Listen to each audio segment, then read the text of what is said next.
Demonic and Deserted by Tara West. Narrated by Holly Jackson. Chapter 1. Sergeant Santiago Sanchez.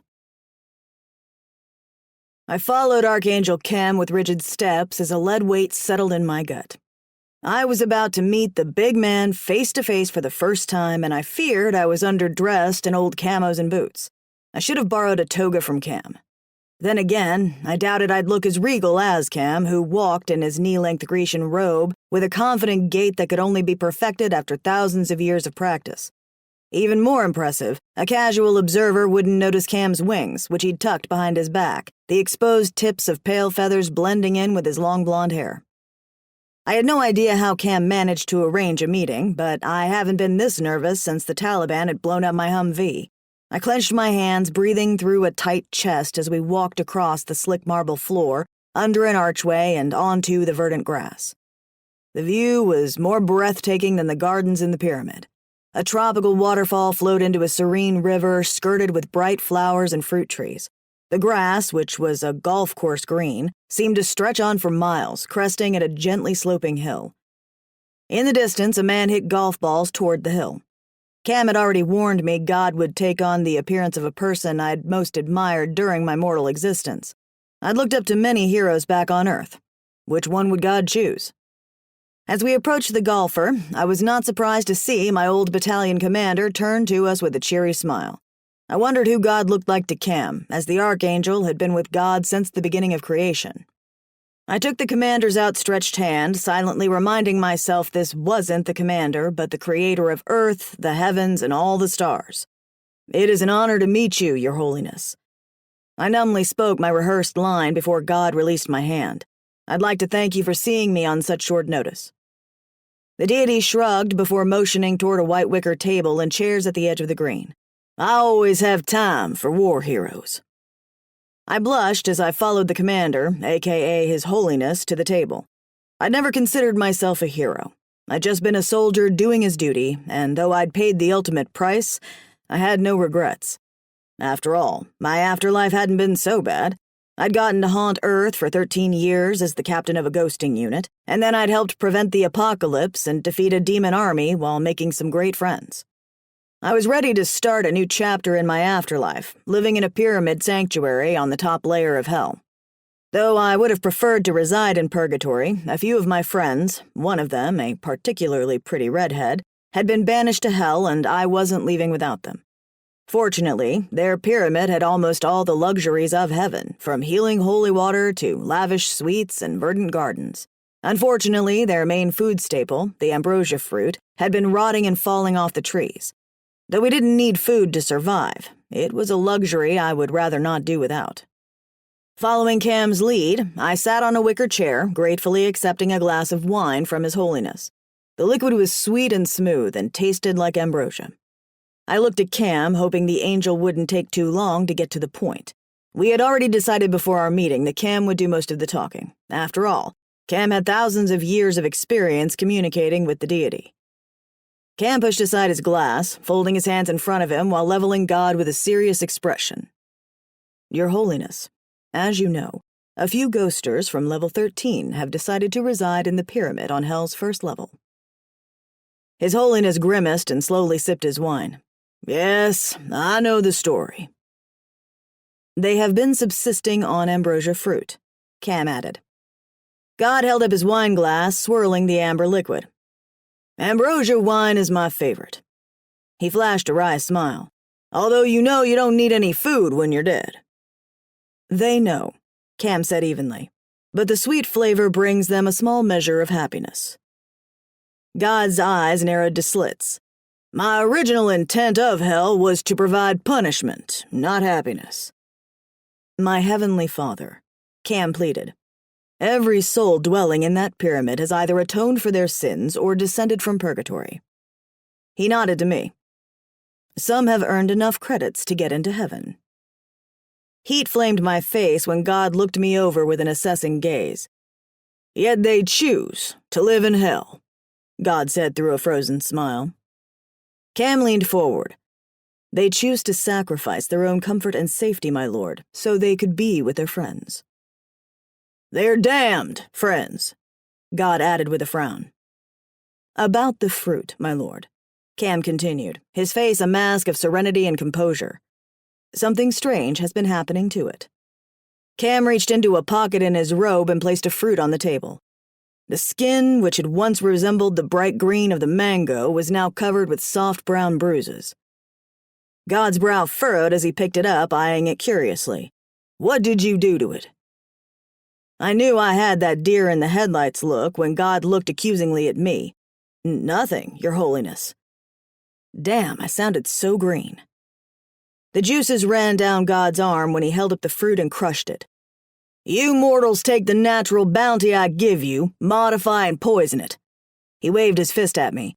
And then you blame me for your diseases. I swallowed a lump of nervous energy. We haven't done anything to modify it. They harvest it the same way the Nephilim did, Cam agreed. God frowned at the fruit. It's been poisoned. I jerked back. Poisoned? How? God smashed the ambrosia against the table, splattering rotten chunks everywhere. We jumped back when a black spider as big as my palm raced out of the debris, skittering across the wicker. God's fist came crashing down on top of the creature, which surprisingly squealed as God smeared its carcass into the table. My breath stilled when God looked at us, thunderstorms brewing in his eyes. Do not bring any more of these abominations into my realm. Cam held out both hands in an apologetic gesture, his face almost as pale as his white robe. I'm sorry, my lord. I didn't know. If there was one, God said through clenched teeth, there are more. How many more? I asked, hardly knowing where I'd gotten the courage to speak. Thousands, maybe millions. God lifted his hand, grimacing at a long trail of spider entrails dangling from his palm. They will ravage all of hell, including your pyramid, he said, wiping his hand with a cloth napkin. Ravage my home? No. I leaned forward, clenching the edge of the table with whitened knuckles. How do we stop them? God looked at the splatter. One of the 8 legs was still moving. Scowling, God threw the napkin over it. His face hardened, his voice dropping to an ominous rumble. Destroy their mother. Ash McLeod. Creditors Union, please hold. I hit the blinky button on my clunky landline phone and connected another call. Creditors Union, please hold. Gah, didn't these people have anything better to do on a Saturday, and what was I doing at work today anyway? Oh yeah, my boss was an asshole. I pushed the last button with a stifled curse. Thank you for calling the Creditors Union. This is Ash. How may I direct your call? Ashley McLeod, this is Lovelace. A familiar nasal voice squeaked through the receiver, though I knew his squeak was meant to be a growl. Unfortunately for Lovelace, he'd been a late bloomer and had died before puberty set in, or maybe his balls never dropped. Whatever the case, his growly voice made him sound like a chihuahua on crack. What do you want? I asked, not bothering to mask the annoyance in my voice. I demand to know the status on the inquiry. Aw, how cute. Too bad I wasn't intimidated by my creditor anymore. Ever since he'd been caught with his hand in the cookie jar, he'd been on administrative leave, aka sent to the corner with a dunce cap on his skinny pencil head, while the big bosses at the Creditors Union investigated numerous complaints made against the lying, cheating weasel. The status is still pending, I said with a disinterested slur. I'd sneaked a peek at his file yesterday, and so far the investigation wasn't going in his favor. What the hell had the douche been thinking? Committing financial fraud on Earth was a big enough sin to land someone in the basement, aka Flaming Pit of Doom. But it took some big, fat, hairy balls to steal credits in Purgatory, which was kind of shocking, because I'd always figured Lovelace's scrotum resembled 2 shiny little marbles. I demand you people drop these false charges. I winced, holding the phone away from my ear at his nails on chalkboard screech. What an idiot. His eternal fate was on the line, and the guy had the nerve to make demands? He was either really brave or really stupid. I wasn't one to make bets, but if I'd been in Vegas, I would have wagered 10,000 credits on stupidity. I slouched in my seat, reluctantly bringing the receiver back to my ear. The creditors' union didn't file the charges. We're the ones investigating. We've had over a dozen complaints from your clients, including one from me, that you've mishandled their credits. This is bullshit, he yelled.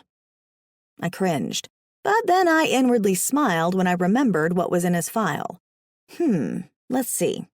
So far this past year, you've sent one person to the penthouse despite insufficient credits and 2 unlucky souls to level 2, even though they were slotted for the upper tier of purgatory. And then there's the 10 clients who've claimed you've lost over 100,000 credits, and the question of how you've managed to earn double the max amount of credits for a level 2 credit counselor, despite the fact that you haven't worked any overtime. My voice rose along with my ire, and I imagined he was sitting across from me so I could hover over him from behind my desk and jab a pencil in his scrawny chest. You're absolutely right, Mr. Lovelace. This is bullshit. You do know the max penalty for credit fraud. Yeah, he groaned. I know. I so wished I had the ability to bitch slap him through the phone. Then I suggest you stock up on sunblock, I said in a voice dripping with so much sugar I imagined him drowning in it. Have a nice day, I hissed before hanging up. Damn, that had felt amazingly good after the many times Lovelace has tried to screw me over since my untimely demise by electrocution. First, he'd sent me to the penthouse, aka heaven, where I got to eat all the cheesecake I wanted without getting explosive diarrhea and have sex with the hottest stud east of the pearly gates. Then, he'd sent the Grim Reaper back for my soul. Apparently, Lovelace had miscalculated my credits and I was actually supposed to have been on level 2 in purgatory, which was 1 step above the top level in hell. The place had stunk to high heaven, not to mention it was eternally dark and infested with rats. Thankfully, the Grim who collected me also had a crush on me, and I'd had the hots for him too. I had the melted panties to prove it. The Grim, Aidan O'Connor, lent me enough credits to get to the top level of purgatory and even moved me into an apartment in his building. It didn't take long for Aidan and me to find our own slice of heaven. Unfortunately, a sadistic demon's blood slave trapped me in hell not long after, and Aidan had to go down and rescue me. That's when I knew I'd found a keeper. I mean, he'd risked an eternity of damnation to save my soul. I knew guys from the 1900s were chivalrous, but this went beyond laying his coat in a puddle so I could cross it. And who did that shit anyway?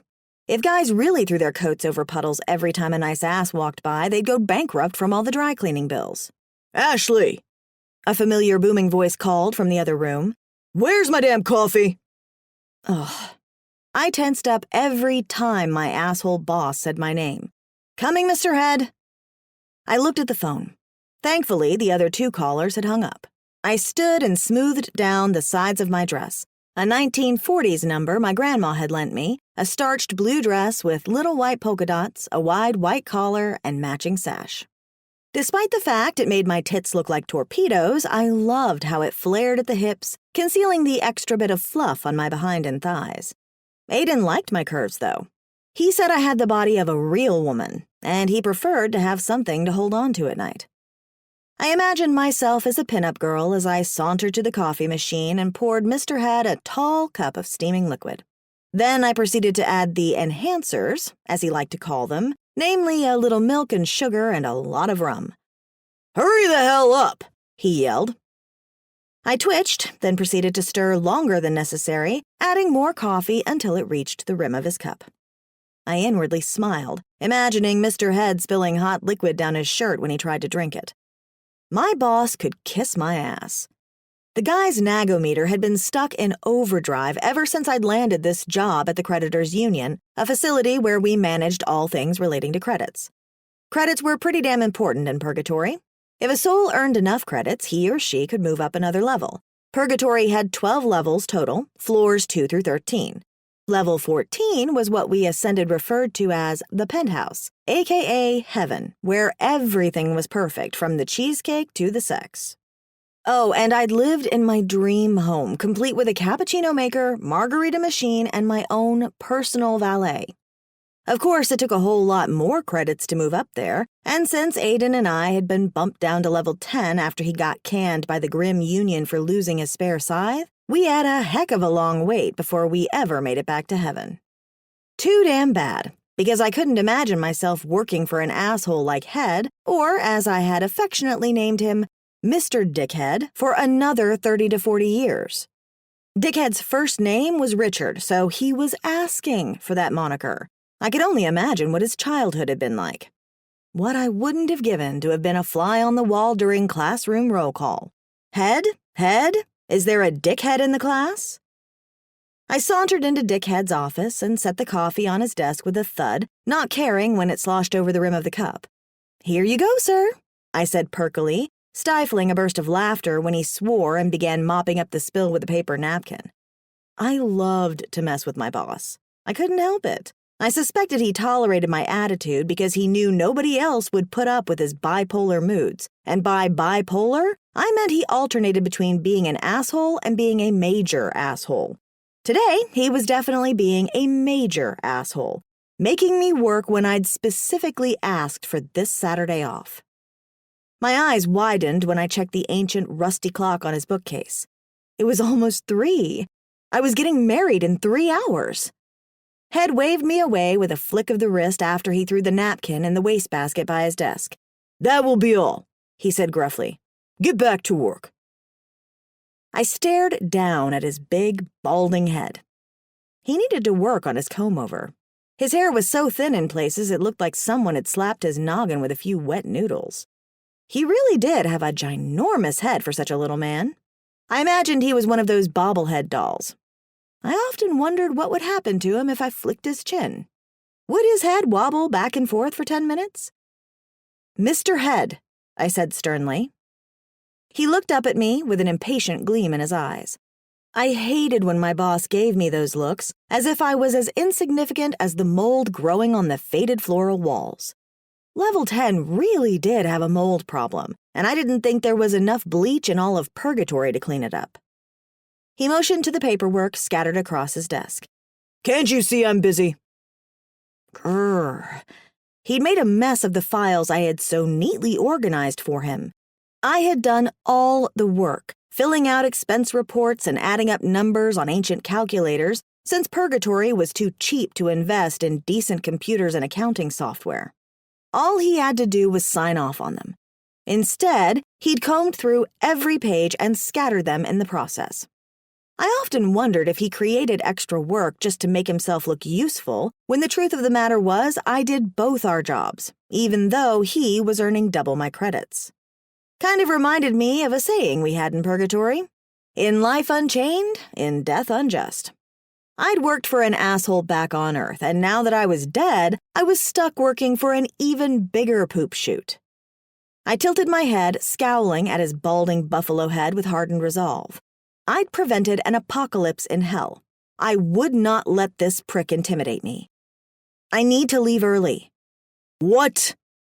His pale face reddened and his eyes bugged as he jumped from his chair, nearly knocking over his coffee. "You can't go early. You've got cases to process." Was it my imagination, or did his head wobble? "Mr. Head," I said with an impatient groan, "I'm not supposed to be at work today." He puffed up his scrawny chest. "Neither am I, but you don't see me complaining." I clenched my hands until my nails broke skin.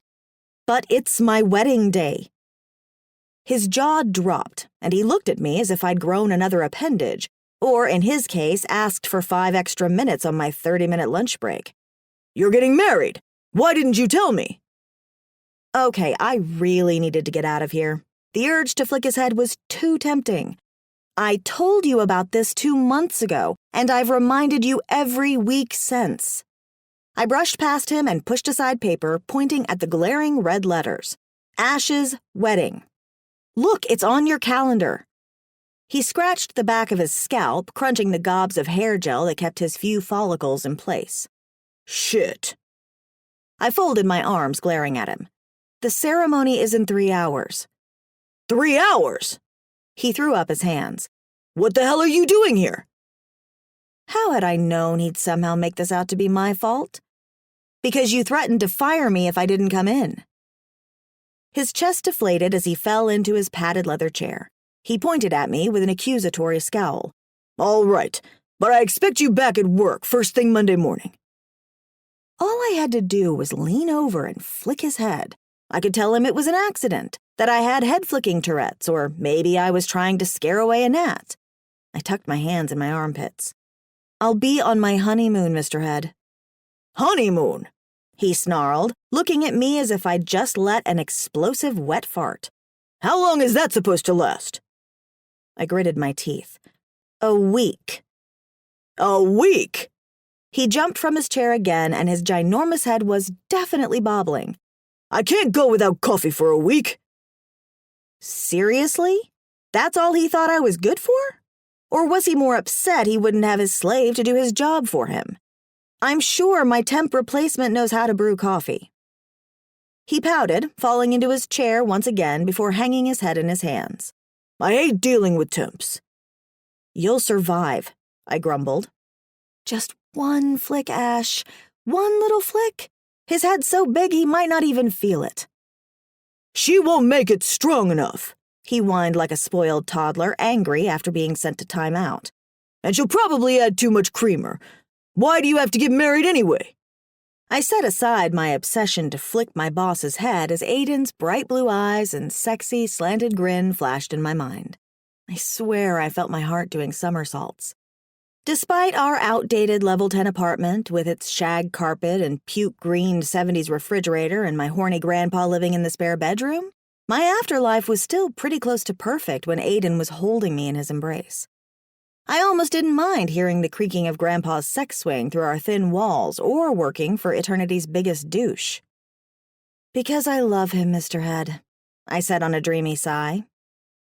The jerk actually had the nerve to laugh before waving me off as if I was a fly buzzing around his head.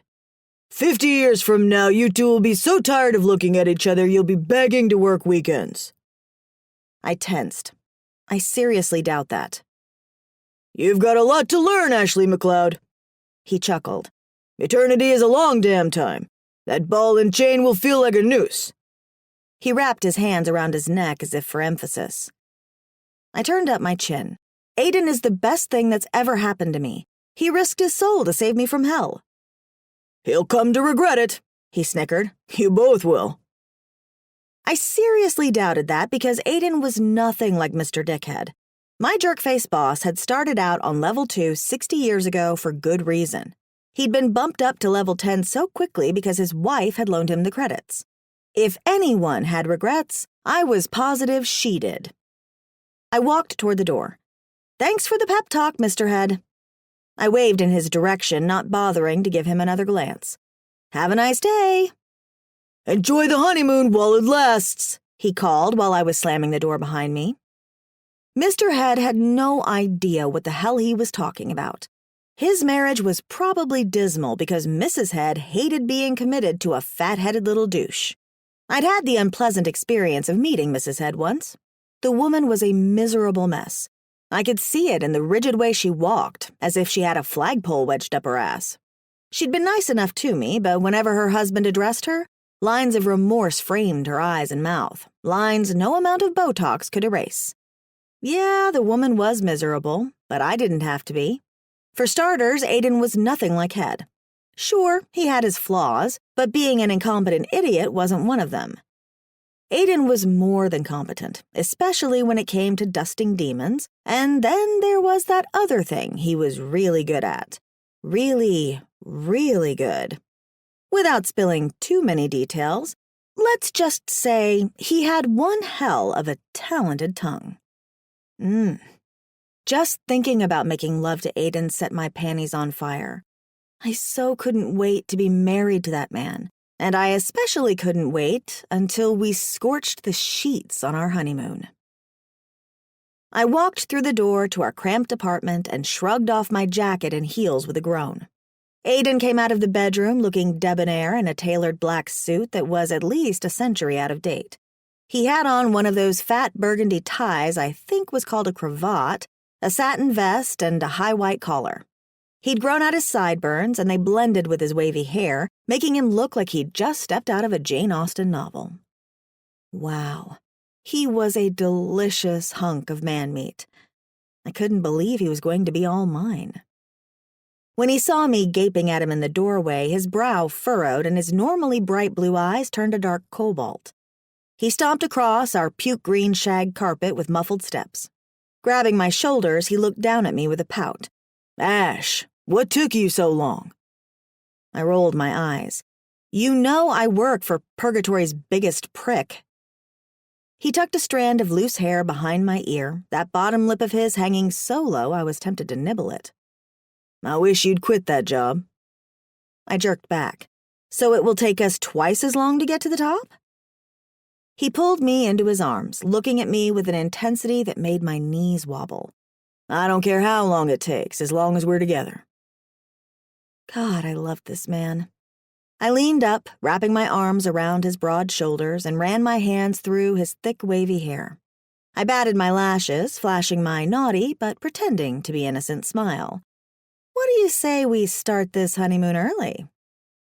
He growled in response, claiming me with one exquisite, panty-melting kiss. I had no idea how long our lips were locked. Long enough to make that uncomfortable ache between my thighs swell into a throbbing need, and long enough to saturate my undies to the point I knew I'd need to change them before our wedding. Our wedding? I pulled back with a gasp, panting against his mouth. Reluctant though I was, I pushed him away and checked the time on the DVR. "Inez has to do my hair," I squealed. "She's probably freaking out." Aiden grabbed my ass, hauling me against his rock-hard erection. "Inez can wait." "Aiden, that's rude." I pushed him away, accidentally swiping the tight bulge beneath his pants. I knew I was being a tease, but I couldn't help myself. "But I want you," he begged, grabbing my hand and placing it back over his bulge. Oh, geez. I really was tempted to run into the bedroom for a quickie, but then I thought of our honeymoon tonight and how much better sex would be with a little suspense. I pulled back, crossing my arms. No means no. I couldn't help but smile when he jetted a foot forward, reminding me of a hungry predator, and I was a big, juicy fillet, tenderized and seasoned for a romp beneath the sheets. I skirted the sofa, nearly tripping over our pale blue secondhand luggage. "Help me with these." I picked up a suitcase and shoved it against him. I grabbed the garment bag holding my wedding gown, a beautiful 1940s throwback my grandma had lent me. I'd fallen in love with the dress the moment my grandma had brought it from heaven. It made me look like a pinup model, complete with a perky bust line and a tight waist that flared at the hips, concealing my womanly thighs. I'd spruced it up a bit with a red sash and glossy red pumps, and the result was fabulous. I couldn't wait until Aiden saw me in it. "What's in this?" He frowned, reaching for my bag. I gasped, yanking it away from him. "It's my wedding dress! Don't look, it's bad luck!" "We're already dead," he chuckled. "I think we're beyond superstitions now." He opened the zipper. Much to my horror, white taffeta and a red satin sash spilled out of the bag. "No, Aiden!" I shrieked, spinning, my hand shaking as I shoved the fabric back inside. I flashed him a warning scowl while clutching the bag to my chest. Aiden stepped back, holding out his hands in a defensive gesture. "Ash, what's gotten into you?" "Nothing." I fumbled with the zipper on the bag while averting my gaze. "I'm just nervous." "Nervous?" I glanced up at him and my heart twisted. He had this wounded look in his eyes, like he was my black lab Jack and he'd just been scolded for drag racing his ass across the carpet. I bit my lip, feeling like a 10-pound bucket of horse shit after all Aiden had done for me. I stared at my feet, unable to stand seeing the hurt in his eyes. "We're about to make a huge commitment, Aiden." "I'm already committed to you. I've been committed ever since I risked my soul to save you from hell." Oh, geez. Aiden knew exactly how to trigger my guilt trip sensors. They all went off simultaneously, blaring, "You're a selfish brat," while neon strobe lights flashed, "You don't deserve him," in my brain. I covered my face with my hands, choking on a sob. "You must think I'm horrible." "No, I don't." he said soothingly as he took me in his arms, pulling me against him, his warmth radiating around me like an electric blanket. If you're getting cold feet, we can wait. I don't want to wait. I looked up at him through watery eyes. I want to marry you. I've never wanted anything more.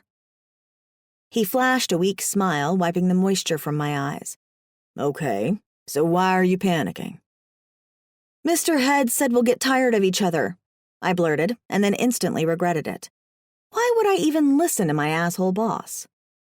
Aiden laughed. And you believe that jerk? You're right. I smacked my forehead. I'm an idiot. You're not an idiot. You're a nervous bride. Aiden tilted my chin, brushing soft kisses across my brow and nose before lingering a few moments longer on my lips. I sighed into him, clutching his collar like a lifeline, even though I didn't deserve this man. I shouldn't be nervous, not after what we've been through together. After we'd thwarted an apocalypse, survived an army of angry spiders, defeated a soul-sucking dragon, and endured hell's horny water, we could make it through a lifetime of morning breath and arguing over leaving the toilet seat up. Speaking of the toilet seat, last night Mr. Manners left it up again. After drinking too many margaritas with my grandma, Inez, Basil, and some girlfriends from work at my bachelorette party, I had to make an unexpected butt crack of dawn trip to the bathroom. I'd been too tired and hungover to check the seat. Since the ancient, clunky 80s toilets in level 10 purgatory were slightly wider than my ass, I fell in with a splash and then a grunt. After screaming like a banshee and calling Aiden every swear word in the book, he'd stumbled into the bathroom with half-lidded, groggy eyes, grumbling because I'd woken him from his beauty rest. Then he'd the nerve to laugh, his eyes bugging when he saw me flailing, trying to free my butt from the crapper's hungry jowls. He grabbed both hands, tugging me a few times before I flew out of the toilet with an angry pop, falling on top of him. I was so mad I jabbed him in the gut. He buckled over with a grunt, but he'd gotten off easy. My wet ass had been imprinted with the angry red ring of shame.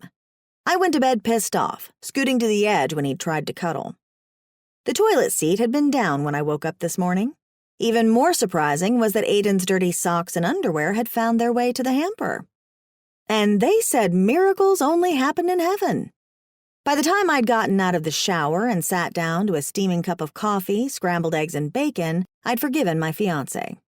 Besides, how could I have resisted his puppy dog eyes and pouty lips? We'd parted with a warm hug and a kiss, a really deep, panty wedding kiss. He'd begged me not to go into work. I should have listened. I'd known Mr. Head wasn't going to fire me. Could my boss have been right? Was I subconsciously trying to get away from Aiden? You're awfully quiet. He kissed my forehead before looking at me with a playful smirk. What's going on in that pretty head of yours? Oh, nothing. Just can't wait to be Mrs. O'Connor, I lied. Geez, Ash, what a way to start off a marriage. Well then, my beautiful bride, he said as he laced his fingers through mine. Let's hit the elevator. Chapter 2. I wordlessly followed my fiancé out of our apartment and to the other end of the hall where Archangel Cam had installed our private elevator. I smiled at Aiden when he pressed the down button that would take us to the top level of hell. Yeah, we were getting married in hell because some of our friends hadn't been pardoned by God and were still stuck down there. Technically, it wasn't really hell since they were living in the Nephilim army's abandoned pyramid. Still, the thought of getting married anywhere near the vicinity of the fiery pit was starting to feel like a mistake. Talk about bad luck. Exposing my wedding dress to the groom paled in comparison to saying our vows in the devil's den, no matter how much it had been spruced up. Just as I started having real doubts about our venue, the elevator door dinged open and I numbly followed Aiden inside. The elevator was darker than usual.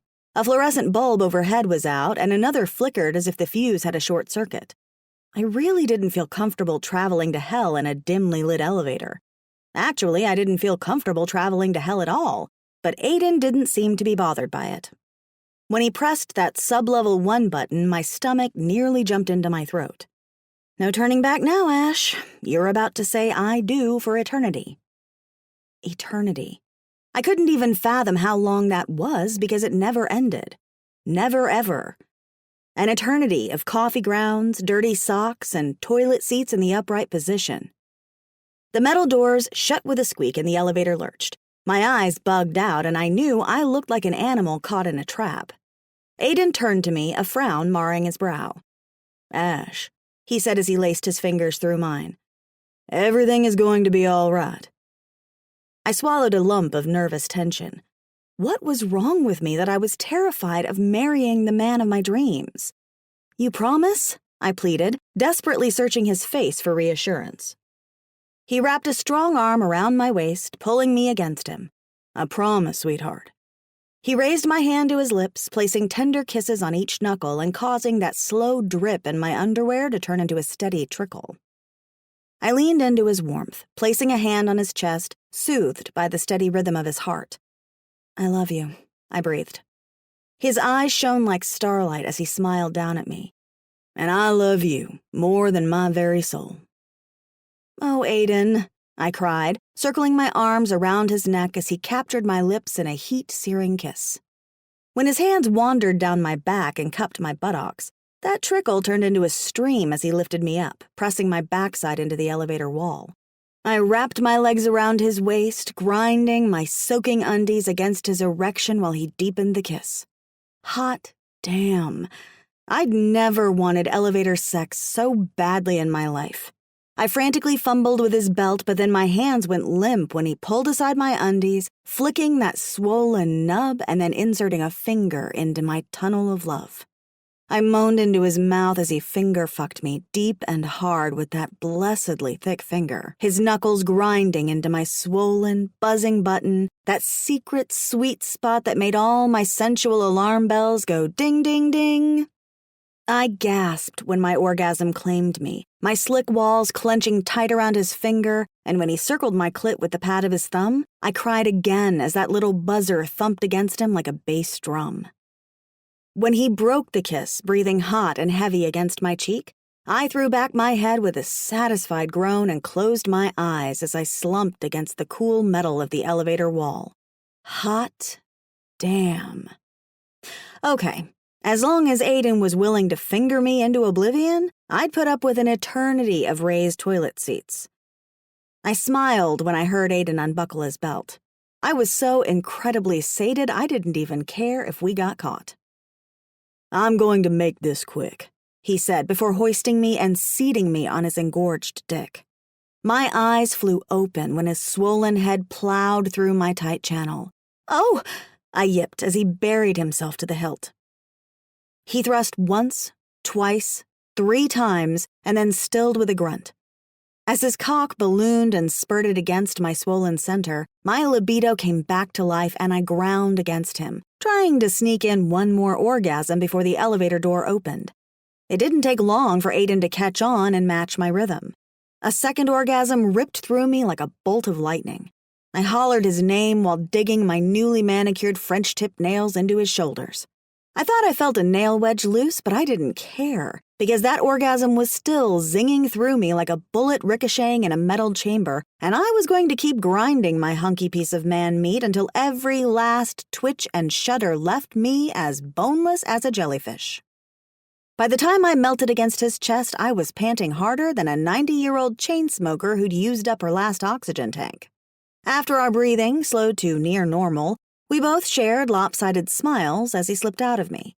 Gentleman that he was, he procured a handkerchief from his vest pocket and shoved it between my legs like a makeshift maxi, but as wet as we'd both been, I didn't think even a Super Plus maximum absorbent nighttime pad with wings would have been enough to hold what was gushing from inside me. "Thanks, sweetie." I pulled down my skirt as I squeezed my legs together, hoping he didn't expect me to return that handkerchief until after it had gone through the wash cycle a few times. "My pleasure," he said with a wink as he buttoned his pants. I grabbed his handsome, rugged face in my hands, kissing the tip of his nose before wiping pink lipstick off his collar. Sheesh, I didn't remember kissing him there. I frowned as my attempt to remove the stain only widened the blemish. I yelped when Aiden jerked my hand away, squeezing my poor fingers in a crushing grip. "Aiden!" I cried. "You're hurt!" I held my breath when I saw the look of panic in his eyes. Did you hear that?" he breathed. I shook my head, fighting back the lump of bile that rose into my throat as the realization hit me. How had Aiden and I managed to have foreplay and sex without the door opening on us? And why did the elevator feel like it had stopped moving? Sergeant Santiago Sanchez. Callum O'Connor and I cautiously followed Archangel Cam through the pyramid's atrium garden, enclosed at the top of the structure and surrounded by 4 slanted glass walls that converged at the tip. Once a lush paradise, it was now a humid jungle of dead trees and plants and rotting vegetation. The place smelled like fermented eggs because of the flesh of the brown fruits littering the soil. It sickened me to see such a beautiful sanctuary reduced to a decrepit pit in only a matter of days. I held my blowtorch like a combat weapon, finger poised on the trigger should the spiders show themselves. So far they'd kept well hidden, submerged within the fruits they'd destroyed. Cam stopped a few yards in front of us, wielding an even bigger torch nearly the size of a cannon. He was dressed like us, covered head to toe in a protective suit much like the kind worn by medical people entering a quarantine zone. Except they only had to keep out germs, not prevent thousands of hungry arachnids from bursting through the seams and eating them alive. I worried about the air holes on my face mask. Though they were much smaller than the spider God had crushed, they were wide enough to fit a spider's leg, or God forbid, a stream of venom. Cam silently motioned for us to fan out. Our plan was simple. Burn the place down. Scorch every last tree and all of the harvest the priestesses had worked so tirelessly to cultivate. Leave the pests no place to hide and nothing to eat. Then seal off the garden from the rest of the pyramid. Seemed simple enough, though it was anything but. O'Connor wordlessly moved to the right, slipping through the vegetation with the experience of a seasoned soldier. Though he'd never served in a war as I had, he'd learned enough survival skills after having lived over 100 years in hell. My heart hammered a wild staccato in my ears as I veered left, careful not to trip over rotting stumps and clumps of wilted vegetation while keeping an eye out for any signs of an arachnid attack. No sooner had I reached my designated target than I heard Cam's whistle. I aimed at the top of the trees and unleashed my fire. They crawled out of the vegetation faster than I expected, their high-pitched squeals of pain causing icy currents of dread to race up my spine. I slowly backed up, burning the creatures while they raced toward me. I jerked back, nearly stumbling over my feet as they pelted my helmet like balls of hail. Even through the thick protective layers of my suit, I felt them racing down my sides, no doubt looking for a way to break through. I fought the urge to drop my gun and run, swatting them off my face shield before they crawled down my chest. As I continued the spray of flame, I caught sight of Cam coming toward me. His suit was covered in the creatures as well, and my heart thudded when I saw they were trying to tie his legs with webbing. I hit Cam with a blast of flame and the spider squealed and fell to the ground. I held my breath when Cam turned his gun on me. My body heated up like a furnace, causing my limbs to itch and burn, but I was relieved when the creatures fell off me. The tension in my neck and back eased without them weighing me down. Cam turned away, hitting Callum with a blast, and then we were all backing up, alternating between scorching spiders, vegetation, and each other. By the time we neared the atrium's exit, the place was awash in smoke and fire, and our flamethrowers were nearly out of gas. My faceplate was blackened with soot, decreasing my visibility as 8-legged black shadows continued to rain down on us. Once we reached the door, we sprayed each other once more, then threw our empty weapons to the ground before making a hasty exit. Cam closed and bolted the heavy metal door while O'Connor and I pushed concrete blocks in front of it. After we finished checking each other for strays, I finally unlatched my helmet and breathed in a deep gulp of air, though the simple act of breathing strained my lungs. We quickly descended the stairs, wasting no time in reaching the bottom of the pyramid, where the others waited for us. I wished the priestesses had been admitted into purgatory. That would have put my mind at ease. There was one priestess in particular whose soul I feared for. Melanie had always been kind to me and her sisters. She was a beauty, with wild crimson hair that hung down her back in waves. She was shy, too, unwilling to utter more than a few words, though I'd oftentimes tried to engage her in conversation. I would have thought she wasn't interested in me, except there were times I'd catch her staring in my direction, only to quickly look away. The priestesses were a pious group, except for O'Connor's girlfriend, Cara, who spent her days with him. But the rest spent most of their time working or praying. Whatever sin Melanie had committed before she died, I knew it had to have been bad. Why else had she been cast into the fiery pit? Her damnation alone should have been enough of a reason for me to avoid her, Yet idiot that I was, I couldn't help but have feelings for the girl. O'Connor had teased me that I was obsessed. Maybe he was right. But on the few occasions I was able to gaze into her big amber eyes, I sensed a haunting desperation that nearly made my chest implode. Whatever Melanie had done on Earth, she was sorry for it. So sorry that despair consumed her.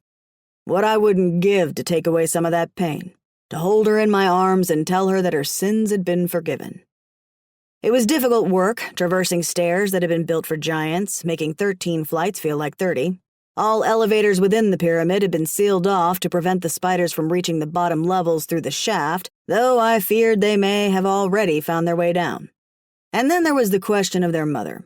Based on what I had heard about her from the others, destroying her wasn't going to be easy, considering the armor on her chest deflected weapons and magic. Though the Nephilim had supposedly banished her to the 5th level of hell when they'd crushed her skull, she had to have found a way up to our level, and the spiders she'd referred to as her demonlings were here to enact revenge. Their poisonous stingers were lethal enough to make their victims die a second death, maybe even cast them to the lowest dimension of hell, which was why it was imperative we killed every last one of those little motherfuckers. Some days I asked myself what the hell I was doing here when I had earned enough credits to get into heaven.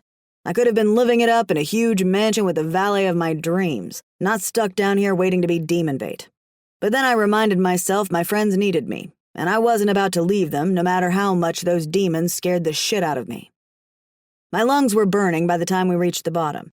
O'Connor stopped and leaned against the step, breathing with a wheeze. I patted him on the back, trying to catch my breath too, then I nudged him toward the towering wooden doors at the end of the hall. I didn't feel comfortable standing out here. The bottom of the pyramid looked like the inside of a tomb. The walls were made of large gray stones and the floors were polished tiles. Wall sconces bigger than street lamps flanked the stones, but even the light from the burning pyres didn't pierce the shadows. The walls stretched into pitch darkness. We moved cautiously toward the safety of the dining hall, a void of emptiness stretching out before us. We'd nearly reached our destination when the hairs on the back of my neck stood on end. I shared wide-eyed looks with O'Connor and Cam. They felt it too. We took off at a run, winded by the time we banged on the double doors to the hall. "Let us in!" Cam cried. A breeze blew through the cavern and I heard whispering behind the doors and the heavy bolt unlatching. Though I was terrified, I took a chance and looked up. I tasted bile when I saw thousands upon thousands of spiders descending upon us, suspended from somewhere beyond the darkness by long, gleaming white strands of web. The door opened a crack and we slipped inside, slamming it behind us and heaving the bolt back on its hinges. How long the door would hold, I had no idea. But of one thing I was certain. The spiders would soon overrun the entire pyramid, and every soul in it. Ash McLeod. "What floor are we on?" I asked Aiden with a tight chest. A loud pop sounded above us, and the flickering light went out, leaving us in complete darkness. I screamed and tumbled into his arms when the elevator started moving again. "Aiden!" I cried. "I'm scared!" He squeezed my hand before letting go. "Hang on." My limbs iced over with fear when he moved away from me. "There's an emergency switch somewhere," he grumbled. And then the numbers on the panel lit up with an eerie glow as a red strobe light pulsed overhead. "What's happening?" I asked as I leaned against him. He squinted at the panel before hitting the sub-level 1 button several times. "I don't know, but I don't like it." A cold current raced up my spine and made all the baby hairs on my nape stand on end. I recognized that feeling, that "you're totally fucked, Ash" feeling.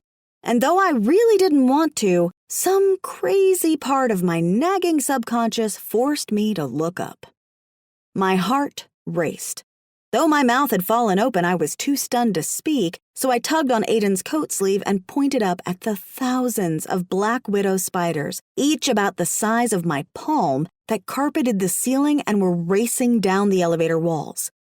A litany of swear words that would have made Satan himself proud poured out of Aiden's mouth as he cautiously moved in front of me, pushing me toward the door. When the elevator opened with a hiss, Aiden and I slowly moved out onto the marble floor. After the spiders completely blanketed all 4 walls, the floor, and our luggage, they stopped at the elevator threshold.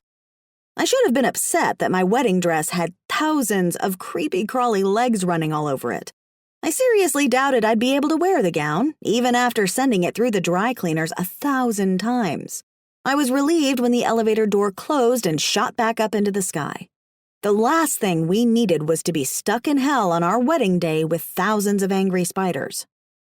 Aiden spun me around, checking my head and back for any arachnid hitchhikers, and I did the same for him. I scanned the floor, making sure the spiders hadn't spilled into the pyramid. That's when I noticed the room looked different. Usually, the elevator deposited us in the grand dining hall. While the floors were the same and the walls seemed to be constructed of similar bricks, I didn't remember the exotic potted plants, some so tall the ivy trellises extended across the room's arched ceiling. And the long, marble-topped counter along the back wall was different. It almost reminded me of a lobby in an expensive hotel. There were several gold-plated clocks hanging behind the counter, each one displaying the time in a different country. Weird. Had our friends done some remodeling since the last time we'd visited? Speaking of our friends, where were they? The grim look Aiden shot me as he pulled me to his side wasn't reassuring. "This isn't the pyramid," he growled between clenched teeth. My brain went numb from fear. If we weren't in the pyramid, where were we? I jumped back with an ear-piercing scream when a furry, squealing thing dropped from the ceiling, landing in front of us. Aiden pushed me behind him and held up his fists. "Get back, demon! I'm warning you!" I peered around Aiden's shoulder at the creature that was hissing at us. It was a primate demon that stood about 3 feet tall. He wore a band with a swastika on one arm and had the oddest little black mustache, making him look like a miniature monkey Hitler. He pointed up at us. "No half bags?" Aiden shook his head. "Our bags are still on the elevator." The monkey frowned and then shrugged. "No need bags. Master waiting for you." Aiden's spine stiffened. "Who is your master?" The monkey waved us forward. "Come meet master." "We're not taking another step until you answer my question." The monkey lurched toward us with a rabid hiss, revealing several rows of fangs I knew could easily bite off my hand. Aiden kicked the thing in the gut, sending it careening across the floor with a squeal. Then he grabbed my hand and we ran toward an archway at the end of the room. "We've got to find an elevator," he said as we skidded to a halt in front of the darkened hall. "Where are we?" I asked, though I feared his answer. One thing for certain, wherever we were, we had to get out of Dodge fast before the monkey's master found us. "There's the lovely couple." A dark, ominous voice as smooth as melted butter and as icy as winter frost said from somewhere in the dark recesses of the hallway. "I've been expecting you." I backed up with a gasp, pulling Aiden with me as a man stepped from the shadows. At least, I thought he was a man. The curled horns sticking out of the top of his head indicated he was a demon, albeit a regal one.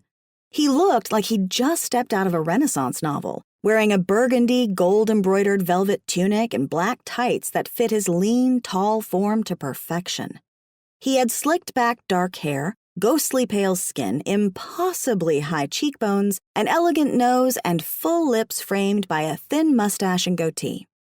He would have been considered handsome, even debonair, except for the gleam in his beady dark eyes reminding me of a snake preparing to strike.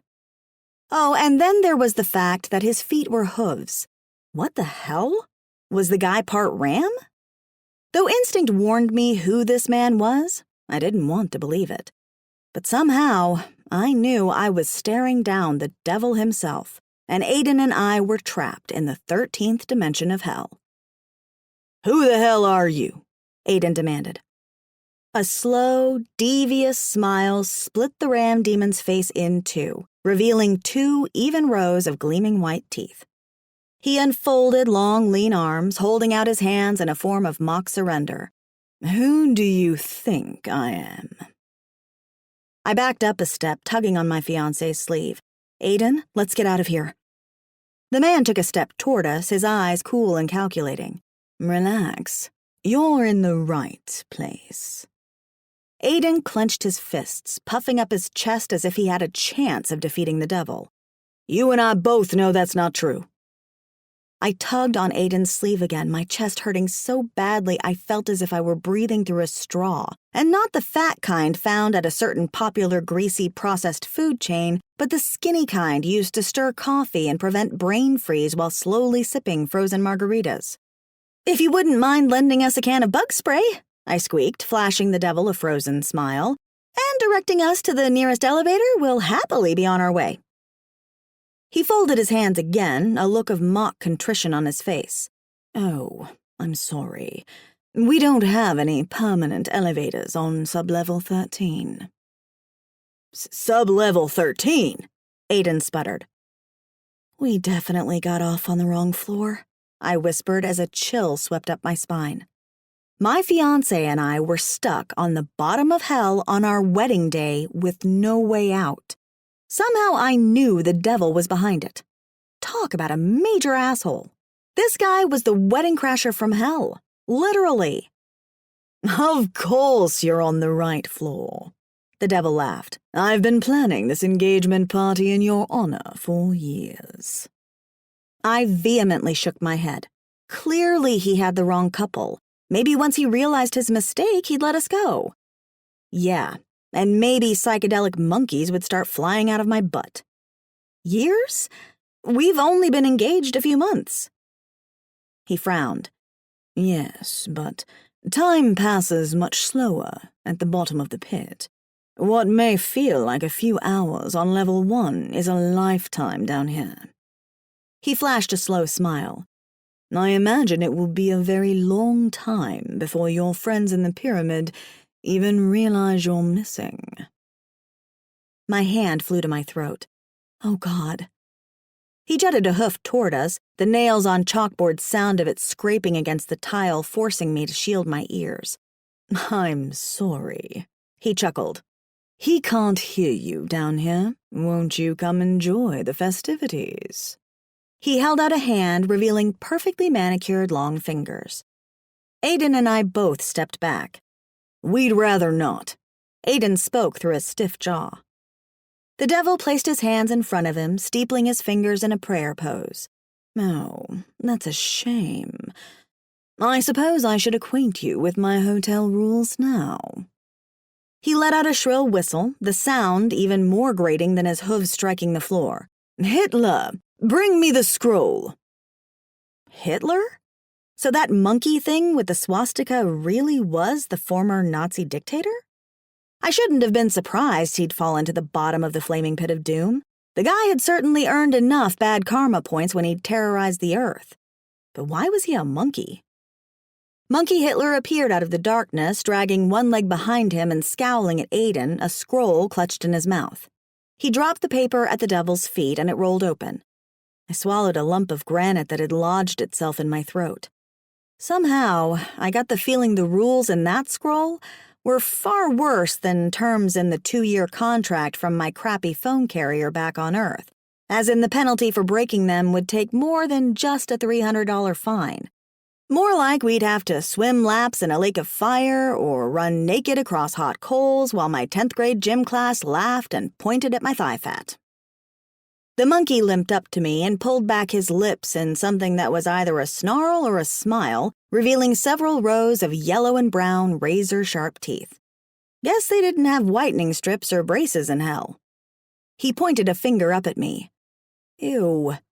His nails were worse than his teeth, long and yellow with brown crusty stuff underneath I assumed weren't crumbs from double fudge brownies. "Pretty," the demon said with a creepy gleam in his big blue eyes.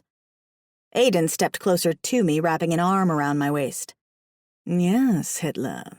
The devil flashed a wolfish grin, his gaze lingering on my tits. "She's very pretty." The monkey's mustache twitched, his nostrils flared, and he leaned into me, trying to sniff my crotch. I cringed and turned into Aiden. The monkey turned back to his master. "Smells good." The devil stroked his goatee, a wicked gleam flashing in his eyes. "Her perfume is alluring." "Soft!" Monkey Hitler petted my leg, then snarled when Aiden pulled back his hand as if to strike him. "Call off your freak," Aiden growled, "before I pummel him." My breath caught in my throat when my fiancé and Satan engaged in a stare-down. "It's okay, Aiden," I said soothingly, running a hand down his back. The last thing I needed was for Aiden to be punished for losing his cool. I had no idea what Satan was capable of, but I was certain the Prince of Darkness had several forms of torture at his disposal, and not the fun, kinky kind with whips and dildos, but the sucky kind with flaming whips and barbed dildos. I hadn't noticed the monkey sneak behind my leg until it was too late. "Hitler, don't you do it."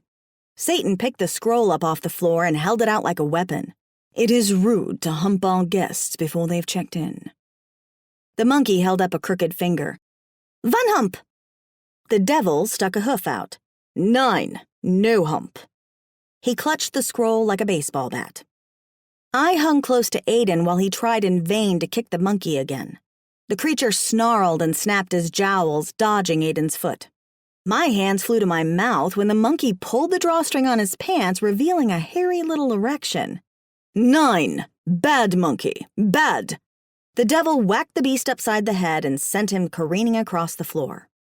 The devil straightened and looked at me with a placid smile, as if the horny, humping Nazi was a standard part of guest check-in, along with a complimentary robe and shampoo. "I'm sorry about him," Satan said in a cool, apathetic tone. "Hitler loves to hump all the pretty girls." His forked tongue darted out and licked his lips while he stared down at my legs. Sick fuck. Now where were we? Oh yes, our guest policies. The devil loudly cleared his throat and held up a silencing hand when Aiden tried to interrupt him. Rule number 1. All guests are expected to indulge in their every whim and fantasy. His forked tongue darted out again as he eyed me with a sadistic smile. No pleasure is too sordid, carnal, or disgusting. Aiden swore, but luckily the devil ignored him. Rule number 2. All guests must follow the whims of the host, no exceptions. The devil giggled like a schoolgirl, a really sick, sadistic schoolgirl. Rule number 3. Shadows fell across his features, and he lowered his voice several octaves. Guests who displease the host will be cast into the lake of fire. That knot in my throat turned into a lump the size of Texas. Aiden stiffened beside me, and all I could think of was we had to get the fuck out of here. And the final rule, the devil said with a flippant air, no checking out without the host's permission. Aiden pulled back his shoulders, narrowing his eyes to slits. And what if we refuse to check in? Satan flashed an amused smile. If you refuse to check in, or if you attempt to escape, then kindly refer to Rule 3. Hitler, show them the view outside. The monkey got up off the floor and hobbled to a heavy drape covering one of the walls. When he pulled it back, I was surprised to see blue skies, puffy white clouds, and white bunnies hopping through a field of flowers. That's hell? I asked. Well, in that case, throw me into the lake right now. Oh, mercy no. Satan snickered. Turn off the screensaver. Monkey Hitler flipped a switch on the wall, and the bunnies disappeared. I opened my mouth to scream, but shock, or maybe fear, stole the breath from my lungs. Tall flames licked the windows while the damned pounded on the glass, screaming for help. Their charred skin was covered in bloody, boiling blisters. Their hollow, sagging faces appeared to have melted off their skulls. Their bodies were so malformed and burned, I couldn't tell if they were male or female. One thing I knew for certain, Sublevel 13 made itchy, sweaty Sublevel 4 seem like paradise. I didn't know what sins those poor souls had committed back on Earth, but surely they'd paid their dues 10 times over. I turned away, unable to stare at the souls a moment longer. My heart pounded so loudly it felt like a bass drum was banging in my ears. Aiden squeezed me tighter to him, his body as stiff as granite.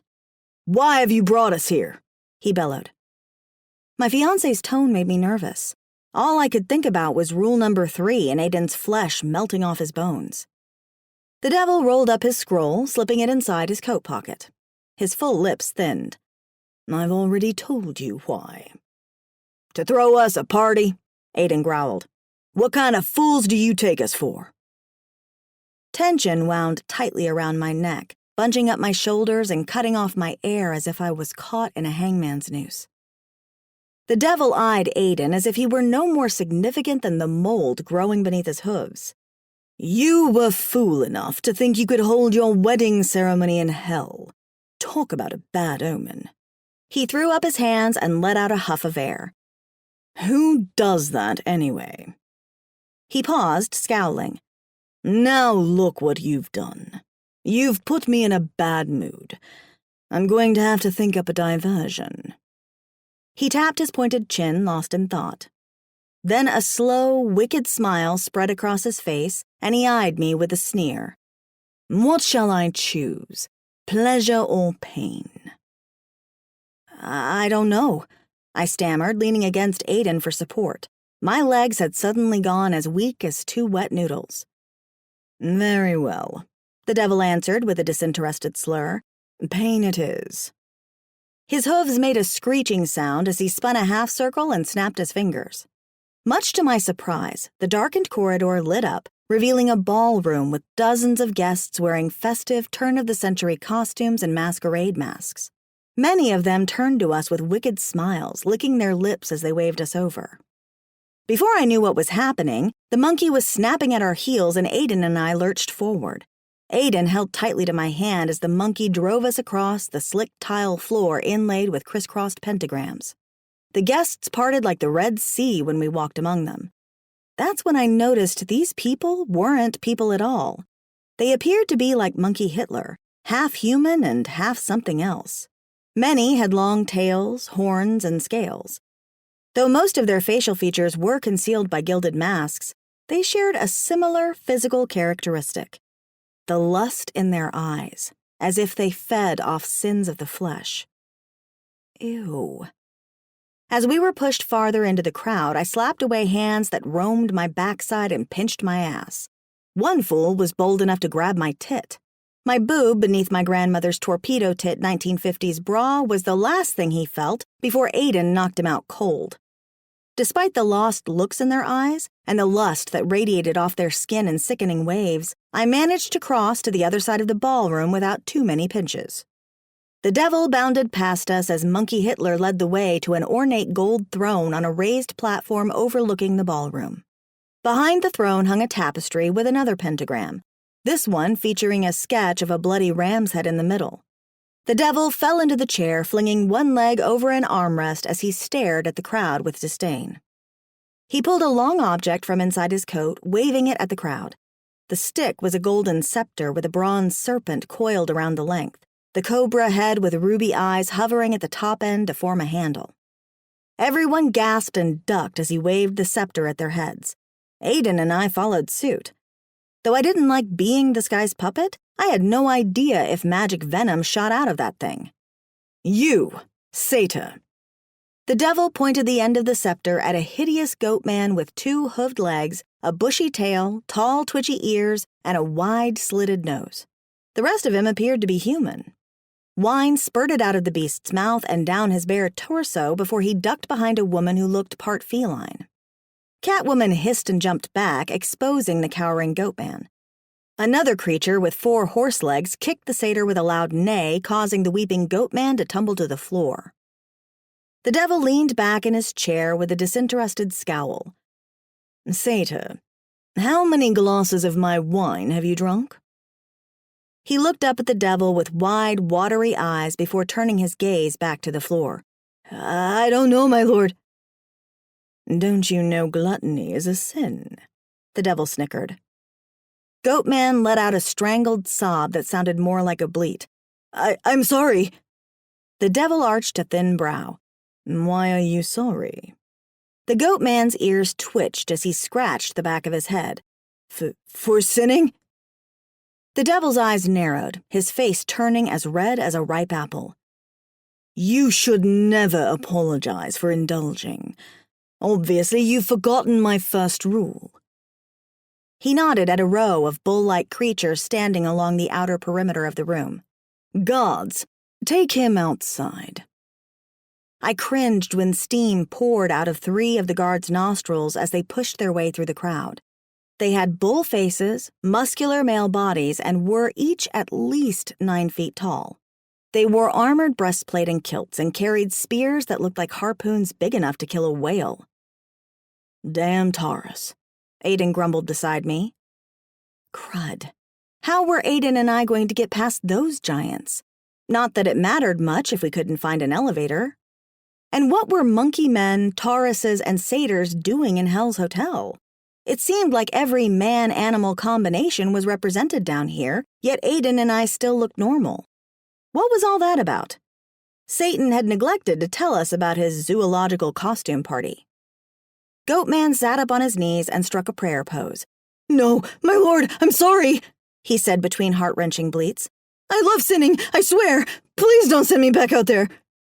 The devil rolled his eyes and shooed him away when a Taurus grabbed the satyr by the neck, dragging the beast behind him as if he were taking out the trash. My hand instinctively flew to my own delicate neck as I thought of one of those creatures wrapping his meat hooks around me. Note to self, don't piss off Satan. But how could I not piss off the Prince of Darkness when I had the sickening feeling he expected me to obey his sordid rules? My heart leapt into my throat when the Taurus stopped at a set of metal doors that looked much like an elevator. Had the devil been lying? Was there really an elevator down here? One of the beasts hit a button on the wall and the door slid open, revealing not an elevator platform, but an endless sea of flame. Holy shit on a stick.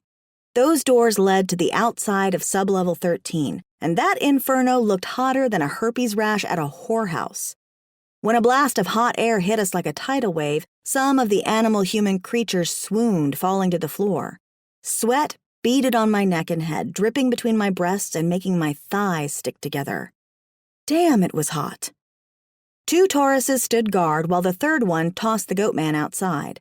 The poor creature squealed like a stuck pig as he went careening into the fire. And just when I thought hell couldn't get any shittier, a giant dragon head made entirely of flame rose above the inferno and roared as it snapped its jowls shut over the creature, swallowing him whole.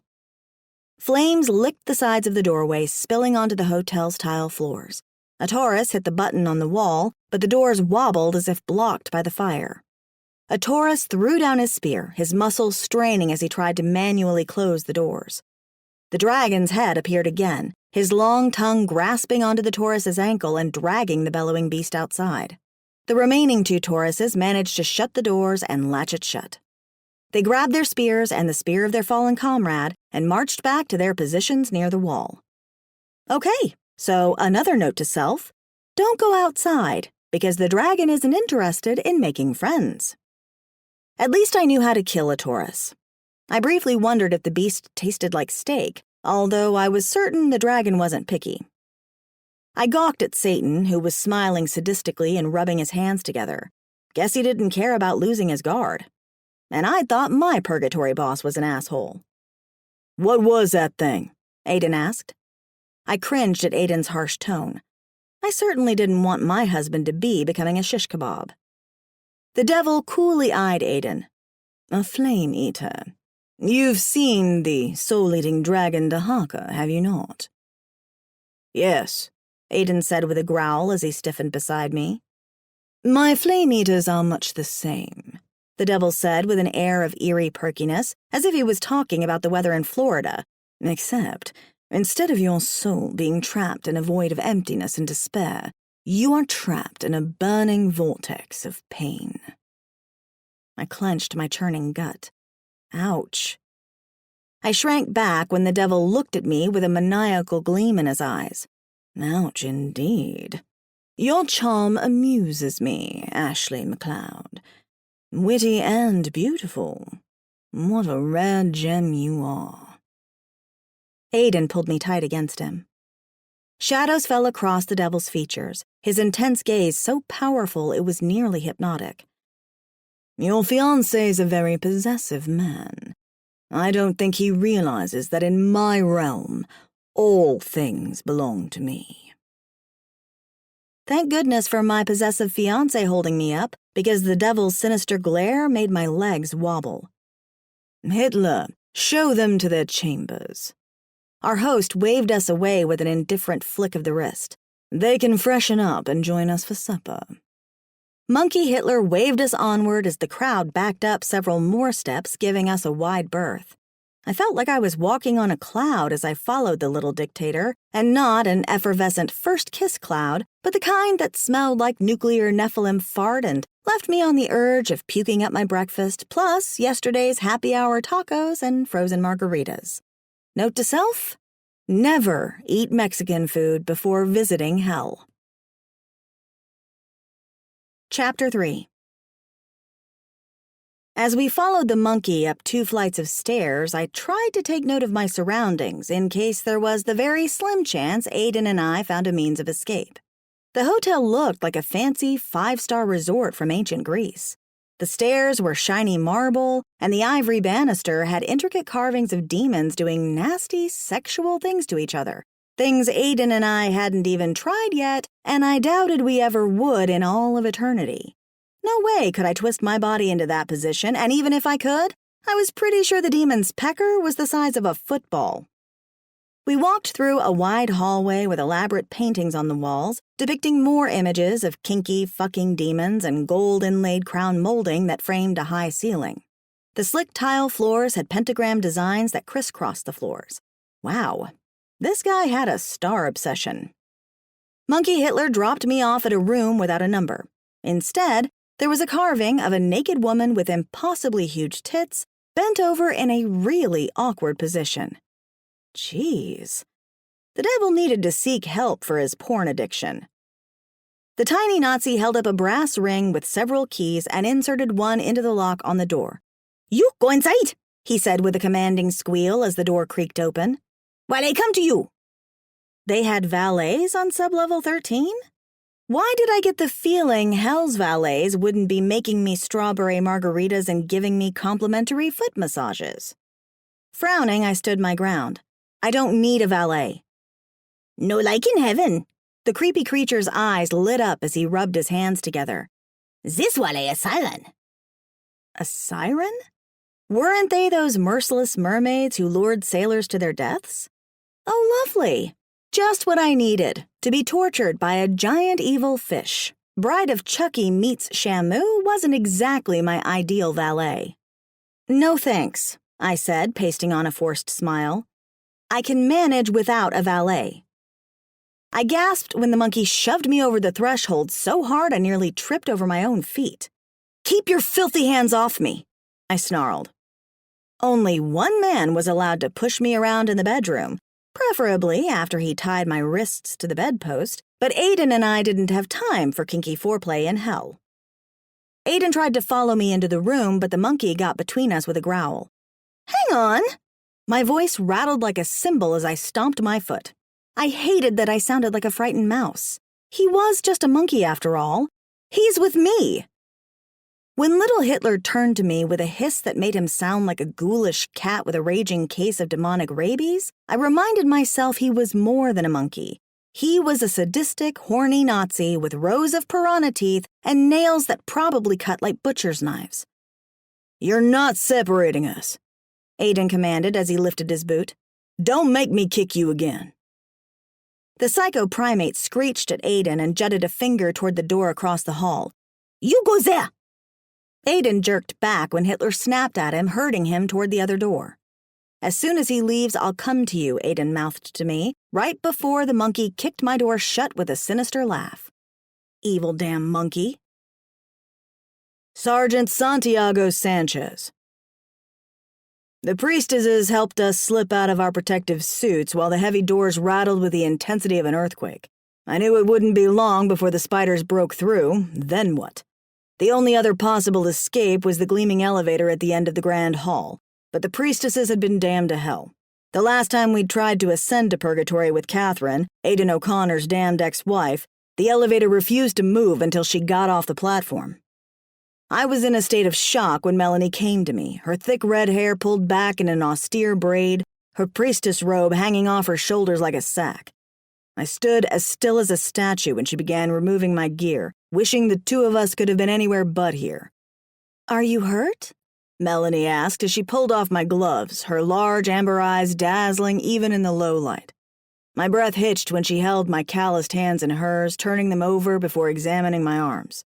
She'd never touched me before, and I welcomed the feel of her soft skin on mine. Then a soul-shattering crack from the doors brought me back to reality. I swallowed hard as the center of a massive door splintered. "I'm fine." I reluctantly pulled away. "Don't worry about me." I grabbed her shoulders, desperately searching her eyes, knowing this might be the last time I'd ever get to speak to her. "How are you holding up?" Her lower lip trembled as she averted her gaze. "The priestesses are scared." "And you, Melanie." I cupped her chin, forcing her to meet my eyes. "Are you scared?" Her gaze flickered to mine before trailing to the door as it began to shed shards of wood. "Whatever fate God has in store for me, I'm sure will be just." "Don't say that," I breathed, unable to accept that her eternal fate had to be one of torture. "Santiago." She paused, biting her lip before fixing me with an unwavering gaze. "I wanted to thank you for your kindness these past months, for staying here and helping us when you could have ascended." It was nothing. Heat flamed my face when I saw that hopeless look in her eyes. She was trying to tell me goodbye. "If the spiders get in here, I know the Archangel will summon an elevator to heaven." She squeezed my hand hard. "You must go with him." I squeezed back, steeling my resolve and squaring my shoulders. "I'm not leaving you." She jerked her hand free as if she'd been scalded. Then she wrapped her arms around herself. "I'm a murderer, Santiago." My racing heart came to a halt with a booming thud. "What?" "I killed my baby boy." Her gaze dropped to the floor as a lone tear slipped down her cheek. "I deserve to be punished." Panic robbed my brain of reason. "I don't believe it. This sweet soul couldn't have killed her child." I jerked when the tall wooden door splintered again, and I watched with horror as it bowed inward. "Santiago, the doors won't hold," Melanie cried. "You need to go." Determination stiffened my spine. No. Despite her horrible confession, I wasn't going to leave her. Her child's death had to have been an accident. I refused to believe otherwise. A fire lit within her eyes as she pushed me back. "I won't have your fate on my conscience, too." "Everyone onto the elevator," Cam hollered, pointing to the gleaming metal doors at the end of the hall. The priestesses were the only human inhabitants left in the pyramid other than Cam, O'Connor, and me. Today was supposed to be the wedding celebration for our friends, Ash and Aiden, but Inez, Mar, and Boner had already gone up to warn the couple and their guests to stay in purgatory. They were also going to ascend to heaven in hopes of bringing back reinforcements. I latched onto Melanie's elbow, pulling her along as we followed the others. Cam and O'Connor helped the priestesses onto the elevator, yet Melanie dug her heels in, refusing to get on. "Melanie," I pleaded, "you must go." She warily eyed the elevator before shooting the other priestesses an accusatory look. "It won't let the priestesses ascend, and you will all be doomed." Shattered wood particles fell to the floor with the intensity of an avalanche, and much to my horror, millions of spiders began racing into the cavern, blackening the walls like a plague. I didn't argue with her. With one swift movement, I yanked her toward me and slung her over my shoulder, ignoring her protests as I raced to the elevator. We slipped in with only moments to spare. My heart hammered like a drum as the doors shut with a hiss. Melanie clawed at me like a rabid cat. I swiftly set her down, shocked by the tears that streamed down her face as she glared at me. "We can't be saved, and now you are all doomed," she cried, burying her face in her hands. "She's right. We haven't been forgiven." Catherine O'Connor, Aidan O'Connor's former wife and reformed sinner, sobbed into another priestess's shoulder. "God won't let us go up." "Good thing we're not going up," Cam grumbled, hitting the button to sub-level 5. I held Melanie as she wept against my chest. Though I'd been waiting for this moment for months, this was not how I envisioned our first embrace. Not to mention, there was that nagging voice in my subconscious, warning me not to become attached to a child killer. I cleared my throat, which had somehow become drier than sandpaper. "Why are we going to 5?" I asked Cam, and then braced myself for his answer.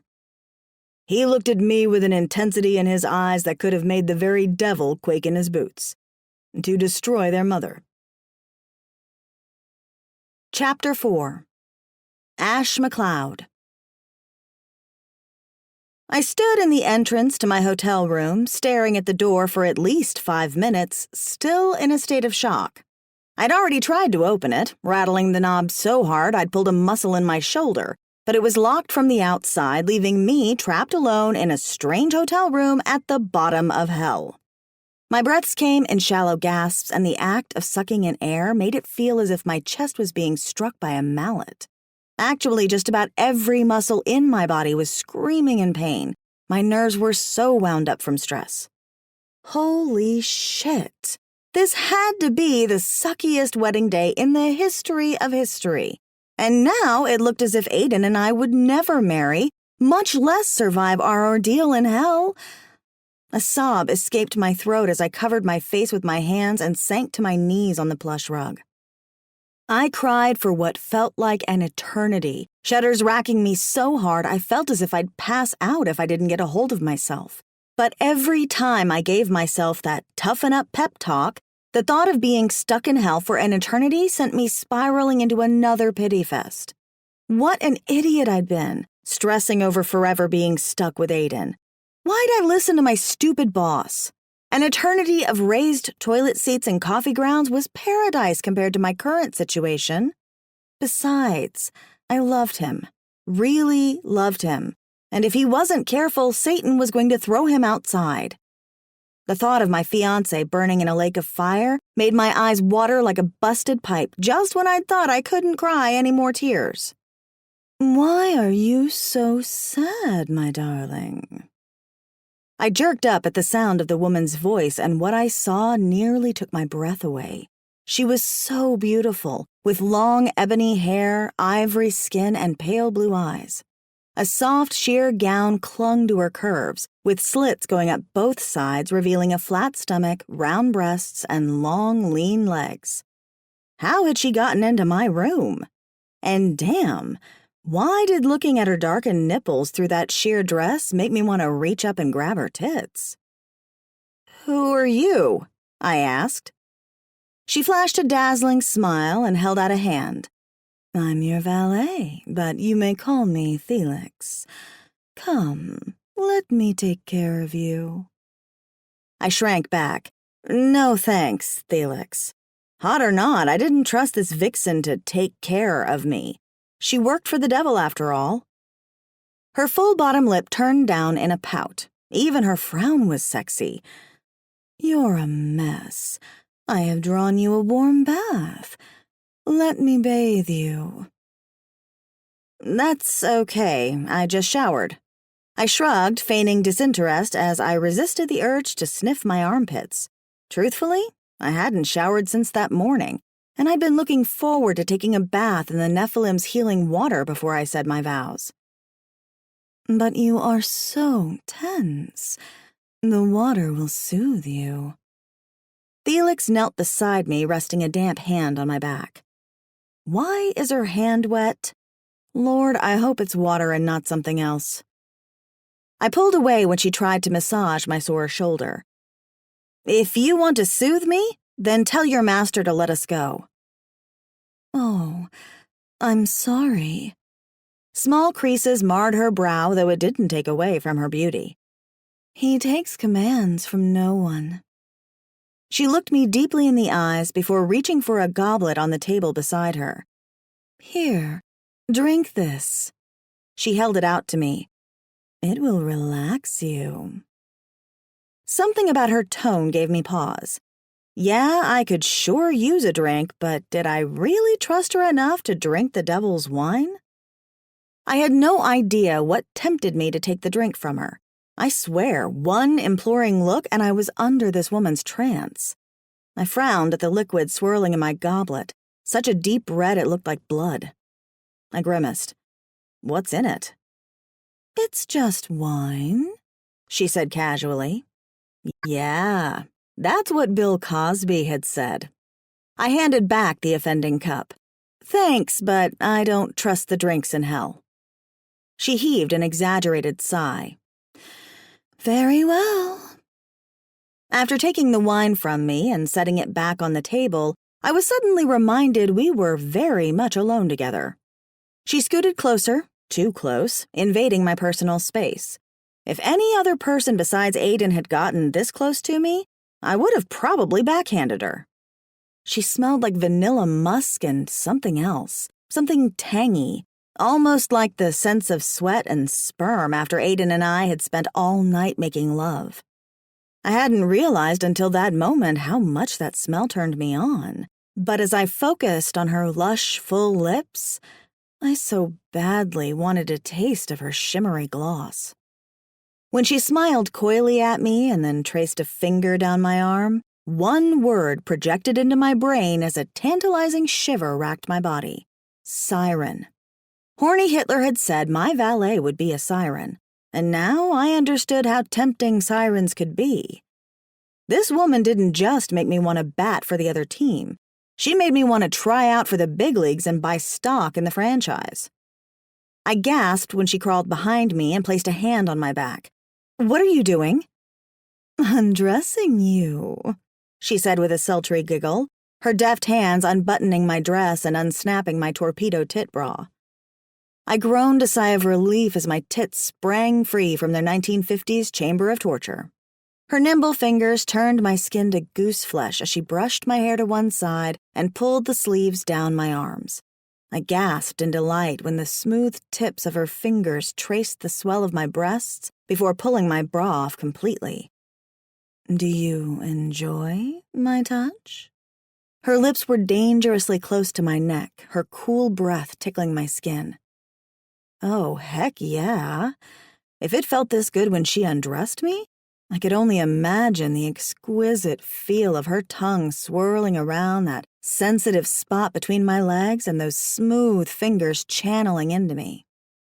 I closed my eyes and threw back my head with a groan as she massaged my bare breasts, her palms lightly caressing my nipples and nearly causing me to orgasm right then and there. My legs spread as I fell onto the plush rug with a sigh.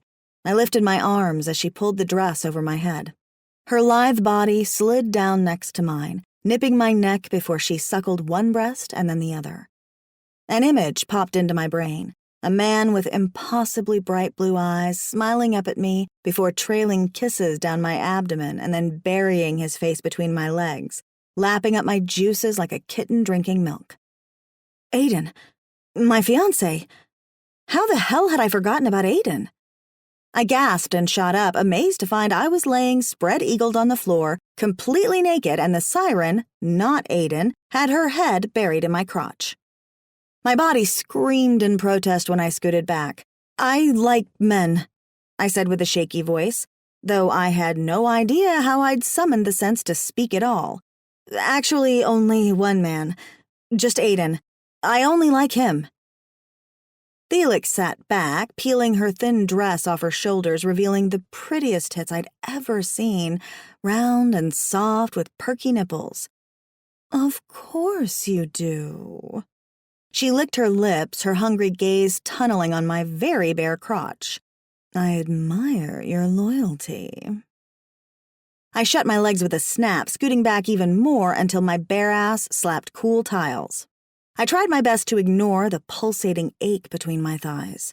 Though my memory was a bit fuzzy, I thought she'd licked me down there. Her chin and mouth were glistening with moisture. Oh yeah, she'd licked me. Fuck. I was pretty sure that was cheating, even if I hadn't let her finish the job. How and why did I let this happen? And the damn siren was now completely naked. Her twat was bare and beautiful, as smooth as the rest of her. Who would have thought they had laser hair removal in hell? She slowly walked away, crooking her finger at me as she stepped into a deep tub in the center of the room.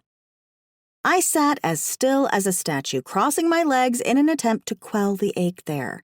Hadn't Aiden and I just had sex in the elevator? How could I be so horny? She was still smiling at me as she picked up a big sponge and rubbed it across her nipples, making her breasts glisten with soap bubbles. Oh, sweet hell on fire. I so wanted to lick them. And then she began to sing. a song so beautiful my heart nearly broke from the sweet sound, the haunting melody beckoning me toward the water. The tub was bigger than I'd first estimated, more like a small pool, and the view beyond it was spectacular, a rocky cliff face with waves from the endless ocean crashing below. My room looked more like a Roman palace framed by tall marble columns and soft silk drapes. "You have a pretty voice," I said, barely aware of my actions as I slipped into the suds. The water was warm and soothing. "Thank you." She faced me and ran the sponge down my arms.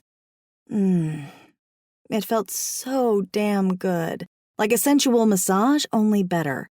Way better.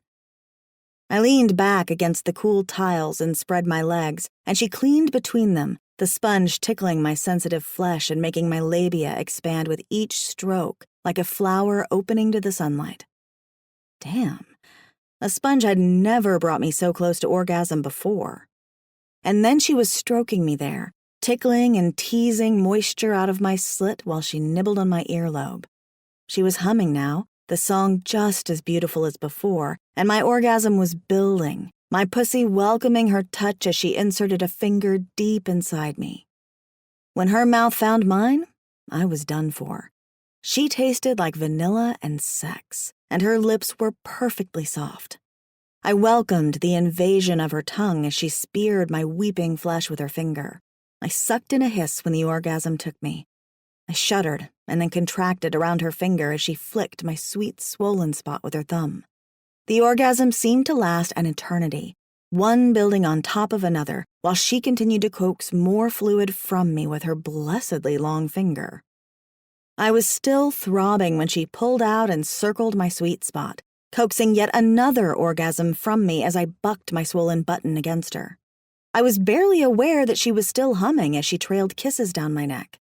I slouched in the tub, feeling as boneless as a filleted fish, while delightful twitches coursed through me like little jolts of electricity. Hot damn, this siren knew how to fuck. Wait, what?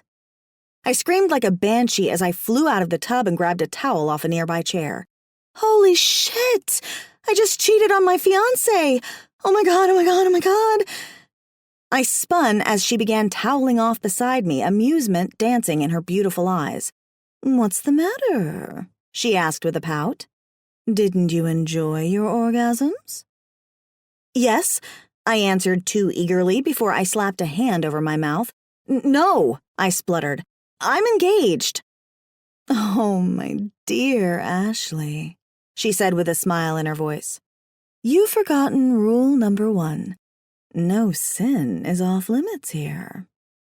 She grabbed a strand of my hair, twirling it between her fingers. I jerked away and stepped back, straightening my shoulders. "Please don't touch me again." My voice quavered, and it took all my willpower not to break down and cry. How had I let this happen? "As you wish." She sighed and frowned at my hair. She strode over to a Grecian-style vanity with a tall oval mirror and a marble top. I couldn't help but be in awe of her glistening nude backside. I hadn't noticed before, but her wet skin from the waist down looked iridescent, almost as if her bottom half was covered in shiny scales, reminding me that she was indeed a siren and part mermaid if mythology was to be believed. She picked up a brush from the table and crooked a finger. "Come, I must fix your hair for the party." "I don't want to go to the party," I pouted before averting my gaze. Her lithe body was too pretty, and I didn't want to get caught staring at her perky tits. Her eyes widened. "Oh, but you must.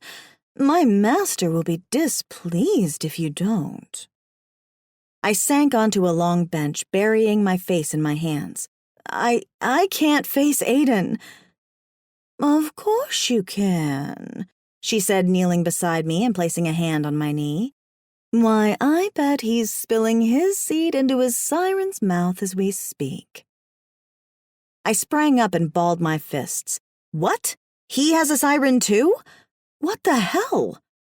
The thought of Aiden's dick in some other woman's mouth filled my skull with white-hot rage. How dare he cheat on me, especially on our wedding day? She flashed a sideways smile. "Don't be jealous, darling. It is only pleasure." I numbly followed as she tugged my hand, leading me to the vanity. Why did I so blindly obey this woman, following her every command like a lemming? And what did she mean about it only being pleasure? Sure, sex was pleasurable, but with Aiden it was also about loving the man I'd chosen for all eternity. And I'd just carelessly thrown away that love for a few seconds in a hot tub with a demon. To be fair, she wasn't an ordinary demon. She was a siren, and even though my sucky grade in ancient mythology had brought my GPA down by a whole percentage point, I vaguely remembered learning that sirens were known for their ability to tempt mortals. Well, she'd tempted me all right, but I resolved then and there that would be the first and last time I ever strayed from Aiden, no matter how much her perky boobs made my mouth water. She sat me at a marble bench, one bare breast coming dangerously close to my lips, as she grabbed a spray bottle off the vanity. "Hopefully this will tame your hair," she said. My gaze snapped to my reflection in the mirror, and I screamed. My hair! I looked like a dandelion on steroids, just like the day I'd accidentally electrocuted myself via blow dryer. I spun around, eyeing her accusingly. "What happened to my hair?" She ran her fingers through my frizzy curls. "I'm not sure. Was it like this when you died?" I tried not to get distracted by the way her caress made my scalp tingle. Yeah, but I fixed it with Nephilim healing water."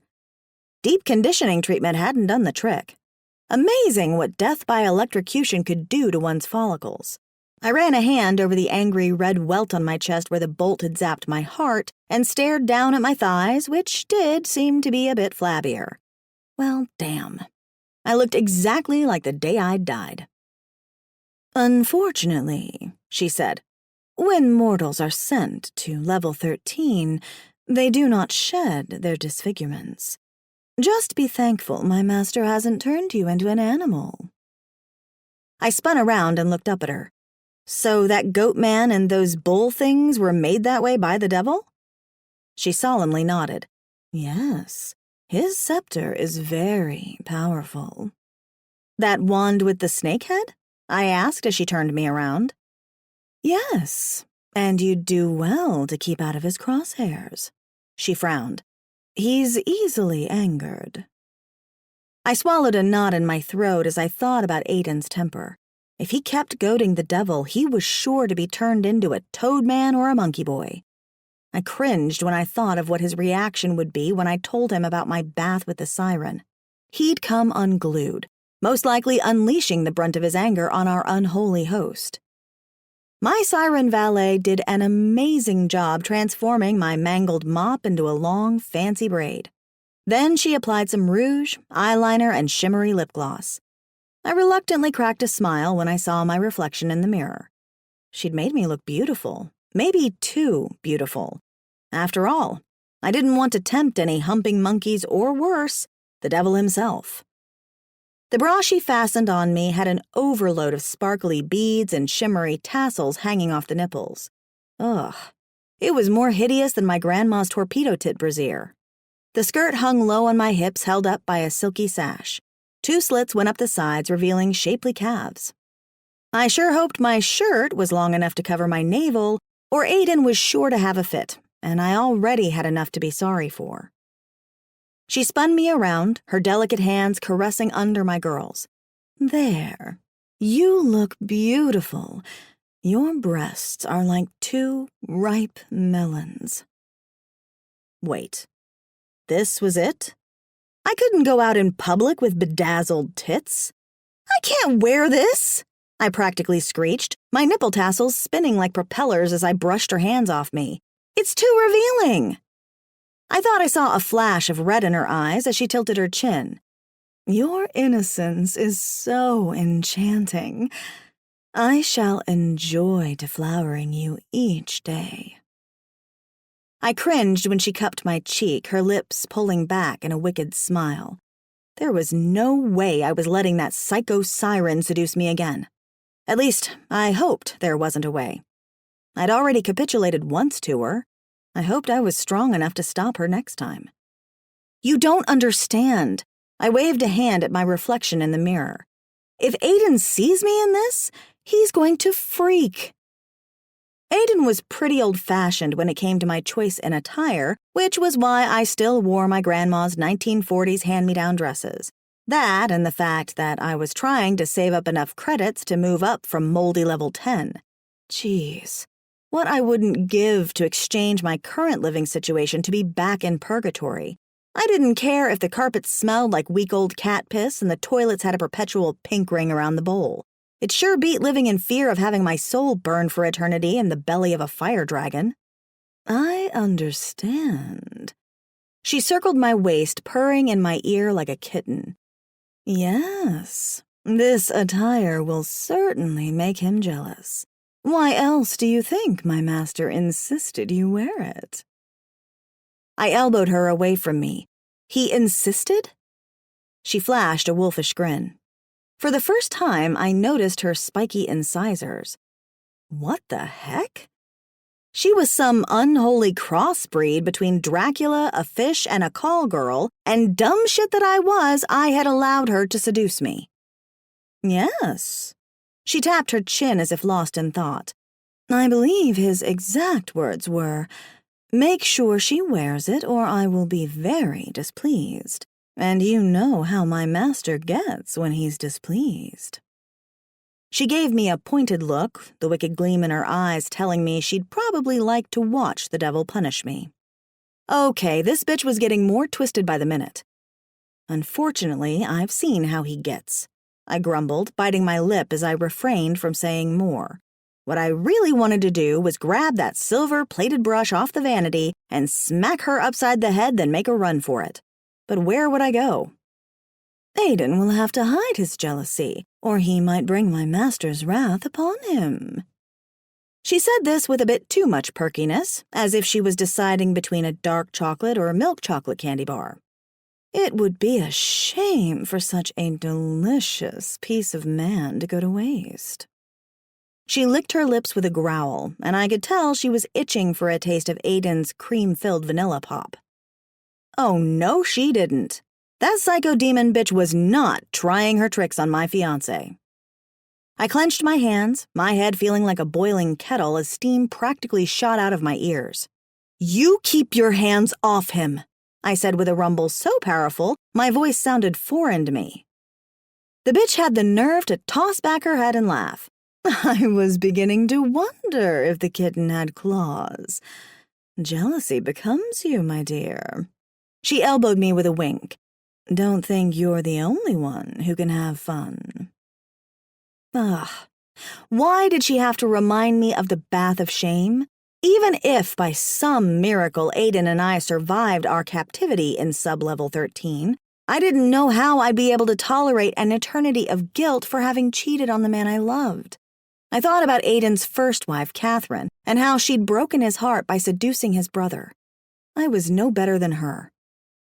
I supposed my only hope in securing his forgiveness was if he'd been seduced by a siren as well, even though the thought of his dick in a fishy girl's mouth made me want to punch a hole through the wall.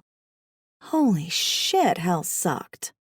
This mental and emotional torment was almost as bad as getting thrown into the lake of fire, and I had a sickening feeling our unholy host had even more forbidden torture in store for us. Aiden was waiting for me when Hitler unlocked my door. I hesitated when I saw what my fiancé was wearing, a leotard and tunic from the days of Robin Hood and his merry men. His muscular thighs looked damn good in those burgundy tights, but I could tell he was more than uncomfortable. The look he shot me after gaping at my nipple tassels made me think the rest of his leotard was probably wedged somewhere up his ass crack. When he lifted his arms to me, I ran to him, burying my face in his chest. I didn't deserve his comfort after what I'd just done, but selfish me sighed in relief when he returned the hug. I tried to get out, I said through a sob, my throat constricting, but my door was stuck. I rested my forehead against his chest, too ashamed to look him in the eye, though I knew he'd find out about my dirty little secret soon enough. Unfortunately, I'd always had an expressive face, and I knew my guilt would show. He ran a hand down my bare back, causing a shiver to steal up my spine. "Mine too," he whispered into my ear, his voice cracking like old shoe leather. I snuggled against him, soothed by his heartbeat, which was beating steady and strong. "Aiden, how do we get out of here?" He kissed the top of my head. "I don't know, but I swear to you I will not rest until I find a way." I wanted to tell him he couldn't get me out of here fast enough. Also, that I'd cheated on him with an evil fish woman, but I couldn't summon the nerve, so I hugged him harder. I pulled back when beads of moisture dripped onto my hand. I scowled. "Your hair's wet." Aiden didn't have to say a word. The flush in his face that spread all the way to the roots of his thick, wavy, and damp hair was admission enough. I narrowed my eyes. "Did you have a siren valet too?" He nodded slowly before looking down. I stepped back, crossing my arms. "I see. And did she give you a bath?" He threw up his hands in mock surrender. "I refused to get in the tub, but then she sang to me." "And then what?" I jabbed his chest so hard I nearly broke off my French tip. "Did she clean your sensual parts?" If his face could get any redder, he'd have been on fire. "She had it in her hand before I could stop her, and then it just shot out." He flung his hand as if he was jerking off an invisible penis. "As she hypnotized me. Her voice was like a drug." I cocked both hands on my hips. "So your dick went off like a loaded gun? What are you, 16? Never mind that I'd also fallen under the siren's spell. Aiden was supposed to be perfect. Sure, it was unfair to hold him to a higher standard, but I couldn't help myself. He was mine, and I didn't want any other woman or demon giving him handjobs. He clasped his hands in a prayer pose. "I didn't mean for this to happen, Ash. I'm so sorry." He reached for me, but I backed away, turning up my chin as I seethed with anger. Then the Nazi monkey let out a laugh that made him sound part hyena before holding up an accusatory finger at me. "She make der naughty too." He held up two crooked fingers, darting his tongue between them and waggling his brows. "Das lickin'." Now it was Aiden's turn to get angry. Thunderclouds swirled in his eyes as he scowled at me. "Is this true? Did your valet give you oral pleasure?" I fought the urge to hang my head. Why should I be ashamed when he was just as guilty? Yes, she did. His jaw dropped. "Your valet was a woman." I slowly nodded, not sure how he'd react to my betrayal. "She aroused you." His voice had dropped to a low rumble. I cringed. "Yes?" He scratched his head, which I now noticed was indeed very wet, as if he'd soaked in the tub. He must have really enjoyed his bath. "I didn't think you desired women."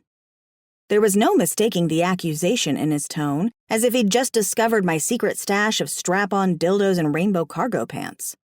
"I don't, normally, but she was beautiful," I admitted, involuntarily crossing my legs as an image of her bare breasts flashed in my mind. "So I suppose she dressed you like this?" He nodded at my tassel tits with a look that was a cross between a scowl and a pout, like he was jealous he didn't have nipple propellers too. "Don't give me that look, Aiden." I gestured at his crotch. "You and your demon hand job." "I've already explained myself."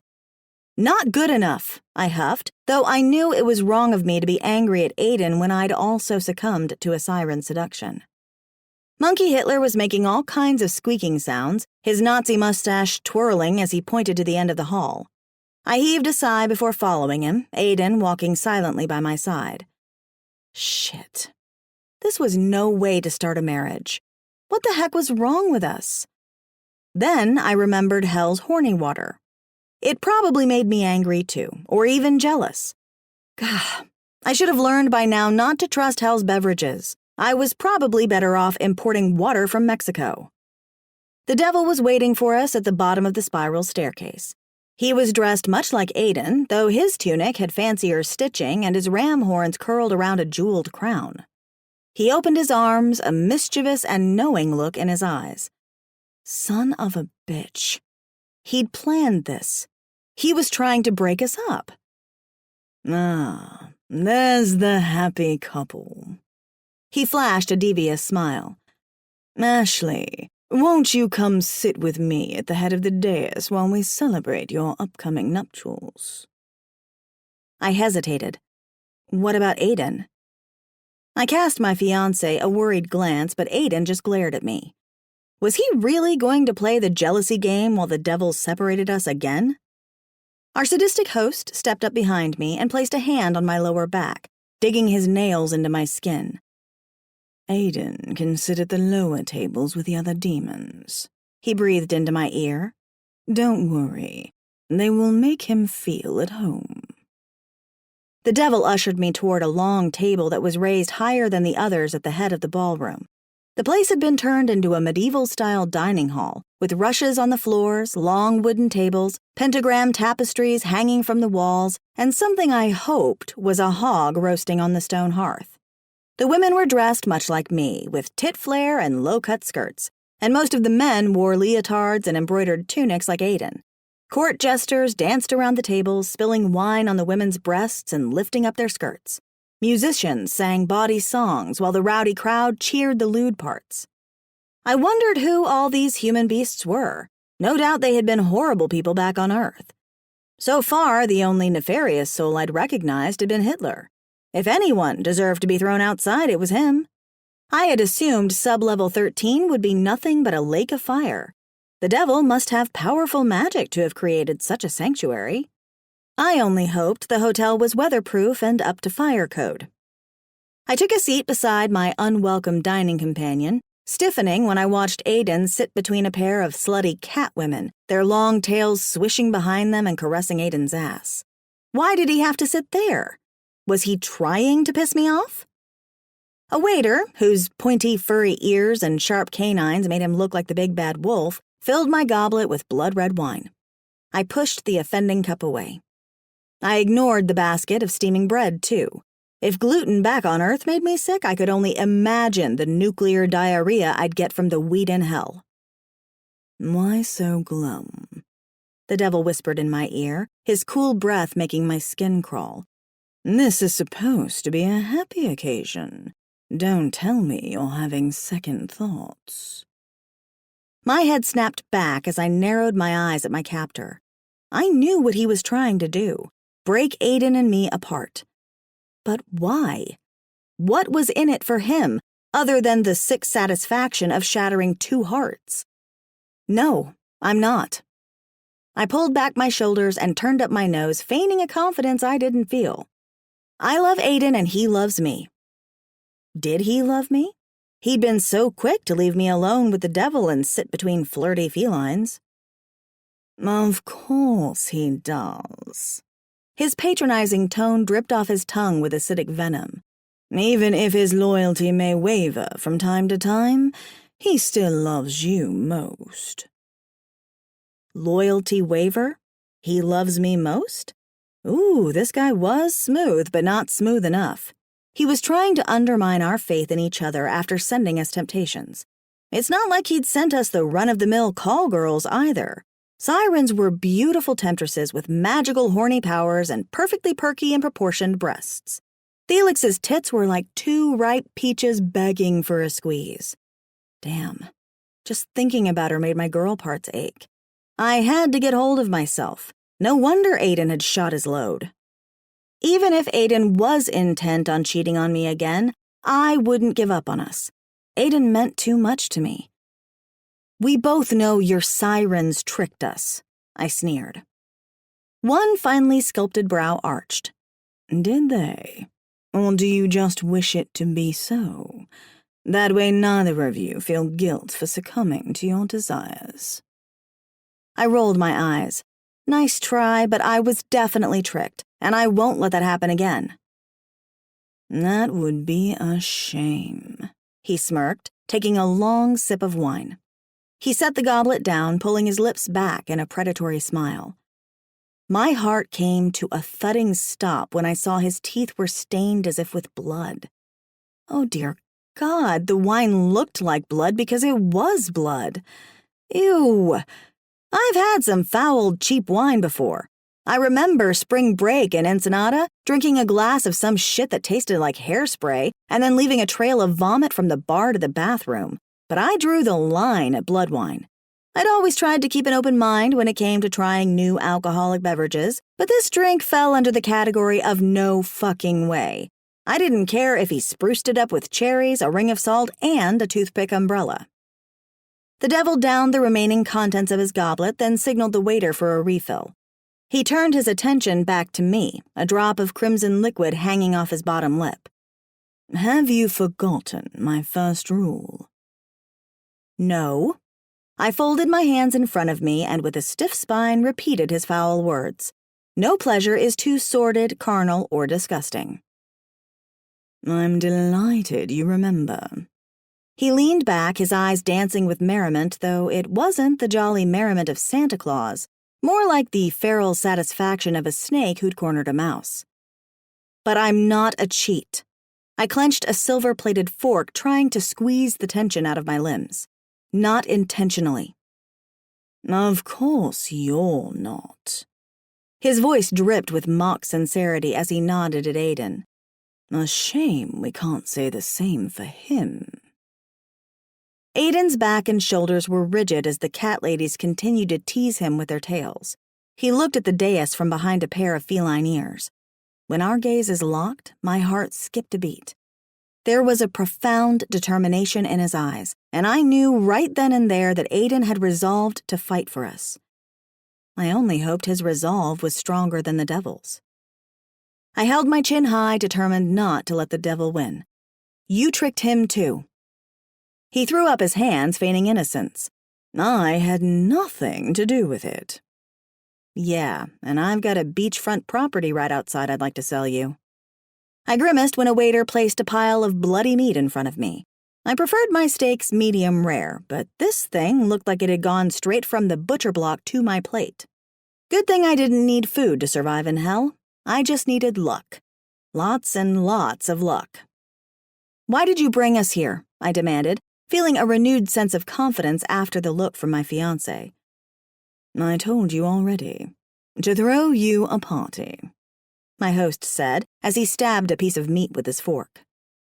I nearly lost my breakfast when the food began to squiggle. "So after the party is over, you'll let us go?" I knew it was a long shot, but I had to ask. He set his fork down with a frown.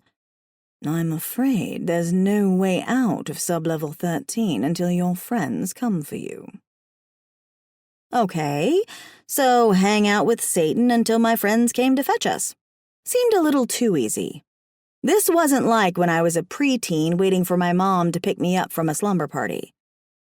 "And when they get here, what will you do?" He picked up his fork, that red, dripping piece of meat squirming as he bit into it. I've seen some gross shit before, but this went beyond disgusting. As he chewed, I thought I heard a small squeal coming from inside his mouth.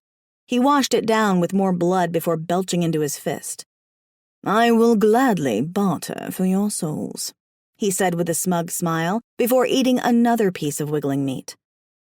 I looked at my plate and saw stew-sized bites sliding over one another, smearing trails of blood across the platter.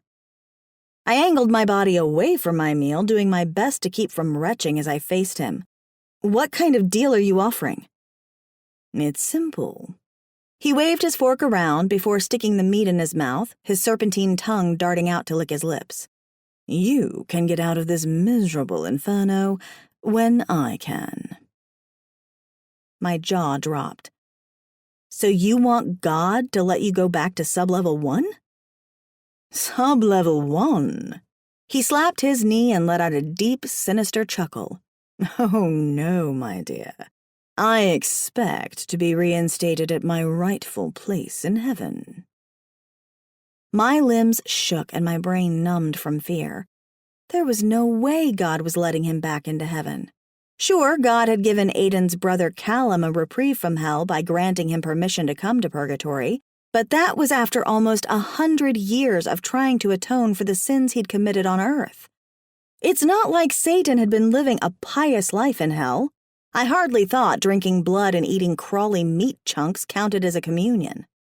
And then there were his rules. Somehow I got the feeling Satan's sordid rules didn't jive with God's commandments. I thought God banished you to hell. That was so long ago. Satan waved away my concern with a flick of the wrist. I'm sure he's over it by now. I wasn't a betting woman, but if we were in Vegas, I'd wager all my credits God's answer to Satan would be a big fat no. And what will you do if God refuses to let you into heaven? He leaned toward me, the smell of his bloody breath nearly making me gag. Then you stay with me. He grabbed my shoulders, his long fingers digging into my skin and making my flesh crawl. I'm sure you and I can find ways to amuse each other. I jerked out of his grip, overcome by nausea. I resisted the urge to cradle my shoulder, which felt as if it had been burned. Aiden won't go for that. He heaved a sigh, a look of mock sadness in his beady eyes. No, I imagine he won't, which is why I will have to put him outside. I shot out of my chair and pounded the table with both fists. You can't, you fucking asshole! I didn't mean for the words to shoot out of my mouth like a cannon, but it was too late to take them back now. Note to self? When calling a guy a fucking asshole, even if he is a big brown poop chute, make sure he doesn't have the power to cast you into a lake of fire. My gut twisted as I slowly lowered myself into my chair and flashed a half-hearted, "Ha-ha, I was just joking, and please don't slather me with barbecue sauce and roast me" smile. The devil slowly rose, stretching above me like a beanstalk shooting into the sky. You need to learn your place, bitch. He pointed his scepter at me and started chanting. I didn't know what he was saying. Something about Canis lupus, whatever that meant. Another wave of nausea swept over me. I swallowed a lump of bile as my limbs shook like jelly. What the heck was that all about? The activity in the hall had gone eerily silent as Satan stretched and stretched, his body lengthening until he was as tall as a Nephilim. His sinister shadow looked like a skeletal giant as it flickered like flame across the stone hearth. I can do anything I want in my realm, he said, in a voice so dark and powerful it shook every table in the room and rattled my very soul. And there is nothing anyone can do to stop me. Chapter 5. After the devil's tantrum, everyone in the hall began to scatter. Aiden rushed to my side amid the chaos, wordlessly pulling me up the stairs to our rooms. I squeezed his hand like a lifeline, so relieved he'd come for me. Did this mean he'd forgiven me for being seduced by the siren? Because I'd already forgiven him? As angry as the thought of him with some other woman had made me, I knew he'd been tricked too. All I wanted was to get the hell out of hell and back up to purgatory with my fiancé. I honestly didn't care if I never visited hell again. Aiden's brother, Boner, and Sarge would have to visit us in purgatory because hell sucked. Hell sucked big time. Aiden pulled me past our rooms to the end of the long hall. We ducked beneath a heavy set of curtains and found ourselves in a small room leading to a set of double doors. He spun me toward him, grabbing my shoulders. Deep lines marred his forehead, making him look like he'd aged 10 years. What did you say to him? Tears pricked the backs of my eyes. He said he was going to throw you outside, so I called him an asshole. I decided to leave off the fucking part. No use Aiden getting even more rattled. The way his chest was rising and falling, as if he'd run a marathon, I feared he'd have a heart attack if he knew I'd dropped the F-bomb on our unholy host. His eyes bugged. You did what? Aiden, I cried, wiping my tears with the backs of my hands. He was threatening you. I don't give a damn what he said about me. He squeezed my shoulders hard, panic in his eyes. You know better than to provoke him. I bit my lip as a strange sense of unease settled over me. What do you think he'll do to me? Although I'd already feared he'd enacted his punishment. Why had he pointed his wand at me, and what had he said? I don't know. He searched my eyes. Ash, please promise me you won't lose your cool with him again. I averted my eyes, fearing his warning may have come too late. I'll try. You have to do more than try. I can't lose you." My gaze shot to his, and when that lone tear slipped down my cheek, I wanted to bitch slap myself for being so stupid. Why had I provoked the devil? That was about as smart as lathering up in fish guts and jumping into a tank of sharks. Really voracious fucking asshole sharks with really big grudges. I was going to answer him, but something about those double glass doors caught my eye. I thought I saw them change colors from dark gray to metallic silver. "What's that?" I pointed just beyond his shoulder. He spun around. "It looks like an elevator door." He ran his hands over the casing before pulling the doors apart with a grunt. Was this a secret passage out of here? Were we saved? I tried not to get my hopes up as I followed Aiden through the crack in the doors. Escaping hell couldn't be this easy. Imagine my shock and disappointment when we found ourselves not in an elevator, but on a balcony overlooking a lake of fire. It was so hot it felt as if my skin was going to melt right off my bones. "We have to go back," I rasped as the dry heat sucked up the moisture in my mouth and squeezed my chest like a vice. Aiden wordlessly nodded as he pushed me back into the hall. I stumbled, falling to my knees and gasping for breath as he pulled the doors shut. He fell beside me, breathing with a wheeze and clutching his chest. It took several minutes for us to catch our breath. "We can't go out there again." His face was flushed with pink and yellow spots all the way to his roots, and it took me a few moments to realize his skin was burned. I turned over my hand, frowning at my yellow, puckered skin. A few seconds outside, and we looked as if we'd fallen asleep in a tanning bed. I sure was glad my balcony view had a screensaver. By the time we went back through the curtains, 2 bulls were waiting for us, breathing steam through their snouts as they bore down on us with angry grunts. We made a hasty retreat, and luckily the guards didn't follow. I guess they figured we'd rather take our chances in the hotel than go outside. As we walked toward our rooms, we tried opening several doors, but all but the one next to my room were locked. We practically ransacked the room, which looked surprisingly just like mine. We looked for secret doors or other means of escape, but our search was futile. I fell back on the canopied bed with a groan. I had known escape was futile, but some part of me had been hoping I was wrong. If the devil couldn't get out of here, we didn't stand a chance. When Aiden sat down beside me, I heaved a sigh and rolled onto my side. He said he's not letting us go until God lets him back in heaven. "We both know that's never going to happen." Aiden grabbed my hand, flashing a pitiful smile as if I'd just come out of a beach cabana with a tampon string hanging down my leg. I hadn't realized until that moment how much Aiden's touch meant to me. Just the feel of his warm skin on mine and a surge of self-confidence flowed through me, tampon neurosis and all, and stupid me thought as long as I had Aiden, everything was going to be okay. But would it? Would God abandon us down here? I asked, and then cringed as I awaited his answer. His smile vanished. "Maybe, but our friends wouldn't. As soon as opportunity arises, we need to find a way out." My heart rate quickened. After going outside for just a few seconds, I didn't think we could survive another failed attempt. Besides, our host had already warned us what would happen if he caught us trying to leave. But the devil told us he'd throw us outside if we tried to escape. "I know," Aiden groaned, smoothing a hand down his face. "That's why I haven't broken out of my room yet." His face colored. "I just don't know how much more of these games I can withstand." By games, I knew he meant temptations. I sat up, grabbing both his hands and staring at his index finger. We should have been married by now, but that secondhand gold band I'd bought for him was lost, along with our luggage. I only hoped our future happiness wasn't lost too. I didn't need a ring or a gown or even a ceremony. I just needed Aiden. But I'd blown it. We'd both blown it with those sirens.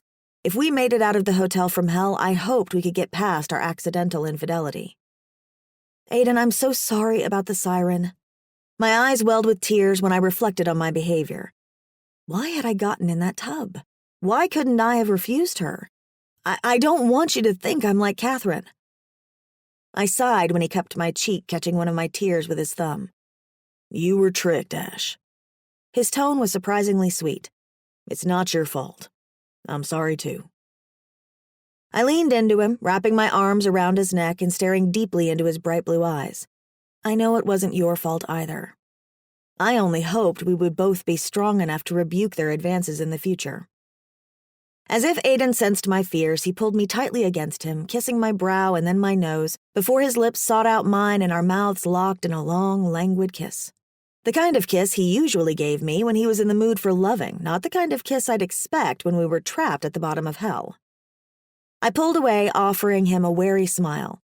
I wasn't so sure now was the time or place to get frisky, especially not after what we'd been through. "We can't do this here," I pleaded as heat swept through my cheeks. He brushed a wayward piece of frizz behind my ear. "I know, sweetheart. I just wanted you to know how much you're loved." Aw. My fiancé never ceased to amaze me. He'd actually found a way to earn brownie points in hell. Given the chance, he could probably charm the devil. He bit his bottom lip and pulled back. "I learned something from my dining companions." His cheeks flushed at the mention of the feline flirts. I still couldn't get over how they'd blatantly toyed with him while I was in the room. Was nothing off limits to these demons? "Oh, those she-cats who were flirting with you?" I said with a snarl. I'd had this overwhelming urge to tie them together by their tails and toss them into the lake of fire. Extreme, I know, but I couldn't help the jealousy that had consumed me.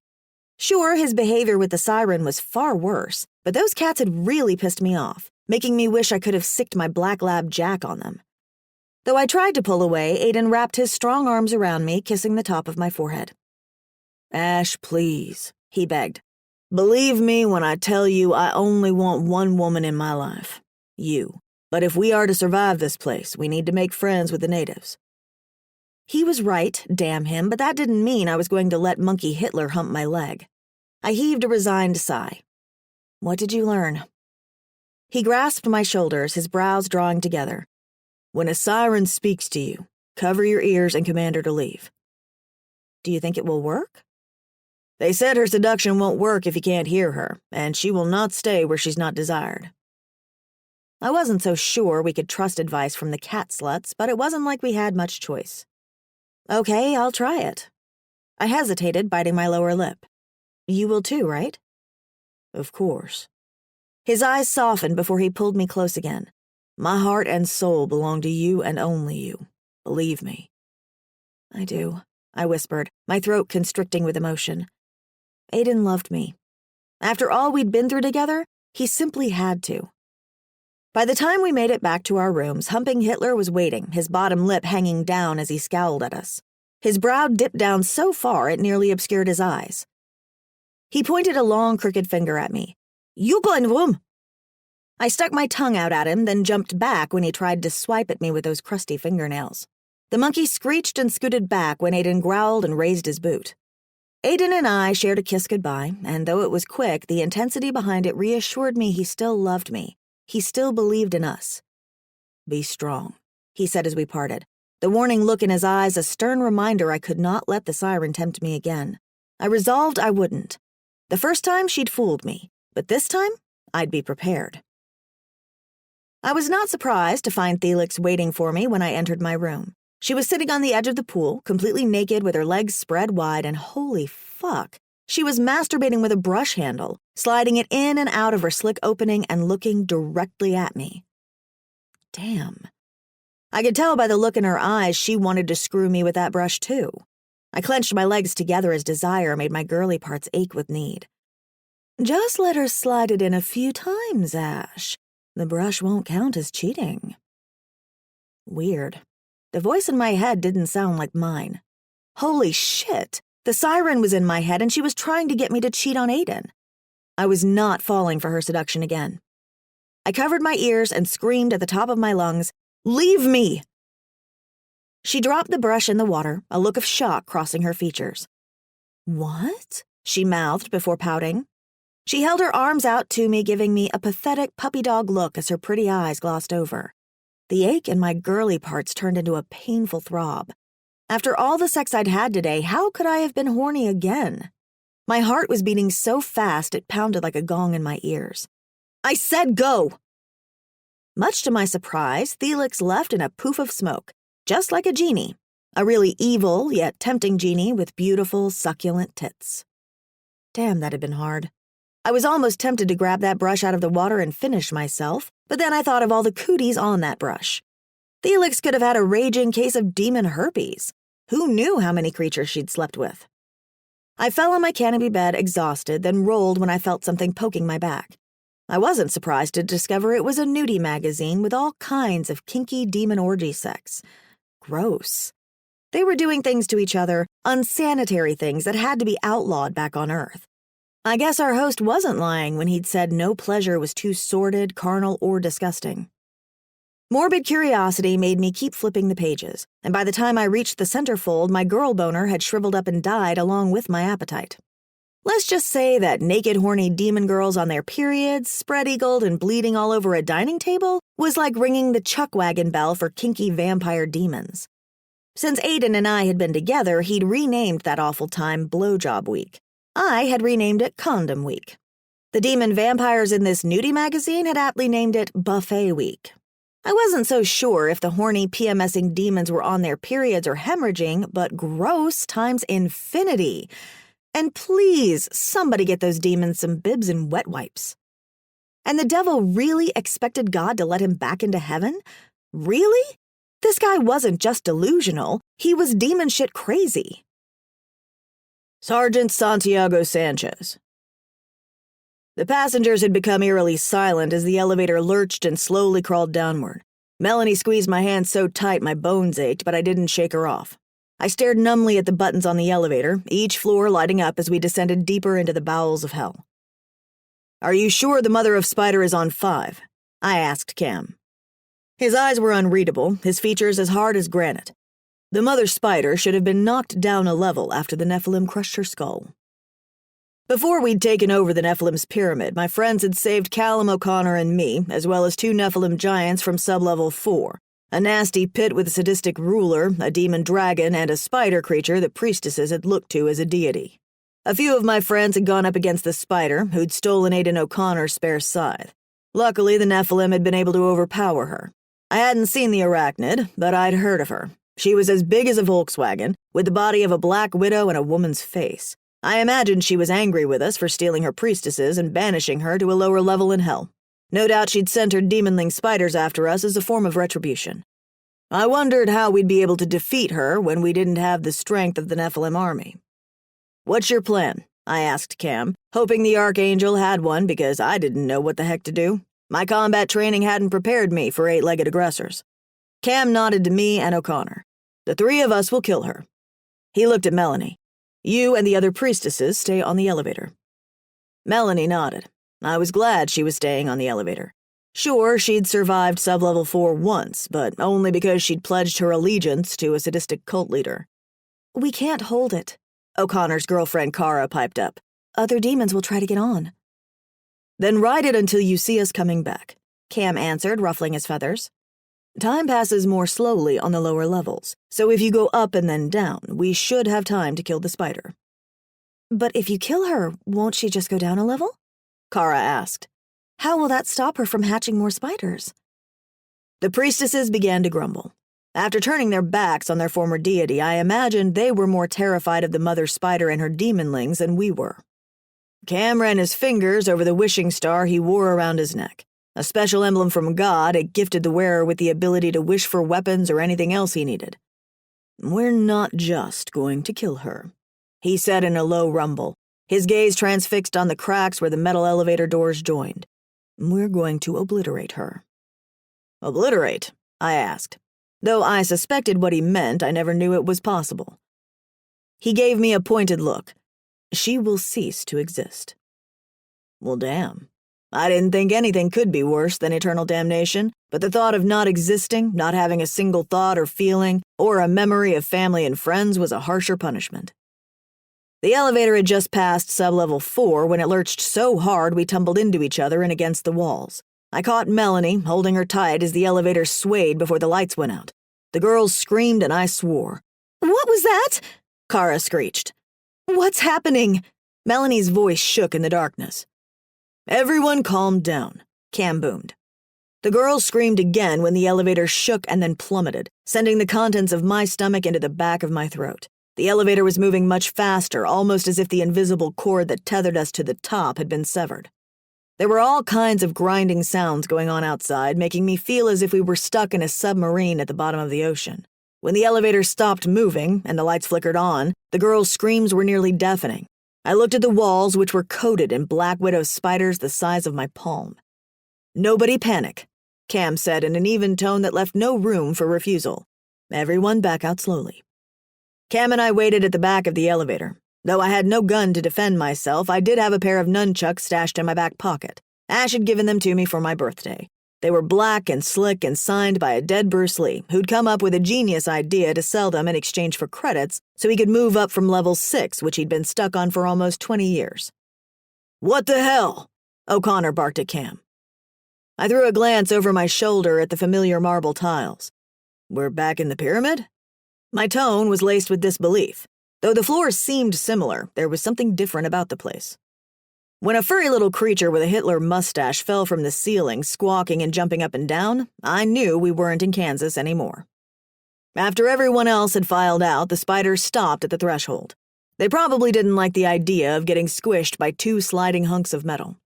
When Cam and I disembarked, I wasn't prepared for what happened next. I completely lost my balance, falling against Melanie. She called for help, and Cam lifted me off her. I gawked at him in stunned silence, then at my leg, which was severed from the knee down. If Cam hadn't held me, I would have toppled over head first. Why had my old war amputation reappeared after I'd healed my leg using the Nephilim's holy water? The elevator door slammed shut with a taunting squeal and shot back into the sky. "We've been tricked," Cam said in disbelief. "Listen to me." Cam fixed us each with a stern look. "Don't drink the wine or the water." "Why not?" I asked. I got the feeling he didn't want us to bathe in it either. I was going to need water to treat my leg injury. Cam's mouth clamped into a firm line. "The water stirs jealousy and desire, and the wine is tainted with the devil's blood. If you see a siren, cover your ears and order her to leave." He wagged a finger at me. "Don't let her talk to you, and for heaven's sake, don't let her sing to you." He grabbed my shoulder, a look of desperation in his eyes before he handed me off like a hot potato to O'Connor. "Forgive me, friend," Cam pleaded before he spread his wings, clutched his star, and shot up into the air, disappearing into the darkness. Well, that was just fucking great. I was stuck at the bottom of hell without the protection of a guardian angel. I was missing half a leg, and the local water source was tainted. What else could go wrong? "Welcome to Sub-Level 13, my honored guests. I will be your host during your stay at my hotel." Sub-Level 13? The bottom of hell? A lean, tall man with oily skin and an even oilier smile was staring directly at me, 2 ram horns wrapped around the crown that sat askew on his head. I was shocked to see his legs ended in hooves. A warning siren blared in my mind. The dark one. "I think you've made a mistake," I piped up, though my throat was so tight with fear and my leg throbbed with such intensity I was surprised I could speak at all. He steepled his fingers and rocked on his heels. "Oh no, I meant to bring you here." He frowned and glared at O'Connor and the priestesses. "Are there no archangels among you?" he asked me. "No, he is in heaven," I answered, praying Cam reached our friends before they tried to come down. "Why have you brought us here?" I demanded, wincing as blinding pain shot up my severed limb. "Why? To make a trade, of course," he answered as a slow smile broke his face in 2. "A trade for what?" I cringed, awaiting his response. Either way, I knew we were going to get screwed on this deal. But the demon didn't answer me. He simply smiled and snapped his fingers. The ground shook beneath me, nearly sending me toppling to the floor as several creatures with bull heads and human bodies marched into the room. Dressed in armor plating and wide helmets and wielding huge spears, they were at least 9 feet tall with shoulders wider than any linebackers. "Take the fool into his chamber and the cursed to the dungeon," the demon said to the creatures. I whipped out my nunchucks and tried to fight, but a monster snatched the weapon out of my hand and flung me over his shoulder. I struggled against him, holding a hand down to Melanie before she and the other priestesses were ushered away by the bulls. O'Connor fought his captor, though it didn't take long before he too was subdued and carried off with the girls. My leg throbbed as the bull bounced me around like a sack of potatoes and finally deposited me on a bed in the center of a lavish, Grecian-styled room, complete with a personal infinity pool flanked by marble columns and a blue sky backdrop. The sound of waves crashing on a shoreline could be heard beyond the breezeway. Our host had said we were on the bottom of hell, How could this be? I had always been told that sublevel 13 was by far the worst of the dimensions, an eternal burning lake of fire, not a Grecian paradise. I exhaled shakily after the bull left. I was in the same state I'd been in just before I died, bleeding out all over the place. Only back then, my soldiers had tried in vain to tourniquet my wound, and I'd succumbed to the loss of blood. Since I was at the bottom of hell, I knew I couldn't die again, but the pain from my injury was nearly enough to make me pass out. I bit my lip, cursing as I wrapped a sheet around my bloody stump. Blood soaked through it in no time, and I watched helplessly as the fabric began to drip. I cursed the damn spiders for putting me in this situation, and my host, who had to be Satan, and Cam for leaving us here. I prayed Cam would be back with reinforcements. My thoughts drifted to Melanie and the others. Our host had sent the cursed to the dungeon. I worried she'd be tortured or worse. I had to get out of here, but how? I was useless with half a leg. Oh, you poor thing. Come, let me help you. My jaw dropped and I blinked hard as the most beautiful woman I'd ever seen emerged from the bathtub, water dripping off her lush, bare breasts and thick mane of dark hair.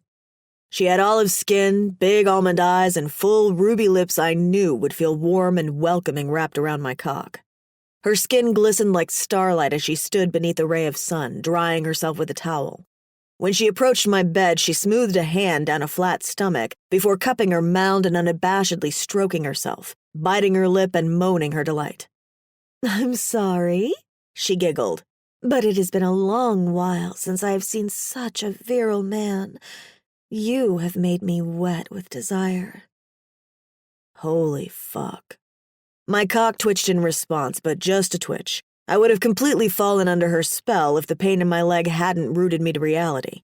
Thank God for war wounds. Cam's warning message blared in my ears like a foghorn. If you see a siren, cover your ears and order her to leave. Don't let her talk to you, and for heaven's sake, don't let her sing to you.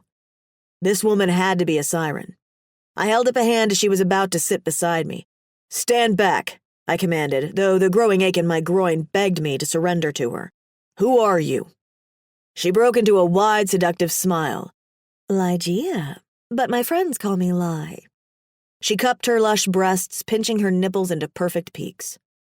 She was trying to tempt me, and damn her, it was working. Already the aching need in my dick was starting to overpower the throbbing in my leg. You're a siren, I said through a hiss. She batted thick lashes before licking the tips of her fingers and swirling the moisture around her nipples. Why, yes.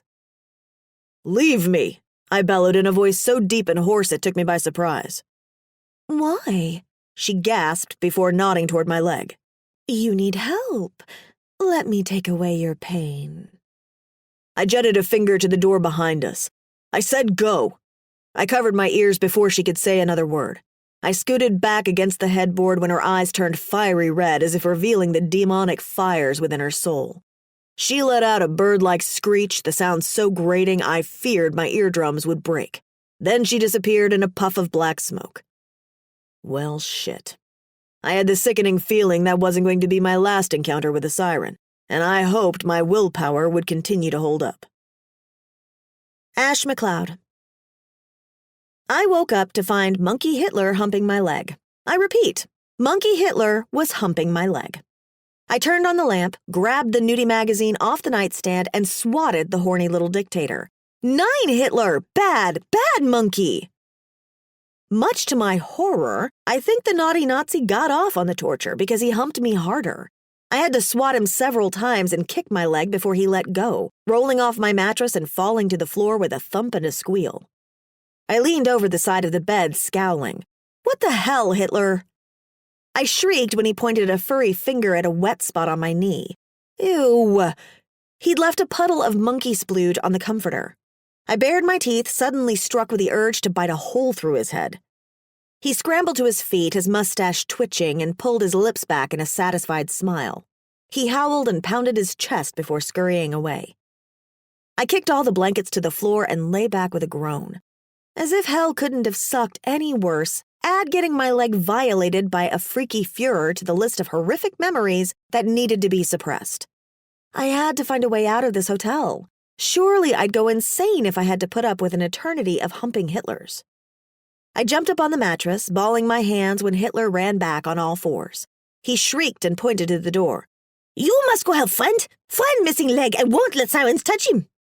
My knees nearly buckled beneath me. Missing a leg?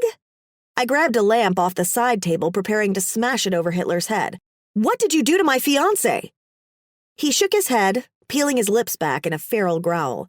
"No fiancé. Soldier named Sanchez." I dropped the lamp and climbed off the bed. Santiago is here? Oh no. The devil had tricked my friends too. But how was it he was missing half a leg when his old war wound had been healed? Then my hands flew to that frizzy mop on my head. My hair had reverted back to being a Brillo pad, making me look like my dead self after I'd been electrocuted. The same thing must have happened to Santiago. Dear God in heaven, he must be in excruciating pain. "Take me to him," I said, glaring down at the evil primate. "And this better not be a trick," I added with a growl. Though honestly, what could I have done if it had been a trick, other than kick the monkey's teeth in and pray I didn't lose my toes in the process? Chapter 6. An ugly bull-human creature was standing outside my door, along with an albino cat woman, one of the sluts who'd been flirting with Aiden. I wasn't bothered by the steam pouring out of the bull's wide nostrils or the spear he carried over his shoulder as much as the demonic gleam in the catwoman's pale eyes as she stroked the shaft of a poker stick, its red-hot tip shining with malice. I narrowed my eyes at the catwoman as the hairs on my nape stood on end. "Who are you?" "I am the hotel healer," she said with a deep purr, continuing to stroke the poker shaft as if she were trying to arouse a metal penis. Damn.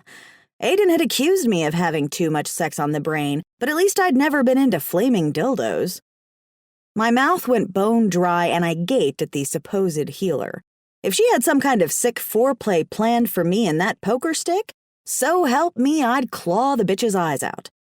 Not wanting her to see how much she terrified me, I did my best to push back my fear. "What are you going to do with that poker?" She flashed a slanted smile, revealing yellowing, razor-sharp teeth, a stark contrast to her snowy white fur. "Cauterize the soldier's wound." She swept her hand toward the door next to mine, the same room Aiden and I had snuck into earlier. "After you," she said with a sinister purr. I rushed through the door, running across the room as if the tiles were made of hot coals, not just because I wanted to see my friend, but because I didn't trust the demon bitch at my back.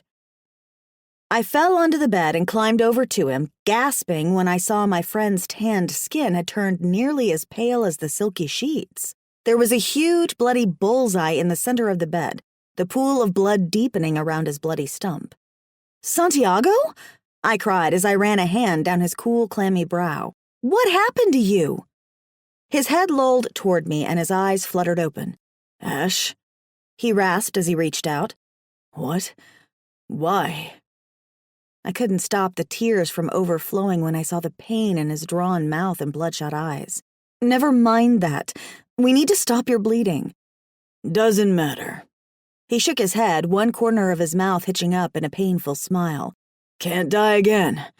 Already at the bottom." I bit my lip as I gazed again at his leg. He'd wrapped it in a sheet which was now blood-soaked. But doesn't it hurt? He chuckled and then cried out, clenching his hands by his sides. "Like hell." His back arched and he cried out again before leaning back and closing his eyes with a groan. "Move aside," the healer commanded with a sibilant hiss. "We need to get this over with." She hovered behind me, an impatient look in her slanted feline eyes, her tail waving back and forth as she slapped her palm with the poker. The tip of that stick glowed with eerie reds and golds, the same colors as the outside fires. Oh dear God, this was going to hurt. I crawled around my friend and held his hand. "Santiago?" I said with a quavering voice. "A healer is here to stop the bleeding." His eyes shot open and he clenched my hand so tight I feared he'd break my fingers. He screamed when the bull creature grabbed his shoulders, pulling us apart as he dragged Santiago to the edge of the bed. "You're hurting him!" I cried, but it was too late. The bull had already ripped the sheet off his leg, exposing a mess of shredded tendons and flesh so horrifying I had to look away. I felt so bad for my friend. It looked like a shark had gnawed off his leg. When the bull pressed down on Santiago's chest, I braced myself for what was coming. Tears streamed down my face when the healer pressed the hot poker against his stump. Santiago's screams of agony sliced through my heart and pierced my soul, and the smell of burning flesh singed my nostrils and sent a rolling wave of nausea through me. It took all of my willpower not to throw up all over the bed. Sometime during the horrific ordeal, Santiago passed out. Thank God for small miracles. Unfortunately, the stubborn man didn't stay unconscious for long. His eyes fluttered open a few times as he muttered incoherent phrases, although I distinctly heard the name Melanie at least twice. When the cat slut was finished, Santiago's leg looked like a charred stump, but at least it had stopped bleeding. "Give this to him." She held a goblet over his chest. "It will take away the pain." I reached for it with a shaky hand, then jerked back when I saw it was blood wine. Santiago woke up and knocked it out of her hands. "I don't want your demon wine," he slurred, then gasped and closed his eyes.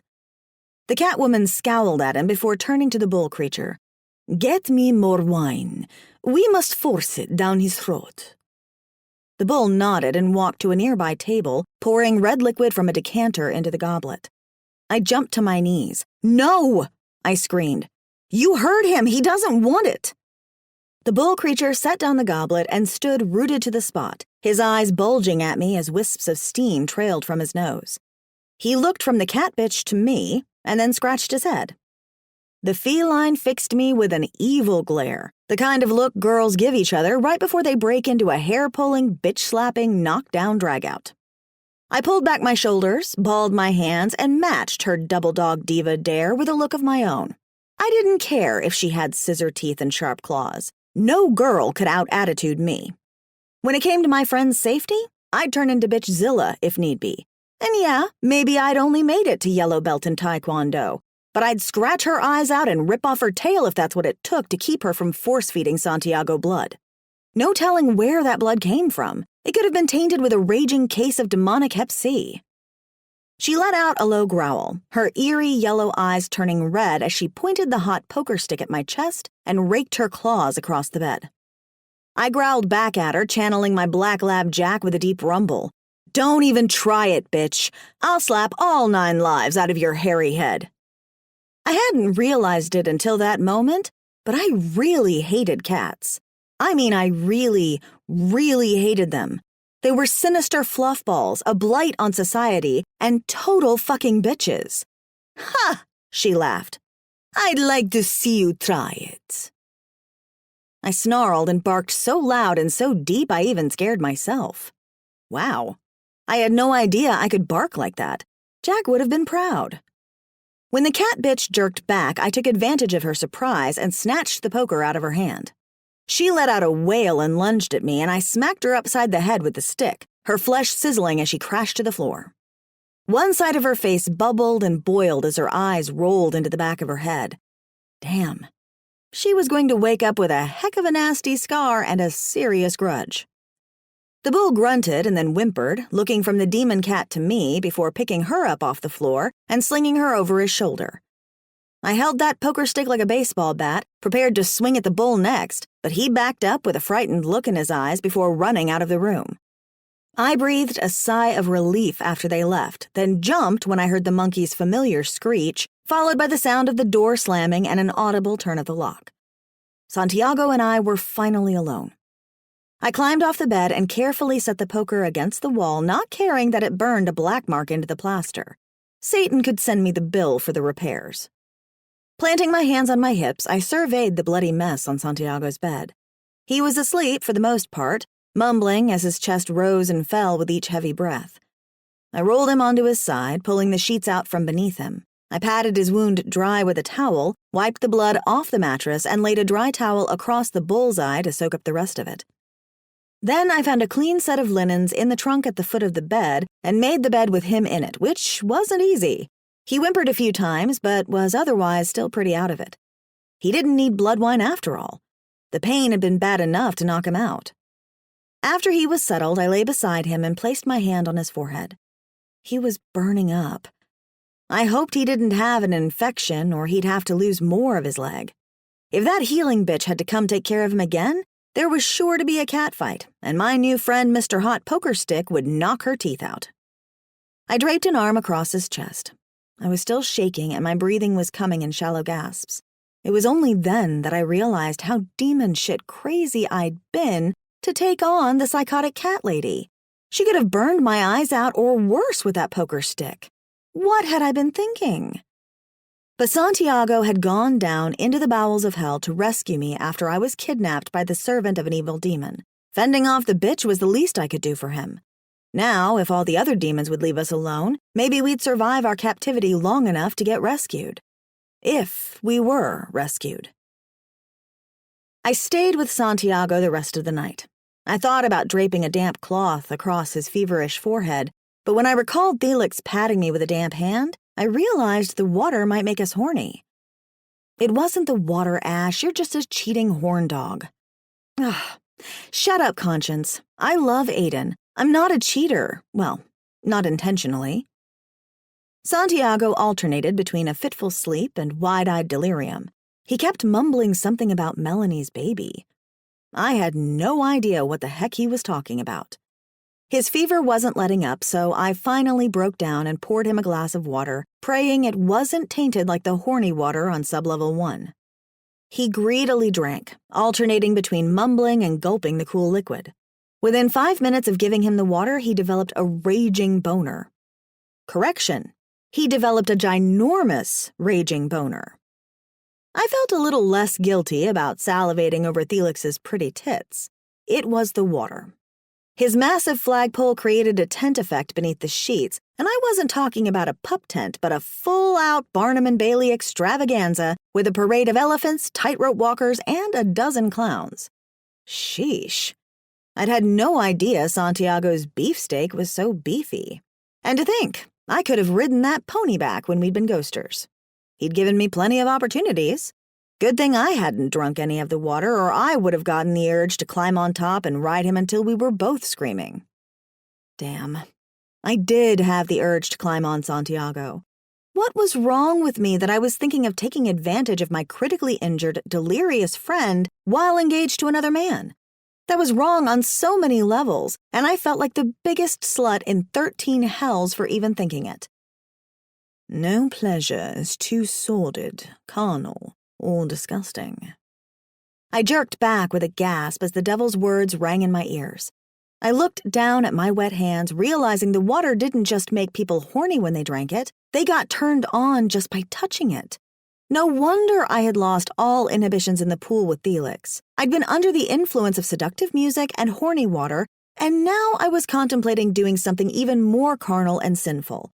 Being fooled by the sirens was one thing, but I knew Aiden would never forgive me if I had sex with Santiago, and I doubted I'd be able to forgive myself. After Santiago fell back to sleep, I decided to put some distance between us. I grabbed a pillow and blanket and made a makeshift bed on a nearby lounge.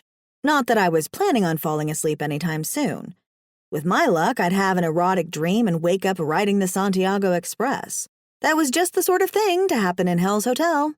I was starting to wonder if I was better off inside the hotel than outside. Sure, I enjoyed the air-conditioned rooms, but the emotional and mental torture was agonizing. It doesn't have to be, Ash. You could surrender to desire. Felix's sultry voice echoed in my brain. I covered my ears and screamed, "Shut up, Felix!" How was it that these demons were able to invade my thoughts? Were they really in my head, or was it my imagination? One thing was certain. The devil knew exactly what he was doing when he'd placed me in Santiago's room.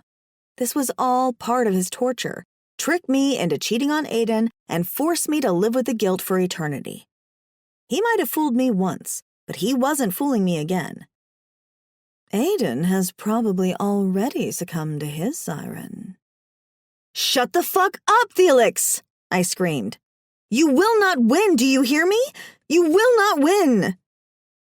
Tears streamed down my face as I squeezed my legs shut. Then an idea struck me.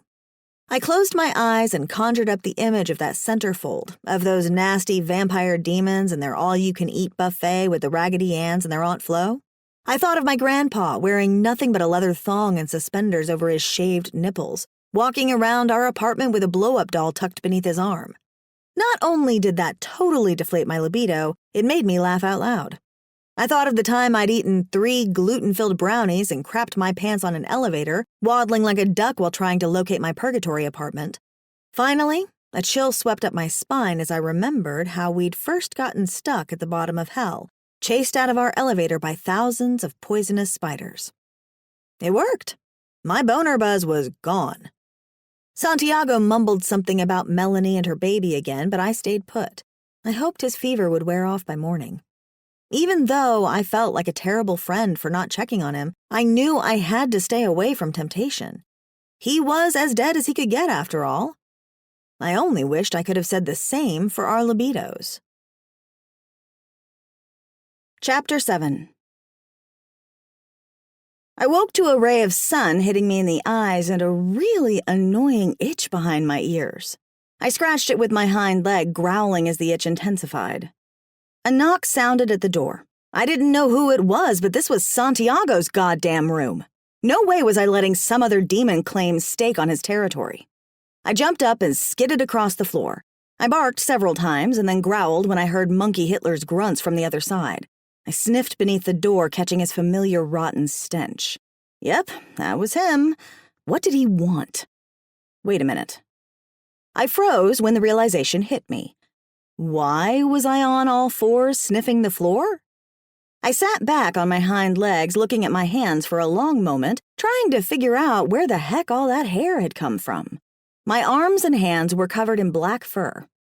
Instead of my beautiful manicure, I now had long black claws. My hands were fat and ugly, kind of a cross between a human hand and a dog paw. Huh? My breath hitched as my gaze traveled to my legs. Oh my God! I had dog legs! Black, furry dog legs! And what was that wagging black thing sticking out the back of my skirt? Was there a dog behind me?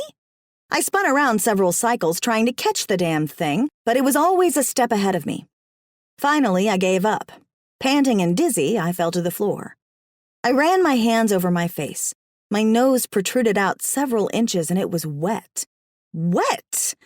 My jaw felt elongated too, and my teeth were as sharp as knives. My hair frizz was gone, replaced by thick, soft fur, and my ears were long and floppy. This couldn't be happening. How did I wake up with dog legs and furry hands?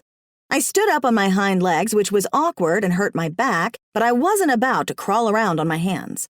That thing kept wagging behind me, but it helped keep me balanced, kind of like a rudder. My legs wobbled as I walked over to the marble vanity beside Santiago's bed.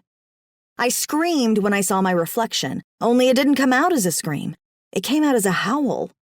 I slapped my hand over my snout and fell onto the padded seat, alternating between swearing and whimpering as I stared back at Ash's eyes and Jack's snout.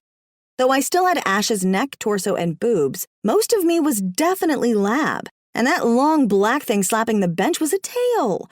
Worst of all was that my tassel-tit bra only covered 2 of my 6 nipples. What the heck? Then I remembered Satan pointing his wand at me and muttering Canis lupus right after he'd called me a bitch. That asshole cursed me and made me a dog. That son of a bitch better change me back or I swore I'd go Cujo on him. I let out a low growl while flexing my surprisingly large muscles. Did Satan's spell come with steroids? Who the fuck are you? I spun around. Santiago was sitting at the edge of the bed, aiming the cat slut's scepter at my head as the smell of fear poured from his body. His charred stump looked horrifying, and his skin was still pale, but the resolve in his eyes told me he wasn't going to be deterred by his injury. Santiago! I held up my hands. It's me, Ash. His eyes narrowed. I don't know what you are, but you're not my friend. Yes, I am, I whimpered. Satan turned me into a dog. He jerked back. What? Why?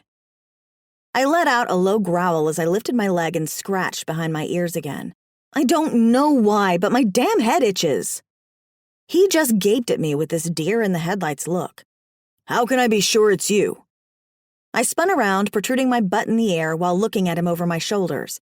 Sniff my butt. You'll see I'm the same Ash.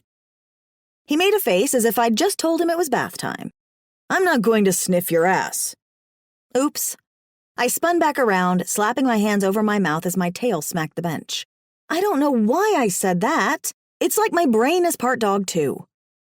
Gripping the sides of the bed, he leaned forward, eyeing me intently as his tight gray undershorts stretched across his glorious man parts, his sturdy soldier giving me a good morning salute. Tell me something only Ash would say. I licked my lips before jetting a finger at his groin.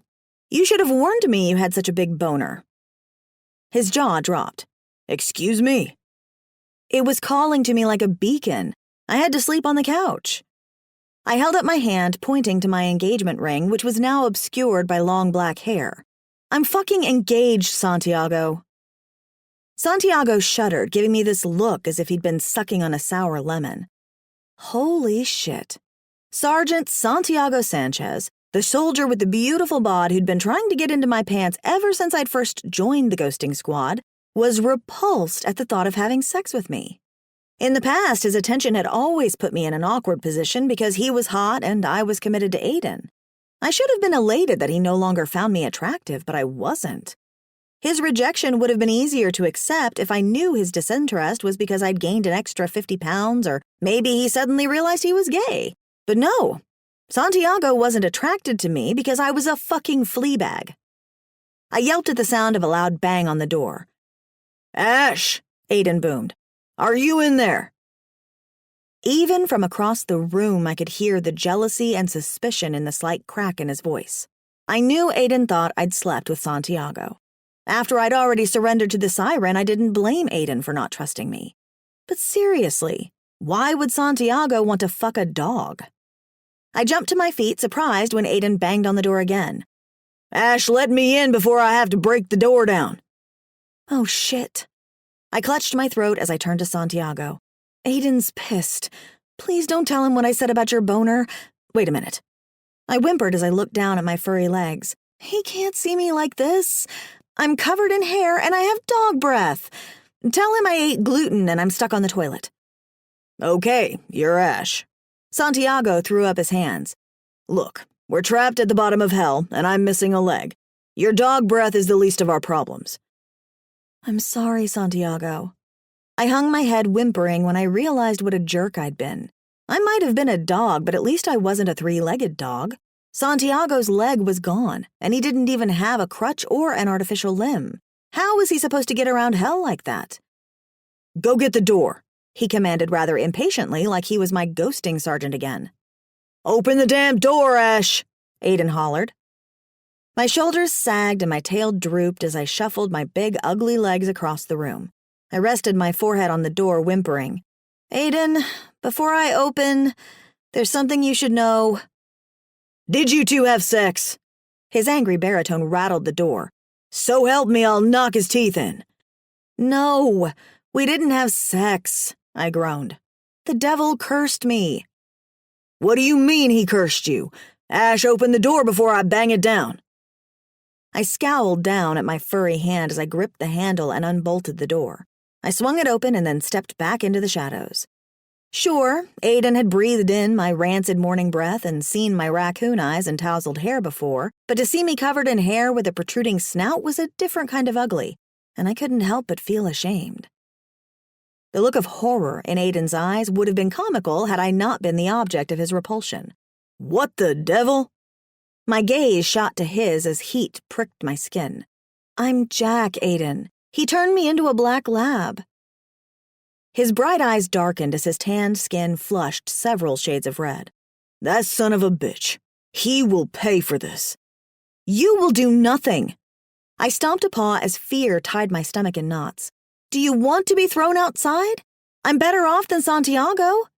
I waved a hand at my friend, his bloody stump hanging off the edge of the bed, a look of agony in his eyes. He's missing a leg. Horny Hitler tugged Aiden's tunic. Come, master waits for you to break fast. I sensed the rage that simmered beneath Aiden's hooded eyes as he balled his fists. Back off, you little freak. When Aiden kicked Hitler in the gut, the primate squealed as he flew out the door. But then the evil dictator grabbed the door frame, his long nails shredding the wood. Aiden slammed the door, heedless of the monkey's tail and fingers. The demon's broken tail flapped against the door as he howled. Aiden! I covered my ears with my hands and turned pleading eyes on my fiancé. He's stuck. Sure, the bastard deserved to get far worse than a broken tail, but his high-pitched squeals were killing my eardrums. Aiden snarled. Serves him right. The door rattled, and much to my relief, the twitching tail disappeared, but I knew that wasn't the last we'd hear from Hitler. He was probably dreaming up some sort of Nazi torture for the two of us. I followed Aiden into the bedroom, keeping a few paces behind and hoping he wouldn't stare at my ugly face. His thighs certainly looked nice and thick in those tights. Really nice. I knew his round ass would have looked just as yummy hadn't it been for that stupid tunic. Good God, man, you're a mess. Aiden knelt beside Santiago, examining his stump. I mentally chided myself for letting a string of drool hang from my bottom lip while Aiden was bent over. Yep, I was right. His ass looked delicious, but now was not the time to go into heat. Too bad, because just looking at that ass made me want to hump the stuffing out of him. Santiago hissed as Aiden ran a hand over the end of his stump. Easy. I had to admire Santiago. If it had been me with the missing leg, I would have been writhing all over the bed in sheer agony. Shoot. I had a more dramatic reaction when I stubbed a toe. How did this guy keep it together? Aiden stood, frowning down at Santiago. What happened? Santiago leaned back with a groan. I'd like to ask the same of you guys. We were on our way to the wedding, Aiden said as his mouth set in a grim line, and demonling spiders chased us off the elevator. Santiago gave Aiden a look of understanding. Same thing happened to us. The spiders have overrun the pyramid. Aiden stiffened, fear reflecting in his wide eyes. Where are the others? We'd sent Mar, Boner, and Inez up top to stop you and your family from coming. Santiago's hands shook as he gripped the sheets. Your brother and the priestesses are in the dungeon. All time seemed to stand still as I held my breath, waiting for Aiden's reaction. Aiden's body turned as hard as granite, and I could have sworn I saw a flash of red in his eyes. He put my brother in a dungeon. Santiago sat up, running hands down his thighs. Cam knows we're here. He will send for reinforcements. But time passes slower down here, Aiden said, giving us each long, deliberate looks. It could be months or years before anyone saves us. I whimpered, averting my gaze and not at all liking the way my fiancé was staring at me, as if he was repulsed by the idea of being engaged to a she-beast for months. Then we must save ourselves, Santiago answered. How? I asked. I didn't want to sound like a doggy downer, but last I checked, elevators didn't make regular stops down here, and the only exit led to the flaming pit of doom. Aiden's brow drew together as he rubbed the stubble on his chin. He was so sexy when he was thinking. At that moment, I had the urge to lick him all over. The only thing holding me back was I knew Aiden would be repulsed by my dog breath. I breathed into my palm and cringed. Why did my breath have to smell like dirty butthole? It's not like I licked my butt. At least, I hope I didn't. I was pretty out of it last night. No telling what dogs did in their sleep. I don't know, Aiden finally answered. But we will have to think of a way. He frowned at Santiago's severed leg. We need to fashion you a leg. What's this? Aiden picked up the poker stick that had been leaning against the wall. Its glow had faded to a dull throb, the white light inside the ball at the end of the scepter having been reduced to a pinprick. It's the cat bitch's poker stick, I growled, snapping at the object in Aiden's hand. Just looking at that stick made me angry as I recalled my feline foe trying to hit me with it. Aiden jerked back, giving me a wary look. Easy, Ash. When he held out a staying hand, I whimpered, obediently sitting on the bed beside Santiago. Aiden turned over the object in his hand, his eyes bulging when he ran his thumbs over a switch on the bottom. It reminds me of my scythe. He hit a button, and it contracted to the size of a cell phone. He hit another, and it extended again. I jerked back and barked when the light flickered and brightened. Whoa. Santiago scooted away from Aiden. I don't want to walk around on that. Aiden flashed a devious grin. You can use your leg as a weapon. I turned to my friend, reaching for him, but thought better of it. He wouldn't want me touching him. My hairy hand grossed me out. I didn't expect Santiago's reaction to be any better. You've got to use something, Santiago. Aiden picked up a chair beside the bed, and I yelped when he slammed it against the wall. A leg splintered off, and Aiden burned it down to a smooth stick with the flaming poker before holding it out to Santiago. How's this? When Aiden waved that stick around, I jumped up barking, mesmerized by the object. Oh boy, was he going to throw it? I really wanted him to throw it. How much fun we could have if he threw it and I brought it back to him. We could make a game of it, and then he'd reward me with something to chew on, or maybe sex. Throw it, Aiden, I growled. Please, please throw it. Ash, this is Sarge's leg. There was no mistaking the derision in my fiancé's voice as he scowled at me. Oh, shit. What was wrong with me? Duh, I knew that. I hung my head, looking at him from beneath my lashes. Oh yeah, sorry. We need to hide this, Aiden said as he turned off the light on the poker and it contracted to fit in his palm. It could come in handy later. He climbed up Santiago's bed, laying the poker on the canopy. Then he tore up one of the bed sheets, twisting it around Santiago's stump and attaching it to the stick. I jumped on all fours, growling when the door rattled with a thunderous bang. I knew by the grunting sounds from the other side that it was a huge bull creature. His cow dung stench wafted from beneath the door. Aiden swore. The monkey brought a Taurus. He held a hand down to Santiago. Do you think you can walk? Santiago grimaced. I'll give it a try. When Aiden helped him up, the lines around Santiago's eyes deepened as he sucked in a sharp breath. He slowly let out a hiss of air as Aiden helped him walk toward the door. How is it? Aiden asked. It hurts like hell, Santiago said through a wheeze. But it will have to do. I trailed behind Aiden and Sarge, my tail hanging between my legs as the bullman led the way. My stomach rumbled as the smell of roasting meat wafted into the hall, reminding me that I didn't eat dinner last night.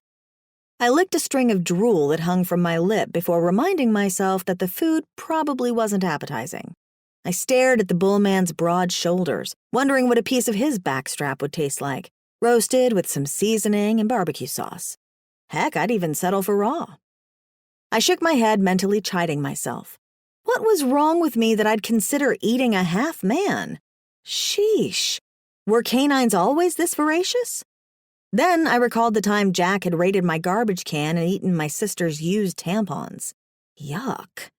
I sure hoped I didn't do anything gross while I was in canine form, and I made a mental note. No eating anything the devil had to offer. No licking up shit off the floor, and certainly no butt munching. The devil's eyes gleamed with mischief when he saw us approaching, his gaze traveling the length of my body before resting on my 4 exposed nipples. He smirked when our eyes met. I had to clench my paws, wanting so badly to pounce on him and scratch his eyes out, but I knew he'd probably point that scepter at me and turn me into something worse, or else throw me outside. I growled under my breath as we neared him, and I vowed to find some way to get him back. Whether it would be taking a shit in his slippers, peeing on his bed sheets, or taking a bite out of his crotch, I would not rest until I found a way. He clasped his hands together, flashing a wicked smile. Why, Ashley, your new look is quite becoming for a whiny bitch, don't you agree? Aiden pulled back his fist and jutted forward. You best! I jumped in front of him, whimpering as I held out my paws. Aiden, please, it's okay. No, it's not, Aiden hollered over my shoulder. Change her back. I cringed when I spun around. Satan was pointing his evil wand at us, and he was flanked by 4 burly guards.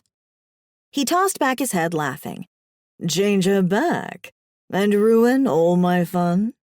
He shook his head before staring at Sarge. How nice that your friend could join us for morning repast. I didn't think you'd be able to leave your room with your, injury. Where are our friends? Santiago demanded. The devil gave him a pointed look. You know where they are. In the dungeon where they belong, and they are very lucky I haven't thrown them outside. I'd like to see them. Sarge's command sounded too much like a plea. I remembered how much he'd liked that priestess named Melanie, and I knew his heart was aching for her. The devil arched a brow as he rubbed his pointed beard.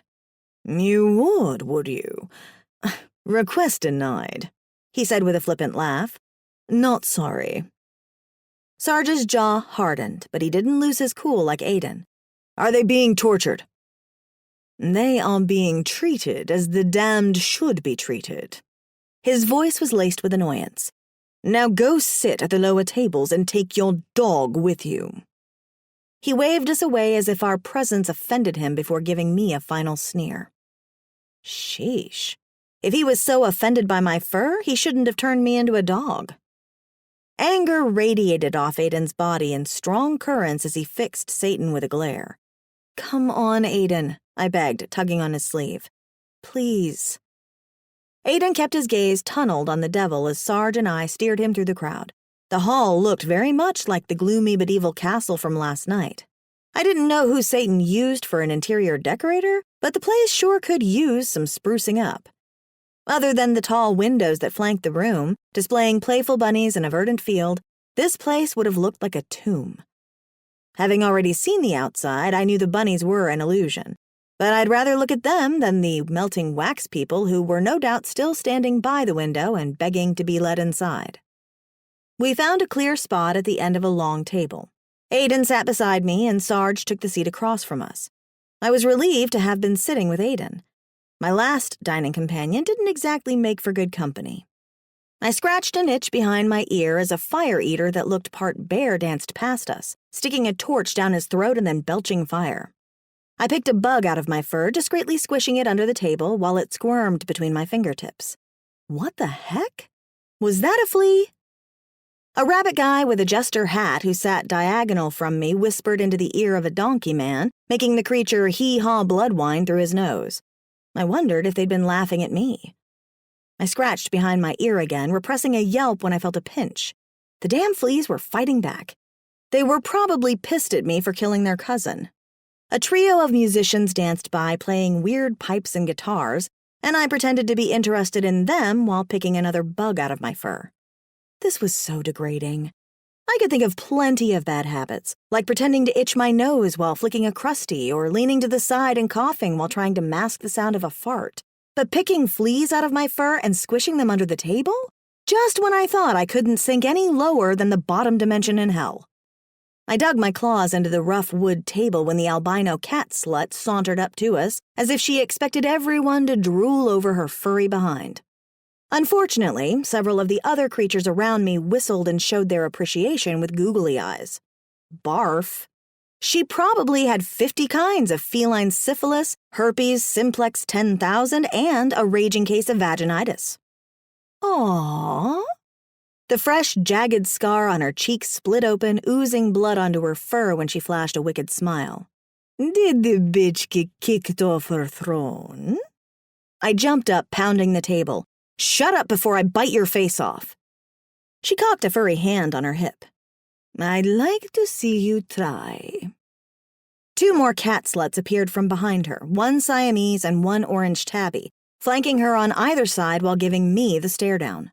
I wanted so badly to rip into them, but Aiden stood, placing a hand on my shoulder. Easy, Ash, he whispered. I don't want you getting hurt. Come on, Ash. Sarge stood, his leg clanking against the low bench. We'll sit somewhere else. The cat slut shooed me away as if I were a fly buzzing around her head. Be a good doggy and listen to your masters. Just one bite, I growled. No, Ash. Aiden pulled my arm. No bites. I reluctantly followed Aiden and Sarge to another table, growling at the cats as I retreated. Why didn't he let me rip into them? Just a few bites. I hated cats. They were such stuck-up bitches. As soon as we sat down, servers set plates of squirming meat chunks in front of us along with goblets of blood wine.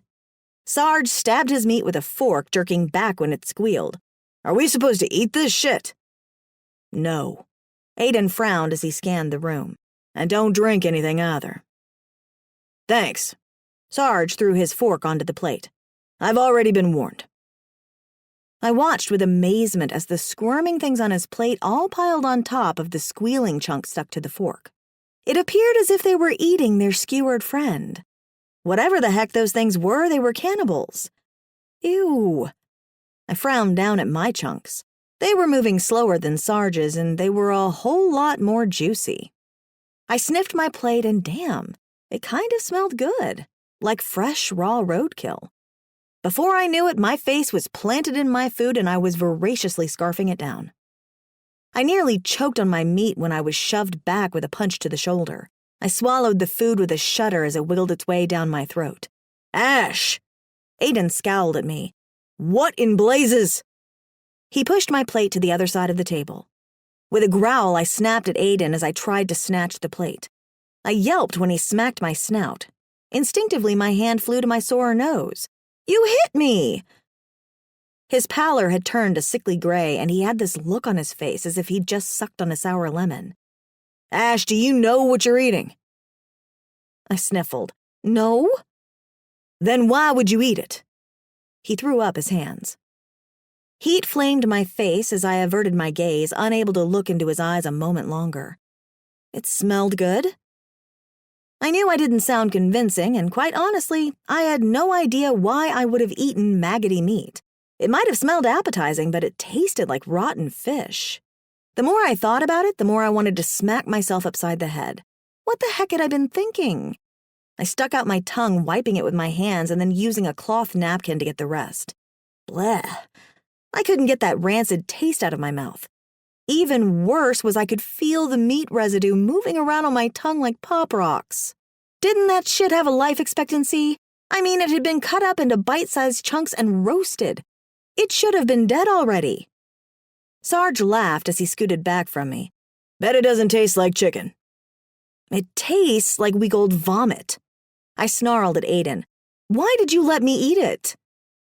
He held up his hands in mock surrender. If you recall, I took your plate away and you tried to bite my hand off. Gah! I cried, reaching for the wine. I need to wash that taste out of my mouth. Aiden snatched the goblet out of my hand. No, you don't. I whimpered, knowing he was right, but the taste was so awful. I just knew my farty dog breath would be magnified, too. Blech, blech. I spit more residue into the napkin.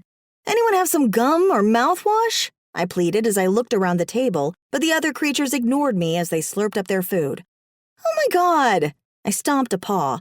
Hell sucks so bad. Sarge shook his head, snickering. You just figuring that out? Shut up, Santiago, I growled. Oh God, the look of repulsion in Aiden's eyes made me want to crawl under the table and never come out. His fiancée had just eaten maggot dog chow.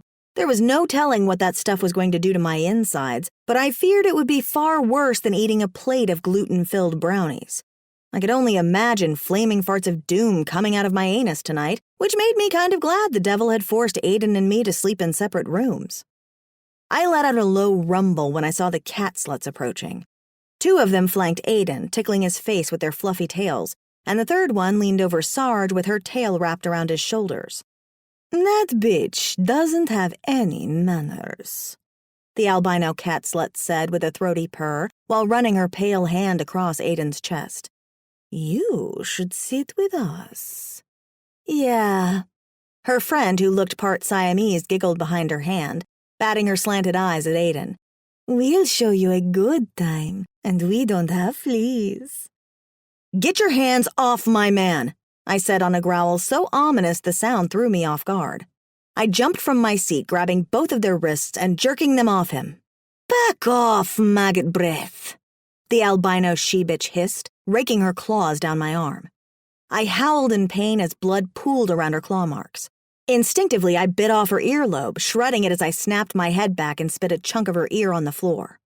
She let out an ear-splitting screech, clawing at the air as I jumped away. She clutched the cavity that was once her ear, blood splatter marring her white fur while her friends flanked her. Oh, so this is how the kiddies wanted to play. 3-1? All I had to say to them was, bring it on. A ruckus rose up around us as creatures slammed tankards and goblets on the table before chanting, fight, fight, fight. I spun around. Aiden and Sarge were glaring at me like I'd just gotten my hand caught in the cookie jar. The hall went silent at the sound of a horn from across the room. I looked up at the dais to see the devil pointing his staff directly at me, while a bull creature stood behind him blowing into a long horn that resembled a seashell. "Bravo, Ashley," he said in a sing-song voice as he waved his serpentine wand at me. "You have acclimated to your new species quite well." I swallowed back a lump of bile, or maybe the maggot meat was fighting its way back up. Either way, I had this sickening feeling in my gut the devil was about to fuck with me. He splayed his arms wide. "My subjects have asked for a fight, so let us give them one." The crowd broke into raucous cheering and my knees weakened. Oh yeah, he was fucking with me. I realized slurping down squirmy demon chum wasn't going to be the low point of my day. The devil silenced the beasts with a wave of his hand. "In order to make it fair, instead of one cat against one dog, let's pit 3 cats against 1 dog." He waved his wand toward the bleeding albino and her 2 friends before breaking into a wicked grin. "After all, everyone knows dogs are more vicious." Aiden grabbed my elbow, thrusting me behind him. "You can't do this." I peered around Aiden's shoulder, whimpering as he and the devil were locked in a stare-down. Somehow I knew Aiden would lose that match. The devil arched a thin brow, looking over Aiden as if he were no more significant than that stuff crawling around on my plate. "I can't, can I?" He snapped his fingers, and 2 bull creatures snatched up Aiden and Sarge, holding them in headlocks. My heart plummeted as Aiden and Sarge struggled against their captors, their faces turning red as the beasts wedged their meaty arms beneath their chins. "Lock them in their chambers," the devil commanded with a sneer, "and don't let them out until the match is over." "No!" I howled as I tried to chase after them, but 2 more bulls stood in front of me, blocking my path with huge spears. Fuckity fuck. I spun around at the sound of a soul-shattering hiss, followed by an ominous purr that shook me to my core. The tabby cat pulled out a freaking huge knife from behind her back, eyeing me intently with a wicked gleam in her eyes. She looked like an Amazonian Garfield.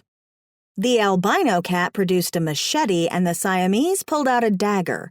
What the heck? This was so not a fair fight. The bulls parted, giving me a clear view of my tormentor. I pointed at the felines, all lined up while waving their weapons. "But they've got knives!" I feared my protests would do no good. Why did I have the idiotic idea I could reason with the devil? The devil folded his arms, giving me the smug once-over. "You should have brought a weapon." I threw up my hands. I didn't know I'd be in a showdown with 3 cats. "Ah," he snickered, waving a hand at me as if I was a wayward child.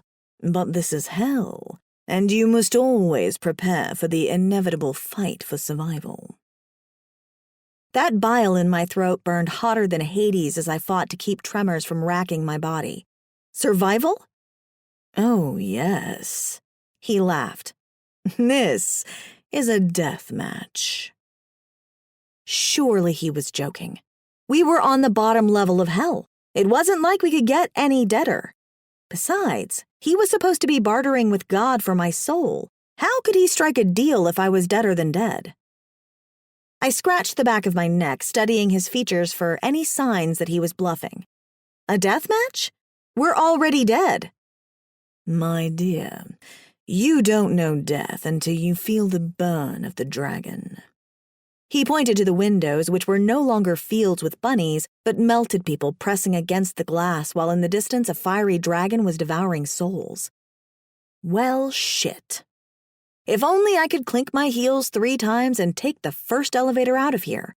Speaking of which, Cam sure was taking his time getting us help. Now would have been a good time for our rescuer to make his appearance.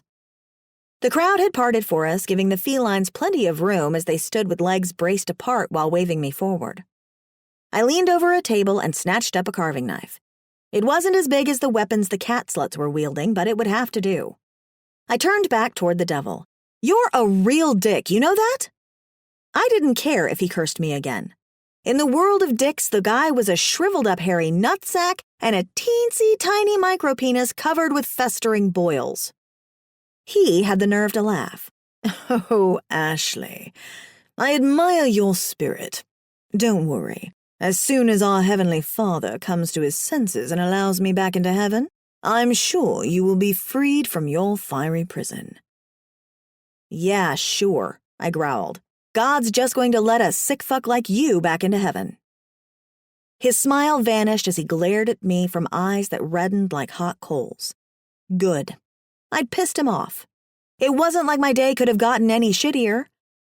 I turned my back to him and heaved a sigh, resigning myself to my fate as I did my best to recall some of Jackie Chan's signature moves.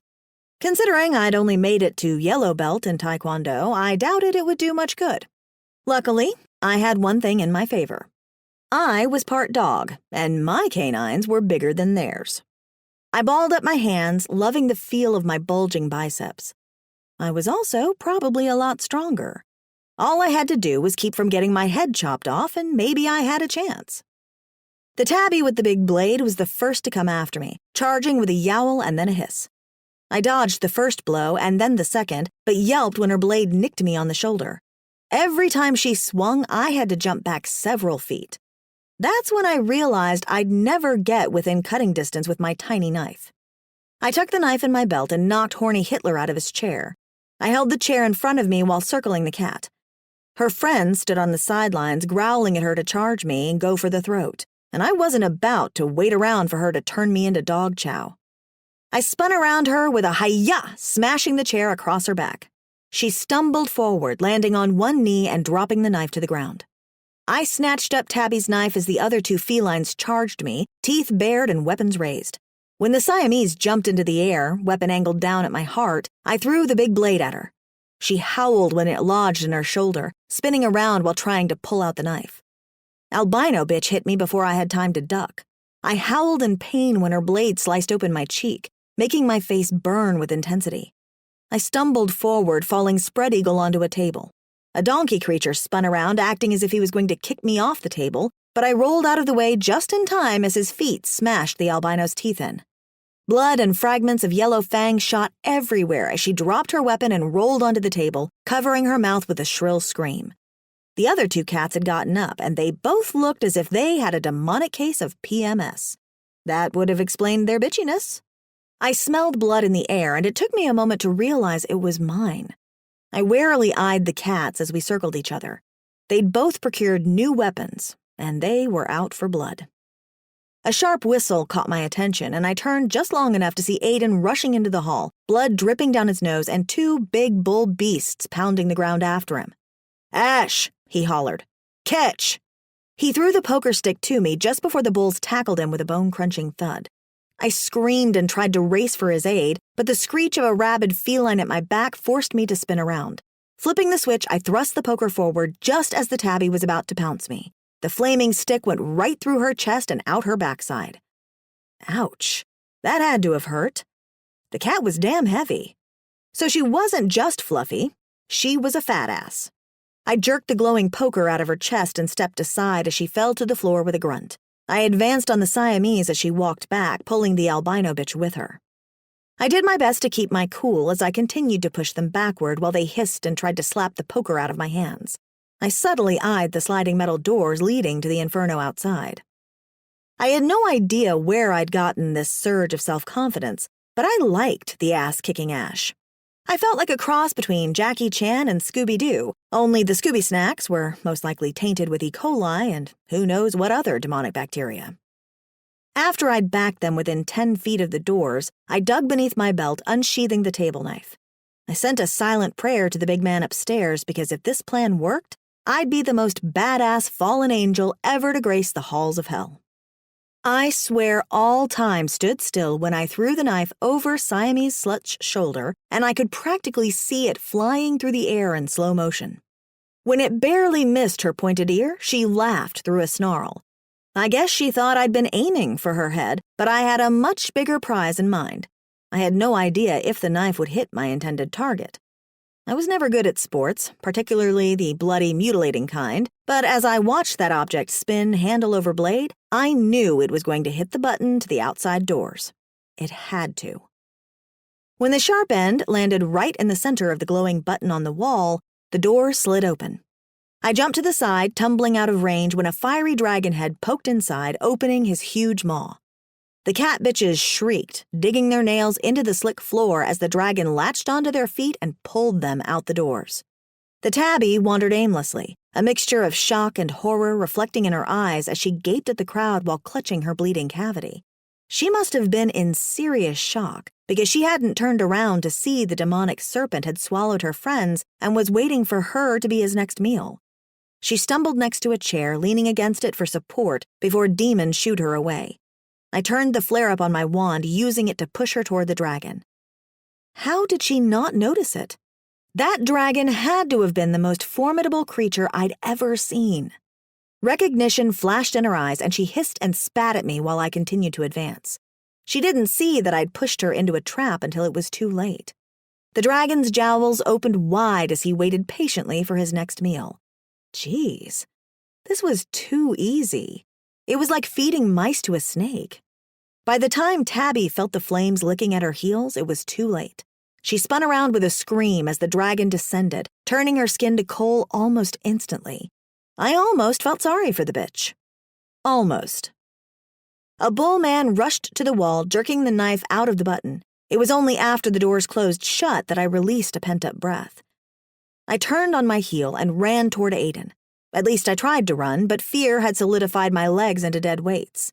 A bull man with a twisted horn was lying on top of Aiden, pressing his face against the cold marble. "Get your hooves off my fiancé," I commanded, and then pressed the end of the poker stick into his ass. He jumped up howling, running into the crowd while rubbing the circular brand on his hairy bum. I knelt beside Aiden. His purple eyelids were swollen shut, his face was a bloody mess, and his left shoulder drooped. I feared his ribs were also broken by the way he clutched his side and the rapid rise and fall of his chest as he breathed through a wheeze. He literally got the shit kicked out of him by a half-ton bull just to get me the poker. Talk about devotion. He might have been a man, but he had the heart of a loyal canine. "Aiden," I rasped, finding it hard to speak through a throat that was raw with emotion. "Can you hear me?" One eye slowly opened as he reached for me, cupping the cheek that still burned from the sting of the cat bitch's blade. "Ash, you okay?" He sounded like his mouth was stuffed with wads of cotton, but at least his shaking limbs had relaxed. I cringed when blood pooled around his lips and dripped down his chin, and I wondered how many teeth the beast had broken. My eyes filled with moisture. "I'm okay," I lied. Truthfully, I wasn't okay, not on the inside. "The fight is over. We need to get you to your room. Can you walk?" He grimaced, then slowly nodded. I turned off the poker, tucking it inside my belt. Then I helped Aiden up, grateful for my canine strength. The crowd parted as Aiden leaned against me, and we made the long trek back up the foyer stairs. I stopped at the edge of the room just long enough to growl and glare at the devil. He had this calculating look in his eyes as he tapped his pointed chin. That's when I knew he wasn't through fucking with us. Bastard. Chapter 8. Melanie. We huddled in the corner of our dark, dank prison cell like frightened mice. I clutched the broken end of a broom handle, waving it at rabid rats with red, glowing eyes as they scurried past us. The priestesses and I took turns with the stick, having learned our lesson after a rat had bitten off Catherine's toe. We circled Catherine, who was rolled up in a ball, her foot matted in dried blood while she wept for her mother. I knew it would be a long time before or if she ever saw her mother again. Even if the Archangel Cam came back, he would most likely save Santiago and leave the rest of us. I couldn't see him risking his eternal soul to save a few damned priestesses. Maybe Catherine's angel mother would try to save us, but our situation was far worse than when we'd lived on sublevel 4. Back then, our rescuers only had to free us from the spider who'd poisoned our minds. This time, we were held captive by the very devil himself, and I didn't see any possibility of escape. I decided not to voice my fears aloud, though I suspected by the haunting looks in my sister's eyes, they knew our situation was hopeless. Still, I did my best to keep up the morale of the group, engaging them in songs and the happy stories of my youth. It seemed so long ago, almost as if my mortal life had been nothing but a dream. I'd been a country girl raised on a farm. My days had been filled with either school or chores, many times both. I vaguely remembered my dad taking me fishing on Sundays after church, or our blind horse who still knew her way around the farm thanks to our retriever, Scout, who followed her everywhere, working as her guide. What a loyal dog he'd been. I sometimes wondered whatever happened to him. I had heard that Ash's dog, Jack, was really just a guardian angel in disguise. How lucky she'd been to have had a guardian. What I wouldn't have given for a loyal protector. An image of Santiago's large mocha eyes flashed in my mind, and I did my best to suppress thoughts of him.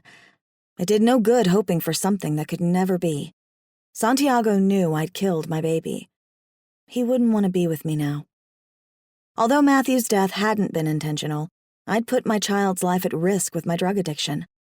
I squeezed my eyes shut, crying out as the memories of that fateful night assailed me. I'd laid Matthew to bed in his crib, then went to my bedroom to light up. I vaguely remembered an explosion and a fire, but I'd been too high to think straight. My baby and I both burned that night, and the next morning I'd woken up in hell, never to see Matthew again. What I wouldn't do to turn back time and change that fateful night I'd met the city boy at my best friend Becky's graduation party. Rick was Becky's cousin.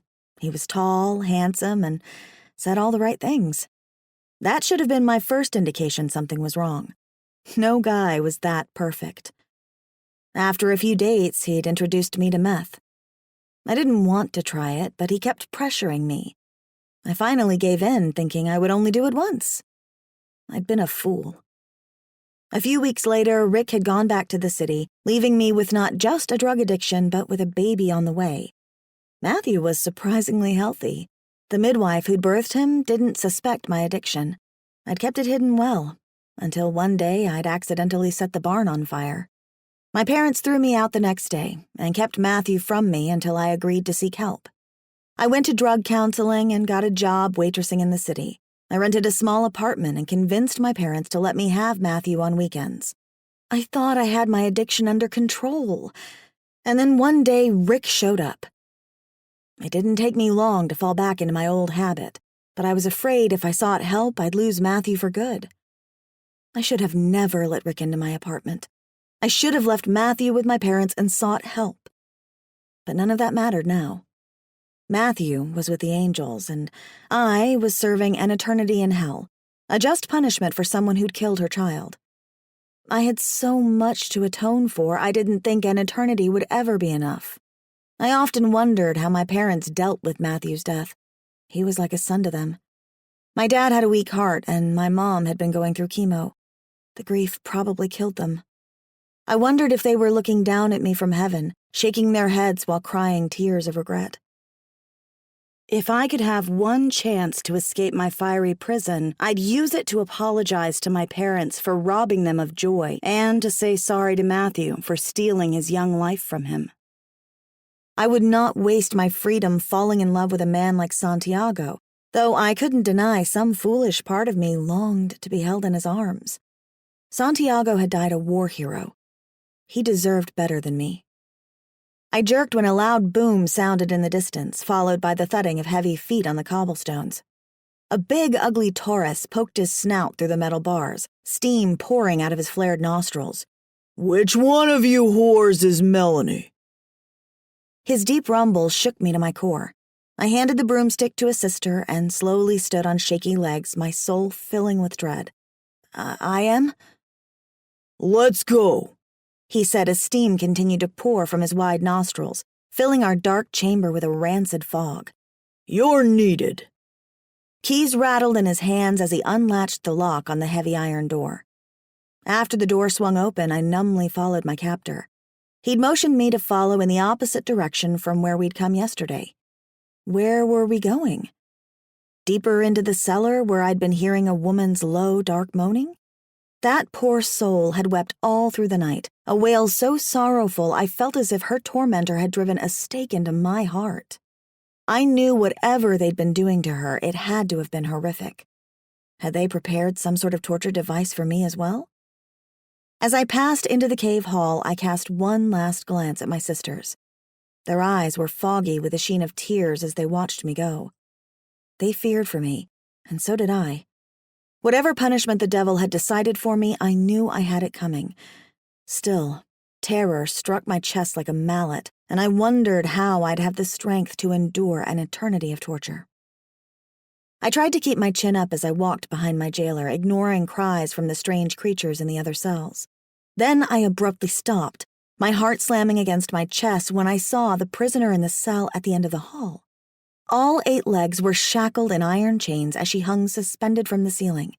Below her round abdomen was a vat, and I could see the movement of thousands of demonling spiders within.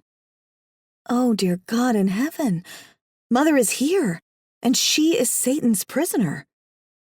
We locked eyes for one eternal heartbeat, and her human eyes looked imploringly at me. My breath hitched when her lips parted.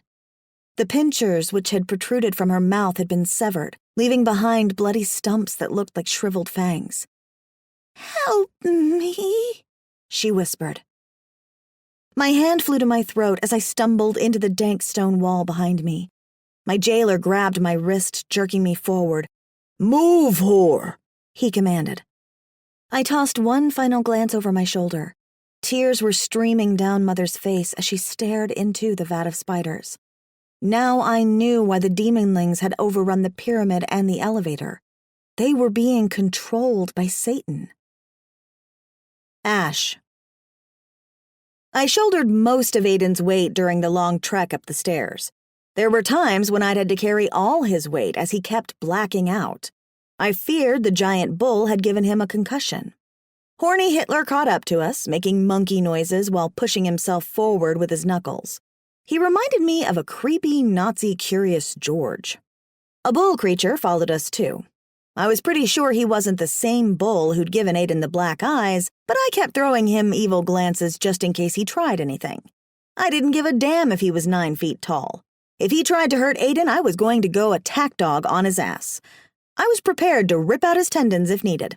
There was no way I was letting the man I loved get hurt again. Once we reached Aiden's door, I leaned us both against the wall, exhaling a breath of relief. Just a few more steps and I could lay Aiden down and start treating his wounds. Monkey Hitler pulled out a big circular keychain and inserted a rusty key into the doorknob. The door opened with a creak, and the monkey leaned back on his palms, kicking it with both feet. Then he turned to me with a snarl, pointing at the door diagonal from us. "Dog go to soldier's room." I held Aiden tighter, straining as he leaned away from the wall and put his weight on my shoulder. Like hell I'm leaving my fiancé. He's injured. Hitler frowned. "Nein! We sent Hitler to help him." I vehemently shook my head. I've already seen what your healers do to people. The last thing Aiden needed when he was in so much pain was another flea-bag slut whose vagina had been so thoroughly used by every diseased demon dick in hell, it probably shot fire. No fucking way. I was staying with him, and no demon in hell was going to tear us apart. The monkey flashed a fanged grin. "Okay, Duckwitch, you win." Then he swept his arm toward the open doorway. So he was just going to give up that easily? I warily eyed him while dragging Aiden through the doorway. Aiden moaned once I laid him on the bed, but said not a word as he draped an arm across his brow. I felt his forehead. He was especially warm. I hoped he wasn't coming down with a fever. A cool, wet cloth draped across his bruises could help, and maybe one for the eyes to bring down the swelling. Even though I didn't want to treat him with horny water, I couldn't stand to see him in pain. I turned away from Aiden, heading for the bathroom, when I ran smack into a brick wall. Or, in this case, a big hairy bull creature whose only resemblance to a brick wall was his hard chest. Speaking of brick walls, I wished I had one to shield me from the steam pouring out of his snout. It was more rancid than week-old roadkill on a hot summer day. I fanned my face, scowling up at him. "Back up, manure breath." The creature gripped my shoulders with meaty hands, squeezing so hard I felt like he was going to snap me in two. I howled, trying to shake out of his grip, but he spun me around and put me in a headlock. I scratched and kicked and bit his hide, but he just grunted and squeezed my throat until I couldn't breathe. Tears pricked my eyes as he dragged me out of Aiden's room and then tossed me into Sarge's room. I landed on all fours, sprinting back toward the door, but the beast slammed it in my snout. My face exploded with pain as I clutched my bloody nose and wailed. Aiden needed me. Who was going to take care of him? I hated hell. Hated it. Where the heck was Cam anyway, or God for that matter? Were they really just going to abandon us to an unjust fate? I might not have been the model believer growing up, but from what I remember from church, God was supposed to be benevolent and fair. There was nothing fair about this place, and I swore with every fiber in my being, no matter the risk, I'd find a way to get us out of here. Santiago had been nice enough to bandage up my wounds and treat them with antiseptic. At least I'd hoped it was antiseptic and not cat piss. Everything down here smelled disgusting, so it was hard to tell. Felix had risen from the bathtub water and given it to him, which made me trust it even less. It was the strangest thing. 1 minute the water in the pool-sized tub was as smooth as glass, and the next Felix emerged from a ripple that had formed at the surface. I thought it was kind of creepy that she could come to us through the water. Was there some sort of secret drain at the bottom I didn't know about? After the burning subsided, my face did feel better, all thanks to Santiago's care and Felix's potion. I made a mental note to thank her next time she showed up uninvited, and then I'd kick her ass out of our room. I made the mistake of stealing a glance in the mirror while Santiago patched me up. Ugh. If I escaped my hellish prison and returned to my normal self, I swore I'd never complain about period pimples or the stretch marks on my thighs ever again. As if it wasn't bad enough that my face resembled some weird dog-human hybrid, then add the stench that emanated from my mouth. I breathed into my furry palm and grimaced. What was up with the dog breath anyway? I'd have to ask Felix for some mints next time she appeared in our room. I spent the night alternating between trying to rest on the uncomfortable lounge, scratching an itch behind my ear, moaning on the toilet, and worrying over Aiden. Was he okay? Who was healing him? A siren? Had she given him a happy ending after treating his wounds? The thought of his dick in her scaly hands made my blood boil. Literally. My skin was flushed with rage. A cramping in my stomach forced me to tuck my tail between my legs and run to the bathroom. This had been my 6th stomach revolt. The first time I wasn't given any warning, which was why I had to throw out my skirt. Not that I needed it. I had more fur coverage down there than a 1970s porn star. I fell onto the seat, cursing hell's cuisine, yet grateful Sublevel 13 had flushable toilets. I shouldn't have looked at the stuff swimming in the bowl, but curiosity got the best of me. Those crawly things had survived my stomach acid and were still crawling. Ugh. Why did I eat that crap? Why? But that wasn't the worst of it. My explosive, wormy diarrhea had left a nuclear red ring of fire around my butthole. Too upset to sleep, I paced the Egyptian rug that circled the sofa, and by paced I meant I dragged my butt around the carpet, groaning at the welcome relief of worn carpet fibers scratching my itchy anus. Sure, I realized scratching made it worse, but I just couldn't help myself. Ash, what the hell? I paused, looking up at Santiago, who was sitting up in bed, scowling down at me as if I'd just taken a dump on the carpet. It itches, I growled. I'm not about to lick it. I have to scratch it somehow. I returned his scowl before dragging my butt again. It felt so good. Santiago fell back against the pillows, draping an arm across his head. Damn, that's nasty. Fuck you, Santiago. Who was he to judge my itchy anus? A dog had a right to scratch. I let out a low groan as I changed course, dragging my anus in the opposite direction. That's when I noticed the brown ring marring the carpet's delicate floral pattern. Wait a minute. Was that my brown ring of shame? Ew. Whimpering, I crawled to the tub and sank up to my neck. The warm water was soothing, and I didn't need to leave a brown trail to itch my butt. A tingling between my thighs reminded me I was soaking in horny water. Just as my libido kicked in, my stomach twisted and buckled again. Damn. Talk about bad timing. When would the torture end? I crawled out of the tub, drying off my fur before hurrying toward the bathroom. Note to self. Don't eat the food in hell because hell's cuisine did far more damage to my colon than a plate full of gluten-filled brownies. I shouldn't have drank the toilet water either, but I was damn thirsty. It's not like I drank dirty toilet water. I'd flushed the bowl a few times first. But maybe, just maybe, the toilet water disagreed with me because after the second bowlful, my stomach had swollen like a balloon. And of course, I was even more horny.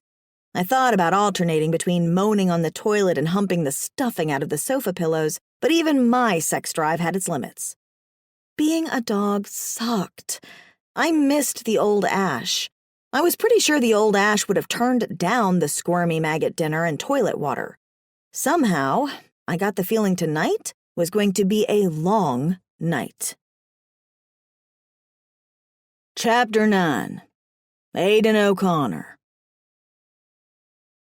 Callum? My eyes slowly opened at the sound of her lilting voice. I was transfixed for a moment by her halo of red hair that shone like fire beside the flickering candlelight. I recognized her. She was Melanie, the priestess, and the primary reason the sergeant refused to leave the pyramid. Though her skin shone like porcelain and her amber eyes like twin gems, she wasn't my type. I liked girls with dark hair and green eyes. Girls like Ash. I grimaced when I recalled that my Ash didn't look like herself anymore, though I knew the same girl I fell in love with was still inside that dog's body. "Callum, is that you?" Melanie repeated. I ran my swollen tongue over the roof of my mouth before trying to wet parched lips, though it did little good. "No," I rasped. "Aidan." "What happened to you?" Her eyes widened as she ran a hand over my brow. My eyelids fluttered shut. Her smooth, cool hand felt soothing, a stark contrast to the rest of my body which throbbed from breaks and bruises. I was attacked by a Taurus. She leaned into me, her soft breath on my skin a balm to my soul. "What can I do to help you?" My eyes shot open when Callum's tortured eyes burned holes into my conscience. "Have you seen my brother?" "No." She leaned back with a frown. "They separated him from the girls. Do not fret. I'm sure he's in a cell like I was." Something in her tone wasn't reassuring. "Did they torture you?" She averted her gaze. "No." I tried to lean on my elbows, wincing at the pain that shot through my ribs. "You're lying." "There was no torture," she said on a sigh. "But there were big rats." Rats? That didn't seem so bad. My brother had suffered much worse on Sublevel 1. Callum can handle rats. She twisted her fingers in her lap, her brow furrowing with concern. "I saw someone in the dungeon when they were bringing me to you." "Who?" I asked, as I managed to pull myself into a sitting position. Then I took a deep breath while rubbing a hand over my rib cage. It hurt, but the pain wasn't unbearable. My ribs were probably bruised, but surprisingly not broken. After all, I'd been body-slammed by a half-ton bull. Her gaze flitted from mine to her hands folded in her lap. "Mother," she said on a whisper as a lone tear slid down her cheek. Why did I get the feeling this girl still cared about the false deity who'd brainwashed her and the other priestesses? I supposed it was hard for her to stop caring for the spider, especially since the beast had saved the priestesses from a world of torture. "So you saw the giant spider?" She nodded.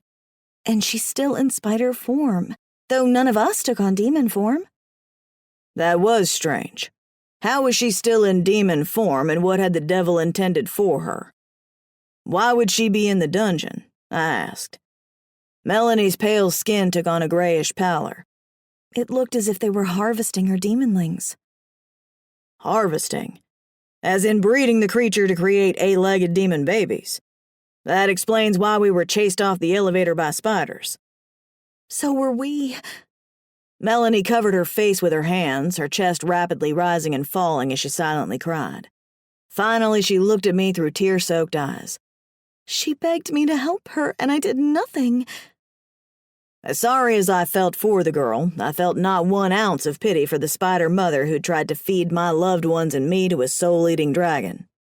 As long as Satan controls her, he controls all 13 levels of hell. Those demonlings are obeying his commands. She leaned over me, grasping my hand. What do we do? The only thing we can do, I said as dread settled in my heart. Releasing one evil demon to stop another didn't sound like such a hot idea. I gripped Melanie by the shoulders, looking deeply into her luminous eyes. We have to help Mother escape. Of course, there was one more option, obliteration. The Grim Union enforced strict rules about obliteration as a last resort. Once a soul was obliterated, it couldn't be undone. During the more than 100 years I'd worked as a Grim, I'd never obliterated anyone. Unnecessary use of obliteration could result in a Grim losing his license, all of his credits, or worse, being condemned to an eternity of hell. Ash McLeod. Morning couldn't have come fast enough. When the Nazi monkey unlocked our door, I was so relieved to be let out, I fought the urge to lick him. Then I remembered that beast deserved none of my affection. I growled for him to back up while clutching the hilt of the poker I'd tucked under my belt. The monkey shrieked and gave me a wide berth, his eyes nervously darting from the hilt of my weapon to the guard. I figured he was looking for backup, but the guard seemed more interested in crying over a crack in his hoof while he tried in vain to press his hoof back together. I wondered what the devil did with lame man bulls. Did he send them to Hell's glue factory, or was he nice enough to release them to sub-level 13? The beast looked so pitiful as he rocked back and forth while babying his hoof, I almost felt sorry for him. Almost. He didn't earn his way to the bottom of hell by racking up the most airline reward points. I rushed into the hallway, relief flooding me when I saw Aiden. Sure, he looked like shit with 2 puffy eyes and a bruised and bandaged face, but he was standing, which meant he probably didn't have internal injuries. My gaze tunneled on Aiden as I bound up to him, wrapping my arms around his neck and licking him senseless. He made a face and pushed me back. Easy, Ash. I frowned as I let him go, a wave of shame washing over me. Oh yeah, dog breath. Are you hurting? I smoothed my hands down his arms, careful not to press too hard. I thought your ribs were broken. Not broken. He grimaced as he lifted his shirt, revealing a black and blue ribcage. Just bruised. Though I was relieved he didn't have serious injuries, I couldn't help the jealousy which had plagued me all night. Someone had bandaged him. The thought of another woman in my fiancé's room made the fur raise up on the back of my neck. And then it hit me. A sweet, peachy smell. Why hadn't I noticed it before? Her scent was all over him. I let out a menacing growl. Who treated you? Was it one of those siren sluts? Heat filled my skull at the thought of those women's scaly hands on my fiancé. He reddened. No, they sent Melanie to treat me. Melanie? Sarge was upon us in a few long strides. Is she here? He asked a little too eagerly. Actually, desperately was more the word that came to mind. And that's when I realized just how love-struck Sarge was. Aiden nodded to the closed door behind him. Felix is dressing her. She slept in your room? Sarge and I asked in unison. Aiden gave us each quizzical looks. Yes, on the sofa. Sarge and I shared looks of concern. I didn't need my canine instincts to know what he was thinking because I was right there with him. I remembered Melanie from before. Though she was always in one of those heavy robes the priestesses wore, I could still tell she was a beauty underneath all that wool. She had lots of red hair and creamy skin, plus the robe did little to conceal that she had been endowed with big breasts. Yeah, I really didn't like the idea of her sharing a room with my fiancé. I cocked a furry hand on my hip, jutting out my 6 nipples with as much diva attitude as a furry black slobber bucket could muster. So what did she do to treat your wounds? Just cleaned my cuts and bandaged them. He held out his hands in a defensive gesture. Any other questions? I could tell by his tone he was hurt. Why, I had no idea. He slept with a beautiful redhead. I slept with fleas. I shrugged, averting his intense gaze. No. And what did you two do last night? I jerked my head up at his accusatory tone, but the humor in his eyes told me he knew we didn't do a damn thing. Probably because he realized Sarge was repulsed by my dog breath and furry anus. Asshole. He could have at least pretended to be jealous. Aiden winced when I growled my response. Ash cleaned her ass on the carpet, Sarge answered. I jabbed Santiago in the stomach with my elbow, tempted to pull the poker out of my belt and burn a hole through his ass. Shut up. He howled, buckling over while clutching his gut. Damn, you're strong. Look at me, Aiden. I thumped my chest while flashing my fangs. The only thing I'll be humping are the pillows, and you know it. Sarge backed up while holding out his hands. Just not mine, okay? I turned on him with a growl, tempted to kick him in the nuts. Well, you don't have to worry about us, Aiden said defensively. I'm not a cheat. I snapped my head back at him. Oh, really? So that bathtub hand job with the siren didn't count? Maybe in his alternate cheater universe. I held up a furry finger. Except for that one time. Aiden's face turned almost as red as blood wine. I was tricked and so were you. I can't believe you'd bring that up, he hollered. Enough! Sarge stepped between us, holding out his hands. We need to focus on a way out. This fighting isn't helping us. The door opened, and who should come out but Little Miss Redhead herself, looking absolutely drop-dead gorgeous with a lot of makeup and a short skirt. But that's not where my gaze was drawn. I couldn't stop looking at her huge melons accessorized with nipple tassels. And I thought I had big tits. Hers were so big they could have been fake, but I knew they weren't. They had just the right amount of sag. Besides, they matched her curvy hips. And damn her waist was small and flat. When the smell of her peach perfume hit me, I swear I was seeing red. I didn't care if she and Sarge were a ticket. I wasn't about to let that bitch book passage on the Aiden Express, too. After Sarge rushed to her side, my cheater sonar instantly honed in on Aiden, and lo and behold, his jaw hung so low, he was in danger of tripping over his lip. What the hell? Close your mouth, I said with a sneer, before I shut it for you. He jerked back and looked at me as if he'd been caught elbow deep in the cookie jar, and not the store-bought cardboard crap, but a dozen home-baked double chocolate chip with walnuts. What? You heard me, I growled. I was just shocked. He scratched the back of his head, averting his gaze. I didn't know she looked like that. I narrowed my gaze, imagining my eyes were twin lasers and I was burning a hole through his libido. You mean you didn't know she had huge tits? Your breasts are the only ones I care about, Ash. He made eye contact with me for the briefest of seconds before looking away. You know that. I closed the distance between us, glaring up at him. Dog breath be damned. That was the least of his problems. I protruded my nipples. All 6 of them? I asked, and then hated myself for challenging my fiancé to love a smelly mutt. He grabbed my shoulders, dipping his head until he found my gaze. You're not going to be a dog forever. Once we get out of here, you'll change back. You sure about that? My lip quivered as I looked up at him. What if he was wrong? What if God left us down here and I was a Fido forever? Aiden would never want to kiss or make love to me. How could he stay faithful to a dog? He pulled me in his embrace, wrapping his arms around me, making me self-conscious about my back fur. How could he touch me without wanting to throw up? Aiden, we have to find a way out of here, I said through a sob as tears threatened to spill over my eyelids. The devil is going to keep testing us. Because I knew without a doubt that sick fuck had put Melanie in Aiden's room just to piss me off. I know, but we won't let him win, he soothed while stroking my back. I hated him touching me when I knew he was repulsed by my fur. I jerked away from him. Don't touch me, I murmured, scowling down at my big, ugly dog paws. There was no mistaking the hurt in his eyes. Oh well, he'd get over it, him and his 2 nipples.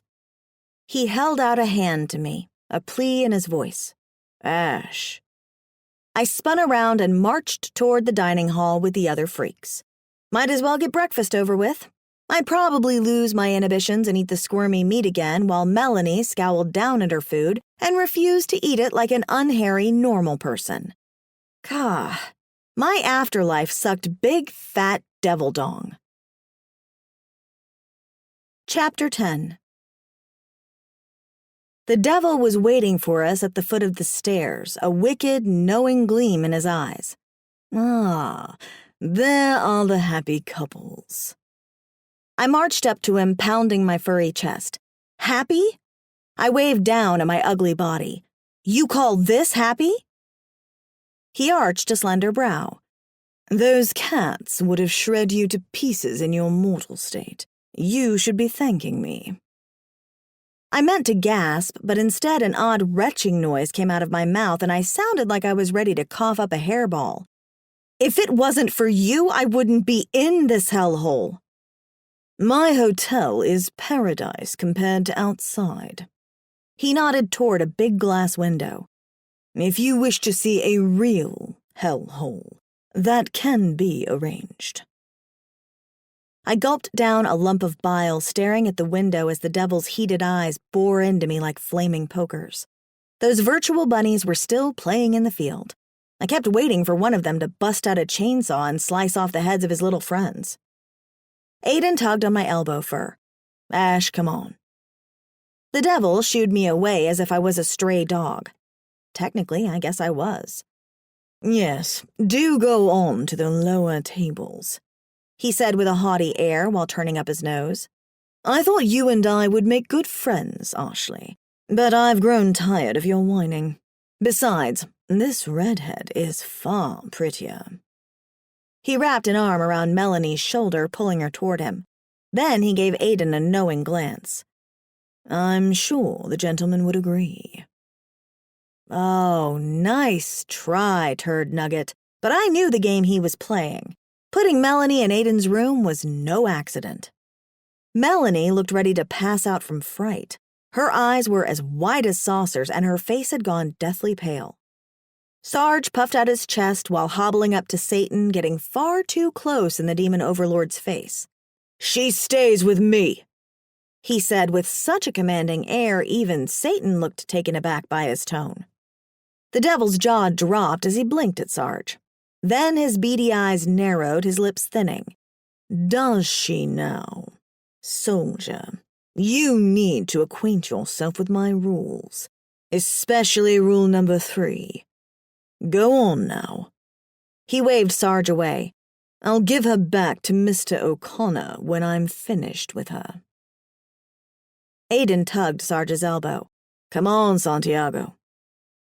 He jerked out of Aiden's grasp with such furor I feared he was about to punch him. Keep your hands off me. He glared at Aiden before storming past him. I caught the devil's satisfied smirk before I hurried after Aiden. Yep, our host was definitely trying to turn us against each other. And what better way than by forcing us to switch partners? Bastard, Sarge muttered as he sat across from me at the end of a long table. I didn't know if that insult was meant for Aiden or the devil, and I certainly wasn't going to press Sarge for the answer. Quiet, Santiago, I whispered. This is how I got turned into a dog. His response was a litany of swear words as he grabbed a carving knife, holding it tightly while glaring up at the devil and Melanie at the head table. She sat stiffly beside her host, shaking her head as he poured her a glass of wine. I sure hoped Aiden had warned her to stay away from the food and drinks in this place. A bleeding goat man set a plate in front of me. The meat resembled a big block of Spam, but when I poked it with my fork, it jiggled a little too much, as if it was trying to scoot away from my utensil. Weird. Aiden pushed my plate away with a warning scowl. What the heck was that about? Excuse me? I waved my fork at him. What do you think you're doing? His scowl deepened. I'm not letting you eat that crap again. Well, duh. It wasn't like I was about to eat Satan's Spam. At least I didn't think I was. Either way, it wasn't for him to decide. That Spam was mine. Mine. He had no right to take it. I cocked my head, my ears flattening against my skull. Oh, so you're my boss now? Ash, Aiden said with a sigh. Will you listen to yourself? We're arguing over a plate of undead meat. Oh, I breathed, while looking down at the squiggly spam. I cringed when a drop of my drool hit the table. Had I been salivating over demon chow? Gross! I looked back at Aiden and his judgmental scowl. Geez, what a jerk. It wasn't my fault Satan had turned me into a buttlicker. I supposed he was comparing me to his new roommate, Miss Big Tits Melanie. Melanie didn't drool over spam. Melanie had only 2 nipples and no back hair. Melanie couldn't reach to lick her anus, and even if she could, she probably wouldn't. This is what he wants, to make us mad at each other. I looked across at Sarge, who was staring intently at both of us. My instincts told me my friend was right. Satan wanted to see us fight, which was why he'd given me facial fur and put the redhead in Aiden's room. The sick fuck probably enjoyed watching us bark at each other. I jerked around and chewed on my furry backside for a moment. The damn hot spot on my tailbone was always itching me. I turned back to Aiden, spitting a chunk of fur on the table, pleased when I saw a flea hop away. "And stay the hell off my back," I barked. Shit. It's going to be weeks before Cam comes for us, I whined while scratching behind my ear. I don't know how I can survive that long.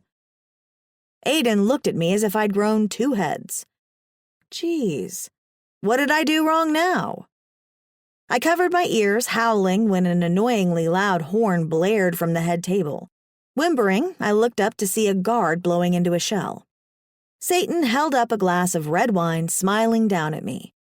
I'd like to congratulate Ashley, the bitch, on her victory yesterday.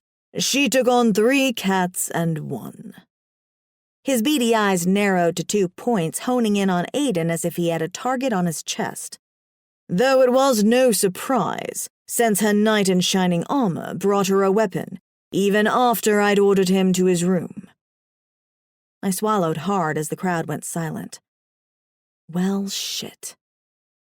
Now we must decide on his punishment, Satan said a little too merrily, for clearly he'd broken rule number 2.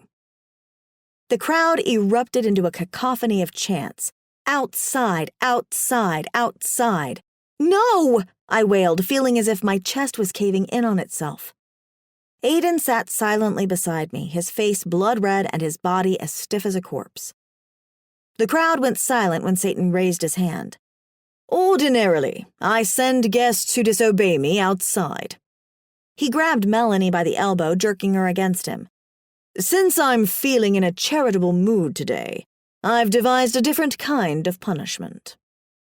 He pointed the end of his serpent staff at my fiancé. Aiden O'Connor, I hereby confine you to your room for 10 days. You are not to leave your room until your full sentence has been served. Understand? Yes, Aiden answered through a stiff jaw. I let out a shaky breath in relief. Sitting inside his room had to have been better than being stuck outside, right? Why did I get the idea the devil would find a way to make the torture even more unbearable? The devil's lips cracked into a slow and calculated smile. Oh, and to show I'm not the hateful bastard you all probably suspect me to be, I'll allow you to have one friend in your room with you. Ash, Aiden said aloud without batting an eye. Well, that made me feel a bit better about myself. I may have had a few repulsive habits and way too much hair on my nipples, but Aiden still wanted to be with me. That had to count for something. Ash. The devil tapped his chin while thoughtfully eyeing me. Why, there's an idea, but no, I'm not that cruel. I have a much prettier partner in mind. He added with a wicked smile. I think I shall leave Sister Melanie with you. She'll make a fine companion, and no man can resist her beauty. Sarge pounded the table and jumped up from his seat. You bastard! Santiago, I hissed. Sit down.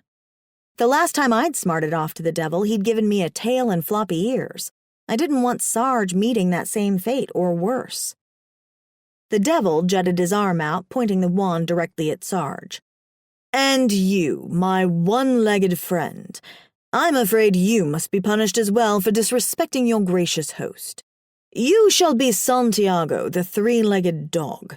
Then you and the bitch can try to make puppies while you're locked alone in your room for the next 10 days as well." He mumbled something under his breath while waving the wand at Sarge. I knew it was all over for my friend. Soon, he'd be a flea bag too. Sarge clutched his stomach, falling back into his chair. "I don't feel so well." I leaned over, grabbing his hand. "We need to get you to bed." I remembered how sick I'd felt the night the devil had cast the spell on me. Aiden and I both rushed around the table to Sarge and helped him up. He leaned on my shoulder for support while we walked him up the stairs. The devil sauntered over to us, dragging Melanie with him. "Retiring to your room so soon? I suppose you'll want this lovely lady for company." He thrust Melanie into Aiden's arms. "Can't say that I'd blame you." I growled at Aiden, surprised to see how quickly he'd let go of Sarge to catch Melanie. Aiden let go of Melanie's arms as if she was made of hot coals.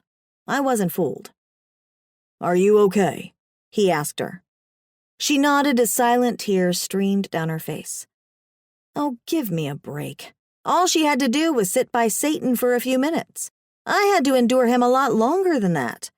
At least she still had her flawless, unhairy skin and big breasts. "See you lovebirds after the honeymoon," Satan said with a wink. "Have fun." Oh, that asshole had gotten under my skin for the last time. I pushed Sarge against Aiden and puffed up my chest as the hair between my shoulder blades stood on end. "I'm not cheating on Aiden," I said with a menacing growl, glaring first at Satan and then at Aiden and Melanie. "You humans and your foolish loyalty. You've forgotten no pleasure is too sordid, carnal, or disgusting." He smirked at Sarge and then me. "That especially applies to the two of you, as I'm sure your coupling will get rather hairy." He threw back his head and laughed. "Oh, I love it when I amuse myself. What do I need all of you for?" He waved us off as if he were a king forced to acknowledge lowly peasants. He continued to laugh as he turned on his heel, scraping a hoof across the floor with a nerve-wracking screech. He held a hand above his head, snapping his fingers. 4 guards flanked our small group, and Hitler hopped up the steps in front of us, squealing like a rabid squirrel as he swung onto the landing. After Sarge had gone completely limp in our arms, Aiden and I had to carry him up the last flight of stairs. "Hurry, faster!" the monkey snarled back at us. I answered him with a flick of my middle finger, ignoring his hiss as we brushed past him.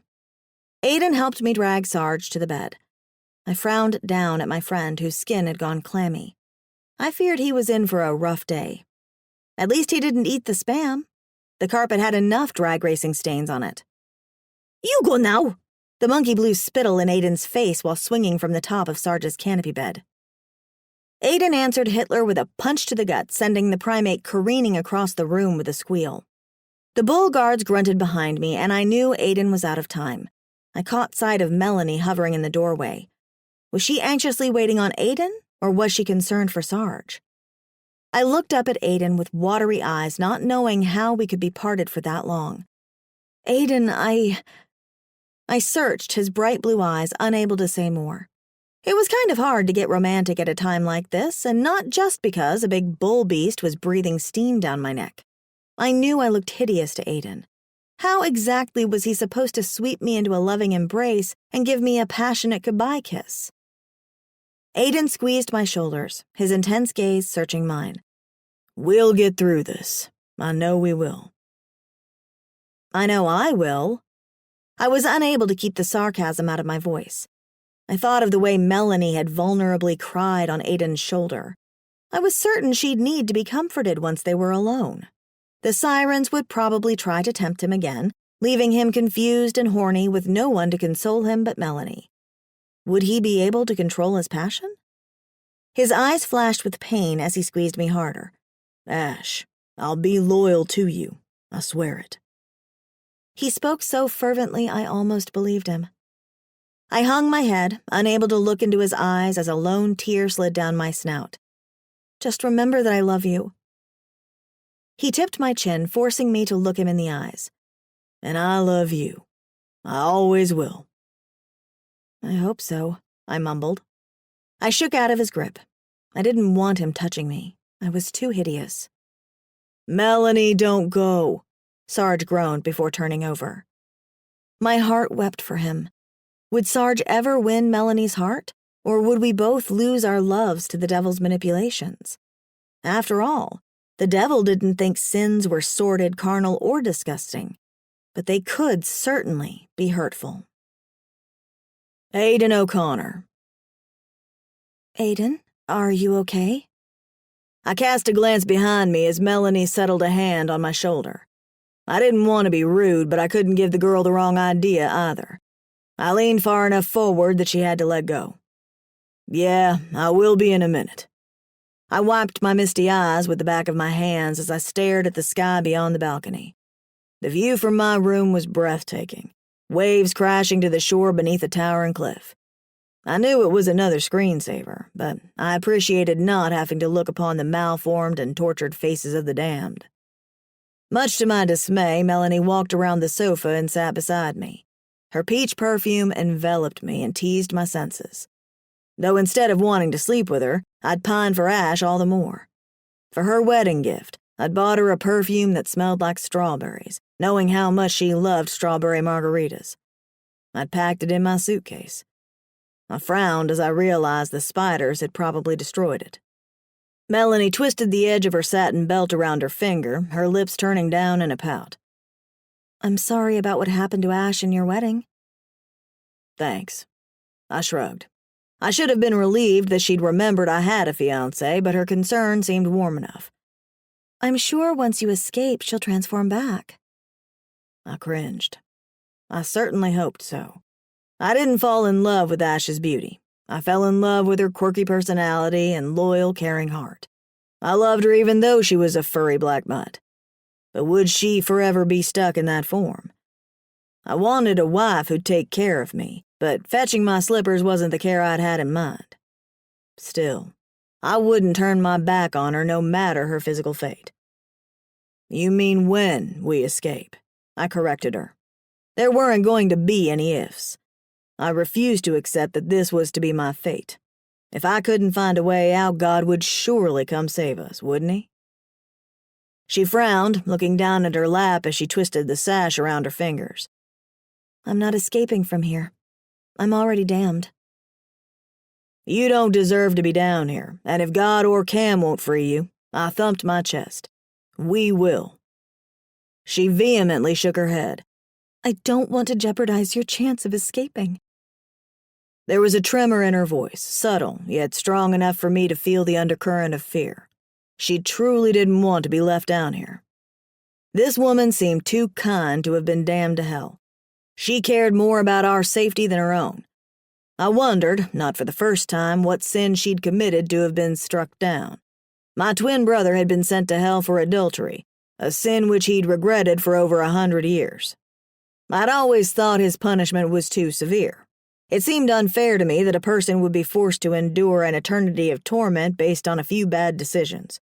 If Ash and I hadn't gone to heaven and pleaded his case, my brother would have been damned to hell forever. Melanie, we're all in this together. I tried to reassure her with a soothing tone while cautiously scooting to the opposite end of the sofa. Besides, you should know Sarge won't leave you down here. The color drained from her rosy cheeks. He should. I'm not worthy of his attention. Melanie, I'm not going to play the fool. I know goddamn sinners, but he's forgiven my brother, and he can forgive you too. I know what your brother did. My sin was greater than your brother's. I swore under my breath when her eyes welled up with tears. I didn't want to have to offer her comfort. We certainly didn't need to start off our sentence of solitude with hugs. But I can tell that you're sorry. If I could have kicked myself for that stupid observation, I would have. I wasn't good with offering crying women comfort. Of course she was sorry. That was kind of a moot point. She turned away from me, breathing in through a sob. Sorry doesn't bring my baby back to life. Well, damn. You killed your child, I blurted, not meaning to sound so harsh. She answered with a nod and a sniffle. I knew she was silently crying. I felt my pocket and swore. I had no handkerchief to offer her. Was it madness? I asked. I'd heard of new mothers succumbing to temporary madness and smothering their babies. Sort of. She turned back to me with swollen eyes and a wet face. It was drugs. I set our house on fire. My jaw dropped before I had time to correct it. By accident? Yes and no. She shrugged. The fire was an accident, but my drug addiction wasn't. I should have given up my child. It was selfish of me to keep him when I couldn't even take care of myself. She ended on a wail, covering her face with her hands and sobbing profusely. I felt like a 10-pound bucket of shit for not closing the distance between us and offering her a comforting embrace. But then I thought of Ash. She would be less than pleased to find out I'd taken Melanie in my arms, even if it was out of pity. But you didn't mean to kill your child. She wiped her nose with the back of her hand, looking up at me with red-rimmed eyes and a blotchy face. No. And I'd give anything to go back in time and turn that drug pusher away from my door. I'd give anything to hold Matthew again. Take comfort in knowing that he's up in heaven, I said, not knowing what other comfort to offer her. It was true, though. The innocent were always given admittance to heaven. I do, but I've denied him a life, and I hurt my parents, too. Melanie, this doesn't mean you belong in the pit of hell or that you're not worthy of love, I pleaded. Sarge cares for you. I thought of Sarge, who was probably turning into a dog as we spoke. He owed me for putting in a good word for him, considering all the times he'd tried to steal my girl. Melanie flashed a half-hearted smile. I know he does. Does he know about your past? I asked. Her face flushed as she stared down at her lap. No. I leaned forward, dropping my voice to a stern whisper. Tell him. She jerked back, looking at me with wide, frightened eyes. I can't. Why not? I pressed. Surely a guy like Sarge was willing to look beyond her past if he'd given up his ghosting position and safety up in purgatory to stay down in hell with her. She caved into herself as if the weight on her shoulders was too much to bear. I'm ashamed. He already knows you're a sinner. She wrapped her arms around her waist, looking out at the sky as a seagull flew by. I know. He's a good man. You should give him a chance. Fool that I was, I settled my hand on her shoulder, meant only to offer her a bit of comfort. You should give yourself a chance. Thanks. She looked down at my hand with a watery smile and then leaned into me for a hug before I could stop her. I reluctantly let her wrap her arms around my neck as I patted her back a few times. Then I quickly pulled away, excusing myself to the toilet. I didn't have to go, not having had anything to eat or drink in the past 2 days, but it was the only way I could get away from her. I shut the lid on the porcelain and sat down, hanging my head in my hands with a groan. The devil knew exactly what he was doing, forcing the two of us together in one room. The son of a bitch was hoping I'd forego my honor a second time. It was going to be a long, miserable incarceration.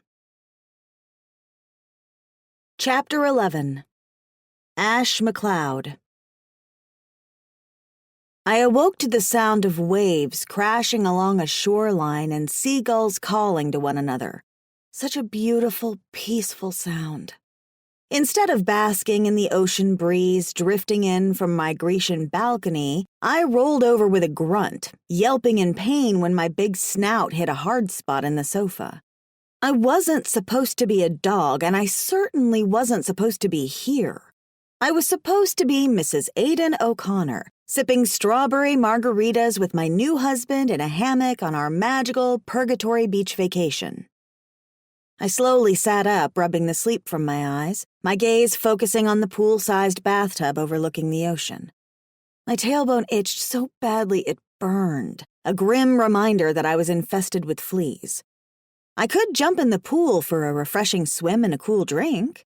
The thought was so damn tempting, especially as my throat had gone dry and I had to hang my tongue out of my mouth just to keep from overheating. Too damn bad I knew what would happen if I got near the water. I'd get horny and hump the pillows, or worse, Sarge.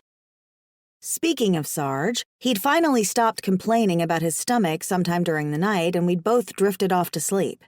I pushed myself off the sofa, padded up to him with my tail between my legs.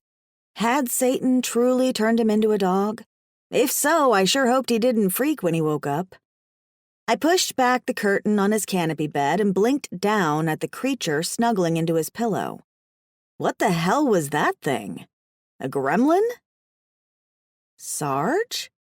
I sniffed the sheets, then cautiously smelled the tip of one small furry foot. Smelled like Sarge.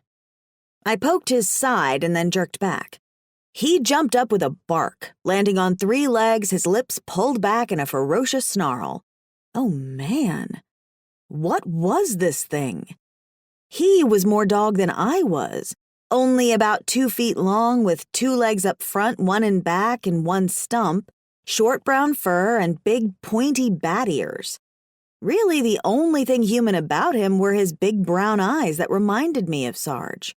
Other than that, he was the biggest chihuahua I'd ever seen. "Hey, Santiago," I whimpered. "How are you feeling?" He nearly fell face forward as he tried to look between his 3 legs. "Am I a dog yet?" He squeaked out the question, sounding as if he'd swallowed 1 too many helium balloons. "Yeah," I shrugged. "You're a dog." He sat on his hind leg, leaning to one side as his stub poked out. "What the hell is up with my voice?" He looked at me with wide, frightened eyes. "What do I look like?" My shoulders slouched as I backed up. "You don't want to see." He jumped up and barked, the sound so high-pitched and grating I was forced to cover my ears. "Move out of the way!" "Okay." I held out both hands. "But let me help you off the bed." He growled a response and jumped onto a stool beside the bed before hopping on the floor. He ran over to the armoire, looking like a backwards wheelbarrow as he careened across the floor, nearly skidding into the wall. Grunting, he pulled himself up on the stool before looking at himself in the mirror. "How the hell did I get so small?" he squealed as his brow drew together. Santiago might have been only 2 feet tall, but he had all of the attitude of a pit bull. I had to admit, he made a really cute doggy. I slapped a hand over my muzzle, stifling a chuckle. Unfortunately, my traitorous wagging tail gave my laughter away. I think you're a chihuahua." He thrust a paw into the air. "That pendejo! I'm a fucking 3-leg chihuahua!" Damn, he was even cute when angry. "It could be worse," I said, not knowing what else to say. His lip pulled up in a snarl, making him look like a miniature Elvis dog. "How in the fuck can this be worse?" I averted my gaze, itching behind my ear. I really don't know. I'm just trying to cheer you up. Wait a minute." I held up a finger while infusing optimism into my voice. "You're not as small as a real chihuahua." He barked at me several times, each ear-piercing yap more grating than the other. "I'm friggin' 2 feet tall!" But it's not the size that counts, right? Speaking of which, his balls were so cute, 2 little round grapes tucked beneath a Vienna sausage. Sure, they were small, but sadly, I've seen smaller on my ex-boyfriends before. "Damn it, Ash!" He stomped a paw. "You're not helping!" Then he jumped from the stool, lifted his stump, and took a piss right on the edge of the sofa. "Hey!" I swatted him away. "If I'm not allowed to drag race, you're not allowed to pee." He wrinkled his nose. "How do you expect me to reach the toilet?" "I don't know." I rolled my eyes. "Figure it out." "Yeah, I'll put that at the top of my list," he said right before sniffing his way to the other end of the sofa and peeing again. "Risk breaking my neck by learning how to piss in a toilet so I don't defile the furniture in hell." He turned up his nose and then jumped on the sofa. After running a few circles on my blanket, he finally curled up with a sigh. "Well, you've certainly got the attitude of a chihuahua," I said, recalling my former neighbor's little tan yapper, who loved to bark at my lab Jack, acting as if he'd tear Jack apart. Jack usually ignored the other dog and pissed on the hole in the fence where the mutt would stick his nose. "Why couldn't I be a pit bull or a German shepherd?" Sarge grumbled. I sat down beside him, offering the only comfort I knew, a good scratch behind the ears. Sarge made a cute, satisfied moan before rolling onto his back, the look in his eyes as if he expected me to scratch his tummy. Wow, how quickly he adapted to the dog's life. "Hello, handsome." I jumped from the sofa with a screech. Felix was standing before us, half submerged in the pool, her beautiful, nude body dripping with moisture. Sarge jumped up and barked and barked and barked, hopping around on 3 legs. "Get the fuck out of our room!" Wow. I looked over at Sarge with a new sense of admiration as the siren ducked back into the water and disappeared. Where had she gone? Was there a siren-sized drain at the bottom of the tub I didn't know about? Sarge sat down on the sofa with a frown. "Damn, my side itches, and I don't have a leg to scratch it." I couldn't resist his pleading puppy dog pout. "Here, let me." I scratched his side hard, digging my nails into his skin. "Feel better?" "Fuck! Yeah!" His back stump involuntarily twitched every time I brushed past that hot spot on his hip bone. I laughed as my tail slapped the sofa. "You're so freaking cute, Santiago. Sorry, but you are." I growled when a flea jumped off him and onto the seat. What was it with fleas in hell? I scratched his tailbone and back a few times before leaning back and eyeing him with curiosity. He was so much like a dog, I was surprised he could even speak human. "I'll go crazy if I'm stuck in this room for 10 days, he said with a sigh before licking his butthole. I arched a brow, but we've got plenty to do. He stopped mid-lick to glare at me, his ears flattening against his skull. "Like what?" I held up a furry hand, counting off activities on my fingers. Lick our butts, wait for Aiden by the door, chase our tails, bark at sirens. He stuck out his tongue. "Boring." He was right. We had nothing fun to do, but I guess it beat suffering in the eternal lake of fire. How about this? I grabbed a scrub brush with a long wooden handle off the side of the tub and ripped the loofah sponge off the top. He eyed me skeptically. "What are you going to do with that stick?" I flashed a knowing smile. "How about I throw it?" He jumped up from his seat, so excited he nearly fell face first onto the floor. "Throw it, damn it, throw it!" Aiden O'Connor. I awoke to the uncomfortable ache of a very stiff erection. I'd been dreaming of Ash. She'd taken me in her mouth and I was just about to climax before the sound of a piercing feminine giggle and then water splashing in my face pulled me from my sleep. Water? Wait, not horny water. I opened my eyes using a blanket to mop the water off my face. My hair was wet too. But how?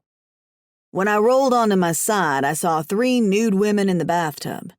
They must have splashed me while I slept. My instinct was to jump off the sofa and run into the bathroom. Instead, I'd been paralyzed with fear and maybe curiosity. Or was it desire?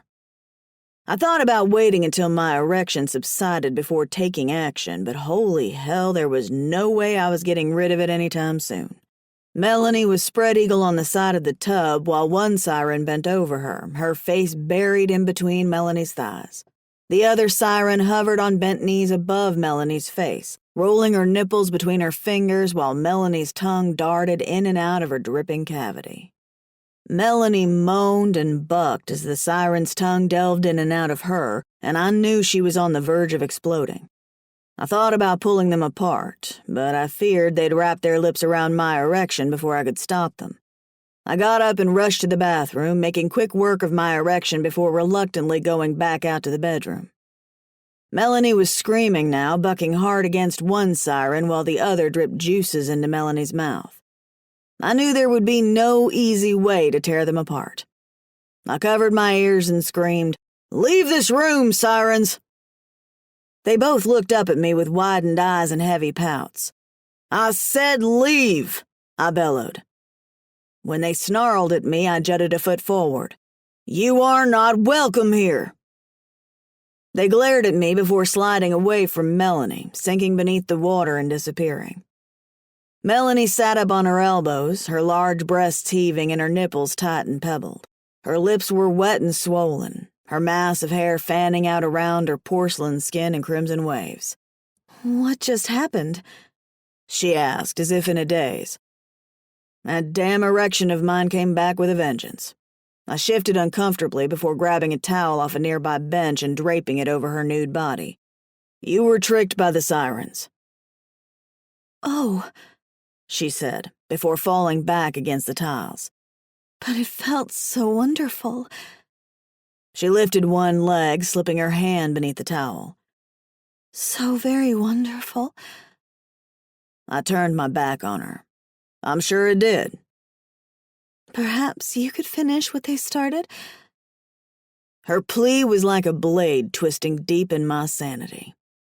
Good God. How was I supposed to survive over a week alone with this woman? I refused to turn around. No. My voice cracked. My spine stiffened, and it took all of my resolve to force a firmness into my tone. You need to get dressed.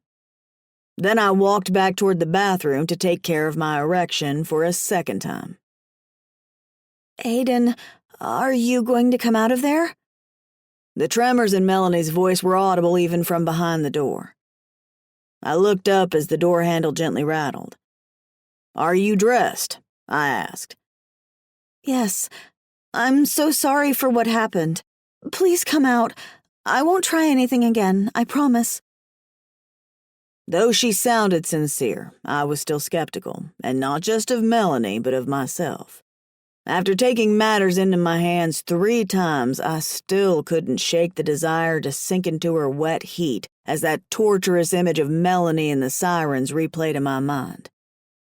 I opened the door just a crack, bracing my weight against it in case I needed to slam it in her face. I was not prepared for her tear-stained, blotchy cheeks or her swollen eyes.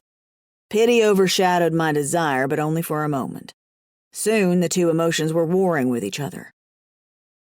"Aiden, I'm sorry." She sniffled, wiping her tears with the back of her hand. "I don't know what happened."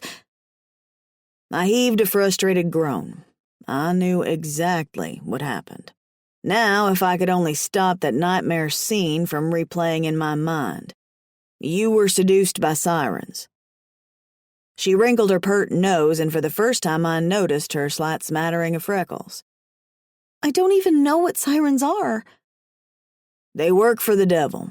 Whenever you see a siren, cover your ears and scream for them to go. They have to leave if they're not wanted. "Oh, okay." Her face paled and then flushed. "I orgasmed." I shifted uncomfortably, a familiar and unwelcome ache settling in my groin. Yes, I know. "It was wonderful," she said on a sigh before dropping her gaze. "I feel so ashamed." Don't be. You were tricked. I fought the urge to give her an encouraging shoulder pat or hug by digging my nails into my palms. The pain rooted me to reality. Though I knew she didn't mean it, this woman was dangerous. She frowned. "But I'm supposed to be punished in hell, not feel pleasure." That image of her spread before the sirens kept playing in my mind. Melanie, I don't wish to talk of this anymore. I spoke through a clenched jaw, my throat tightening as if I was being strung up by a noose. She backed up a step. "Of course, I'm sorry." Don't be. I coursed my fingers through my hair, wanting nothing more than to slam the door in her face. It's not your fault. That damn horny water was mostly to blame and not our libidos. At least I hoped so. She toyed with the sash on her low-cut skirt. "I should have said no." If it makes you feel better, they tricked me and Ash too. Why did I tell her that? Good God, I hope she didn't ask for details. Her jaw dropped, her full lips making a perfect O. I did my best not to think what those lips could do to me. "They did?" she asked before leaning toward me. "Did they trick Santiago?" I recognized the suspicious tone in her voice, and though she tried to look concerned, I knew jealousy when I saw it. No, not that I'm aware. I couldn't help but smile. You like him, don't you? "Yes." She hung her head. What will he think of me now? I opened the door, pity compelling me to leave the sanctuary of the bathroom and step out in the hall. I took a chance and leaned into her, instantly regretting it. Her peach perfume was so tempting, and the way her red hair flowed around her shoulders like a crimson cascade made me want to reach out and run my fingers through it. I cleared my throat, trying to infuse self-control into my voice. You need to stop worrying about everyone judging you. She kicked the stone tile with her bare foot. I can't help it. He'll understand, Melanie, all of it. He's a good man. That was a mouthful for me, considering Sarge had tried to steal my girl from me on more than one occasion. Still, he'd risked his soul to help me save Ash. For that, I'd be eternally grateful. I figured I owed the guy a favor, and helping Melanie was one way to even the score. That's the problem. He's a good person, and I'm not. She ended on a sob, biting down on her knuckles. Yes, you are. I instinctively clutched her shoulder, searching her gaze. Luckily, the temptation I'd felt for her moments ago was starting to wear off. You're a very good person. How many years have you suffered in hell?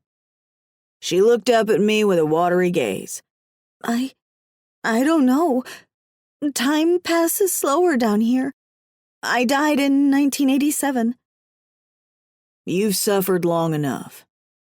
I squeezed her shoulders and let go, cautiously backing up a step. That little bit of physical contact between us was enough to last a lifetime. Already the ache in my groin was starting to return. What the hell was wrong with me? Not nearly. She vehemently shook her head. Not for the pain I've caused my family. The grief probably killed my parents. My mom and dad deserved a better daughter. They were saints. I smiled. Then they're probably in heaven with Matthew. She wiped moisture from her eyes. I hope so. If you want, I can deliver them a message after we escape.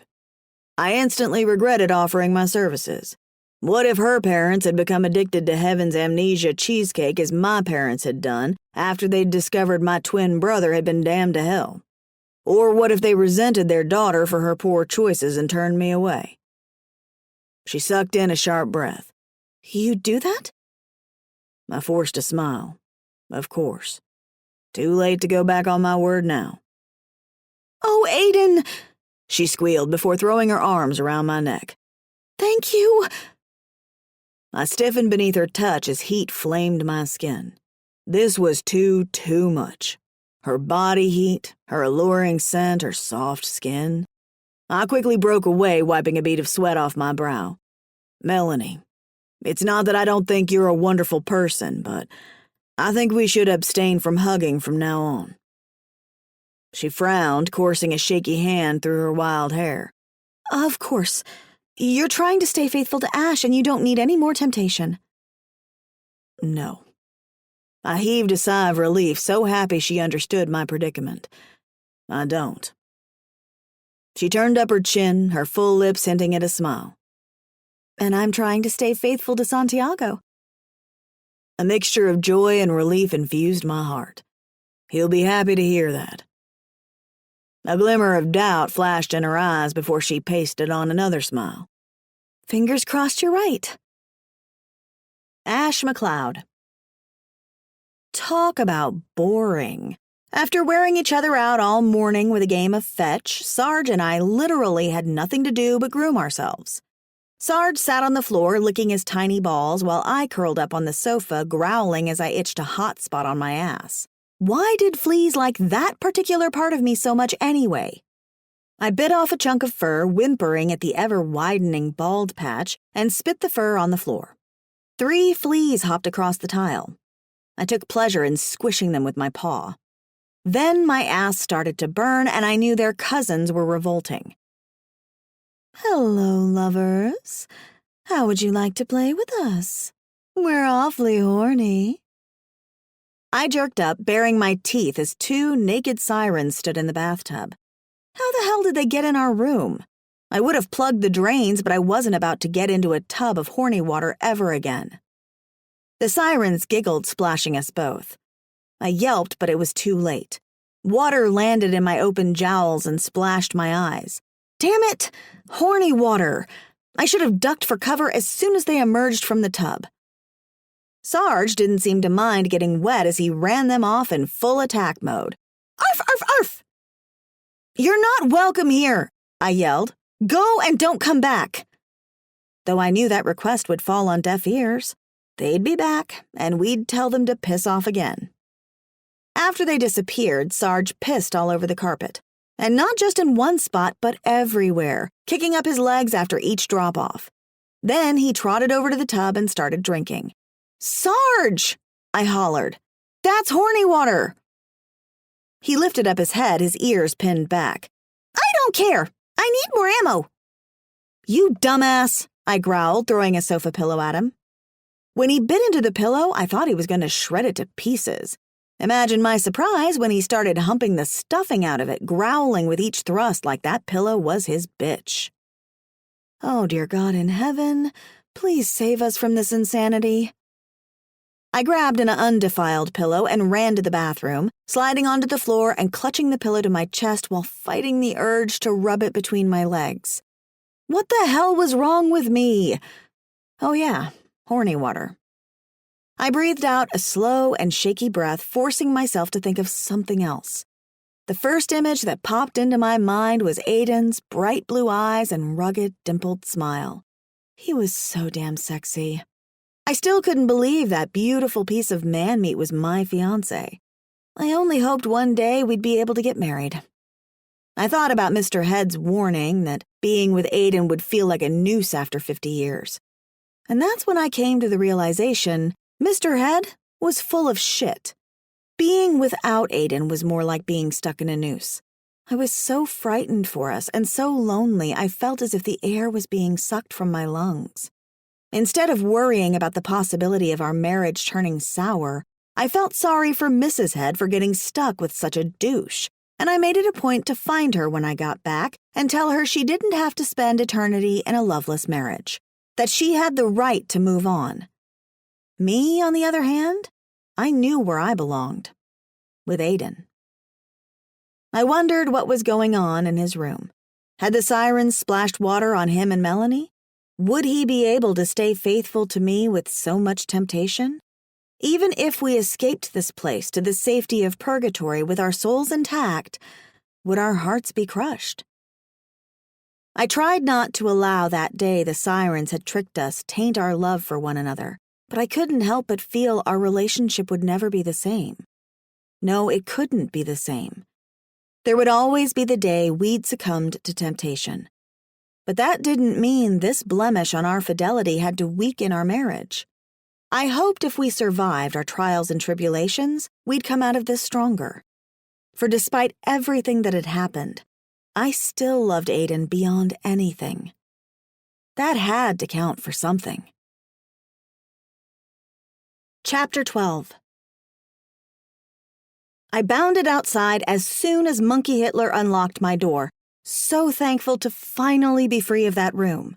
Being locked up with a temperamental chihuahua who spent most of the day barking, pissing, drinking toilet water, and humping the pillows got old after a while. Really old. Especially since the carpets were starting to smell like a mixture of mildew, dog splooge, and piss. I danced around the hallway, unable to contain my excitement while I waited for the monkey and his big, ugly guard friends to unlock Aiden's door. I get to see Aiden! I get to see Aiden! Excitement and apprehension warred in my gut. On one hand, I couldn't wait to see my fiancé again. On the other hand, I feared he wouldn't be as excited to see me. I mean, I knew he'd intended on committing to me, for better or for worse, but I highly doubted those marriage vows implied, just in case your wife gets turned into a smelly, ugly dog/human. I hoped my fiancé had been true to his word and faithful to me. It wasn't hard at all for Sarge and me to keep our paws off each other, even though Sarge kept drinking horny bathwater. Besides, if I'd wanted to cheat on my fiancé, Sarge would have had to climb a ladder to mount me. Call me crazy, but a 2-foot ankle biter packing a Vienna sausage and 2 berries wasn't exactly my type anyway. After an interminable several seconds of waiting, Aiden came out of the room. My breath hitched as I studied his body language for any signs of deception. When he flashed a wide smile and held out his arms, my heart rate pumped overtime as I bounded toward him. I skidded to a halt when Melanie stepped outside the door, ducking behind Aiden's shoulder. My ears flattened against my skull as I growled and then barked. "Back off, bitch, he's mine!" When she gasped and stepped back, I wasted no time in staking my claim. I'd thought about pissing on Aiden's leg, but I suspected he wouldn't appreciate me marking him in that way. So I threw my furry arms around him and proceeded to lick him senseless. "Easy, sweetheart," he said as he pulled me against him. "It's okay." I arched back, narrowing my eyes as a low growl shook my chest. "Were you faithful?" His gaze didn't falter as he cupped the sides of my face and looked directly into my eyes. "Yes." I couldn't help myself. I had to lick him all over again. He laughed and itched behind my ears, which I really, really liked. I groaned as my eyes involuntarily shut. It felt so damn good I almost forgot where we were and what we were doing. But then the sound of a monkey's squeal behind me brought me back to my senses. I turned around and bared my teeth at the tiny dictator. He hissed and jutted a foot forward. Then Sarge came barreling out of the room with all the power of a miniature steam engine, his tail set to full throttle as his barker heralded his arrival. He chased the monkey with no fear. The monkey let out an ear-piercing screech before ducking under a bull creature's legs. Sarge chased him down the hall and back until the monkey jumped onto a guard's shoulders. I was worried the guard was going to kick Sarge, but the beast simply stood there, steam blowing out of his nose, his gaze centered on me and Aiden while he clutched his spear in both hands. That's when I realized I'd branded that bull when he'd attacked Aiden in the dining hall. I recognized the white spot above his eye and the way one horn twisted sideways. Well, shit. I hoped he didn't have any plans for that spear. I eyed the bull while fingering the compacted poker I'd tucked under my belt. I knew the poker was no match against a 9-foot spear, but it was better than nothing. Besides, I remembered how the beast had yelped when I'd branded him last week, and I hoped he didn't want to risk getting burned again. He tightened his grip on the club before grunting, "We gotta break our fast now." Aiden and I shared guarded looks before falling in line behind the Taurus. Warmth filled my chest when Aiden reached for my furry hand. Did he still love me despite my physical appearance? I turned my head to see Melanie, her face as white as a sheet while she walked beside Sarge. I caught her gaze for the briefest of moments before she looked away from me. Oh yeah, that slut was guilty of something. And just like that, I knew Melanie hadn't made Aiden's confinement easy. She'd probably tried to seduce him, and failed. Bitch. My man is loyal no matter how much hair I have on my nipples. Then I thought of something. Why hadn't Aiden asked if I'd been unfaithful? Sure, I got that he didn't view Sarge as much of a threat, or maybe he didn't think I was a catch, but I did have offers from the sirens. "Aren't you going to ask if I cheated?" I whispered to him. Aiden flashed a sideways grin. "I know you didn't."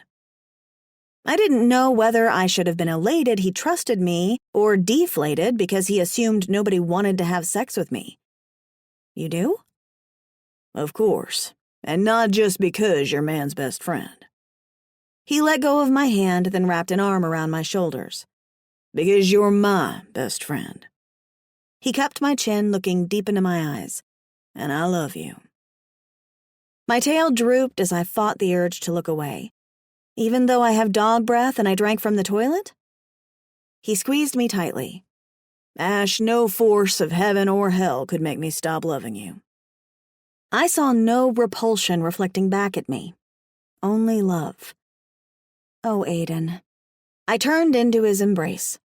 How could I have ever doubted I was meant to be with this man for all of eternity? I love you. I'm sorry I had my doubts about you and her. I couldn't bring myself to say Melanie's name. I knew deep in my heart it wasn't her fault the devil had put them together, but I still couldn't help but dislike her. Maybe it was a dog thing, and I'd stop being such a bitch after we ascended. "Don't be sorry," he said. "This place tends to bring out the worst in us."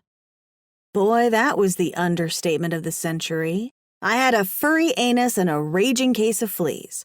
Physically speaking, I was at the lowest point in my existence. I hadn't even felt this down on myself after gaining the freshman 15, or 20, in college. But mentally and emotionally, I knew these trials and tribulations would make me stronger if I survived captivity and miraculously escaped. Aiden, I never want to be separated from you again. I clutched his back while his love infused my soul with peace. Over a week without you has been unbearable. It has been for me, too. I don't know how I ever got on without you. He brushed a clump of fur out of my eyes. What do you say when we get out of here, we extend our honeymoon? I practically sprung up with joy. An extended honeymoon was just what we needed, and I didn't give a damn how many credits we spent. That sounds wonderful. If we get out of here, I added hesitantly before a guard prodded us forward. We walked toward the edge of the staircase hand in hand. We're getting out, Ash, he whispered into my ear before squeezing my hand. Chin up, sweetheart. The devil was waiting for us at the bottom of the stairs, his lips stretched in a thin smile. He looked less than pleased as his heated gaze centered on the apex of mine and Aiden's joined hands. Several creatures stood behind the devil, rubbing their hands together and licking their lips as if they were salivating over the smell of barbecue. That's when I realized we were the barbecue. I could tell by the devious gleam in the devil's eyes we were about to get roasted. Ah, there's the happy, loyal couples. He clasped his hands together, scowling at Santiago. So you'd rather hump pillow cushions and play with yourselves than seek pleasure from my beautiful sirens. They were quite upset by your rude behavior. He heaved an exaggerated sigh. I had to console them in the only way I know how. Better you than me, Aiden grumbled. I froze, giving Aiden's hand a warning squeeze. The devil cocked a brow. You think so? He pulled out his serpent wand, pointing it directly at Aiden's head. I tried to block Aiden, but he pushed me behind him. Stay back, he warned. Me? I hissed. I'm already hexed in case you didn't notice. Play nice, Aiden, I begged. Please. Our host wildly waved his wand while pacing the floor. It seems you've forgotten my first rule. No pleasure is too sordid, carnal, or disgusting. He stopped, turning to us with a Cheshire Cat smile. Aiden O'Connor, as a guest in my hotel, you are obligated to follow my rules. Aiden stiffened. I'm obligated only to follow my own heart. Satan tossed back his head and laughed. Oh my, you certainly are hopeless. And what's your heart telling you now? None of your goddamn business. Aiden folded his arms, widening his stance. I cringed as my heartbeat banged like a drum in my ears. How did I know Aiden was going to say that? Much to my surprise, the devil lowered his wand, merriment dancing in his eyes. Oh, how you amuse me, Aiden O'Connor. Then he turned to the gathering crowd behind him with a disinterested slur. Who wants to play a game? The crowd, which had grown double in size, hooted and hollered. We've played enough of your games, Aiden said. Aiden, please, I cried as emotion tightened my throat, threatening to cut off my air. Oh, believe me, I haven't even gotten started. Let's play my version of Where's Waldo. I call it Where's My Twin. Sound like fun? He turned to the crowd as they cheered. Who shall we get to play the game? He spun back toward us, frowning as if lost in thought. I know. He jutted his wand at Aiden. You, O'Connor, for not following hotel rules. I normally punish guests who don't listen, but it's not every day I get visitors from heaven, so I've decided to punish someone else on your behalf. His eyebrows slashed low over his brow as the crowd broke into laughter. Your brother. A path of hair running down my spine rose up like a wave as a chill swept through me. Aiden dropped his arms to his sides, balling up his fists. What did you do? he hissed, anger rolling off his skin in heavy currents. The devil honed in on Aiden with a serpentine stare, his forked tongue darting out of his mouth. Oh, it's not about what I did, but what you did by disobeying me. He pointed his scepter at Monkey Hitler. Show them the outside. The monkey jumped onto the banister with a squeal, sliding to the bottom and hopping over to the windows. He tugged on a cord and the drapes opened, revealing the familiar meadow and bunnies. Then he hit a button on the wall and the idyllic scene faded, replaced by several malformed creatures banging on the glass. I recognized Aiden's brother Callum in demon form, the dragon scales shielding his torso and legs from most of the elements, though his hands and face were raw and bloody. His girlfriend Kara, whom Aiden told me was a fire demon, was lit up like a bonfire beside him. Catherine O'Connor and the other priestesses were slumped against the window, their blackened skin covered in angry red boils. My word, the devil snickered. He's hardly recognizable as your twin anymore. Let us hope he doesn't scream too loudly, lest he's discovered by my fire dragon. You son of a bitch! Aiden charged down the stairs before I could stop him. Aiden, look out! I cried. But it was too late. My knees weakened as a giant spear whooshed over my head, the blunt end striking Aiden right between the shoulder blades. My heart fell to my gut when Aiden tumbled down the stairs, landing at the devil's feet with a sickening crack.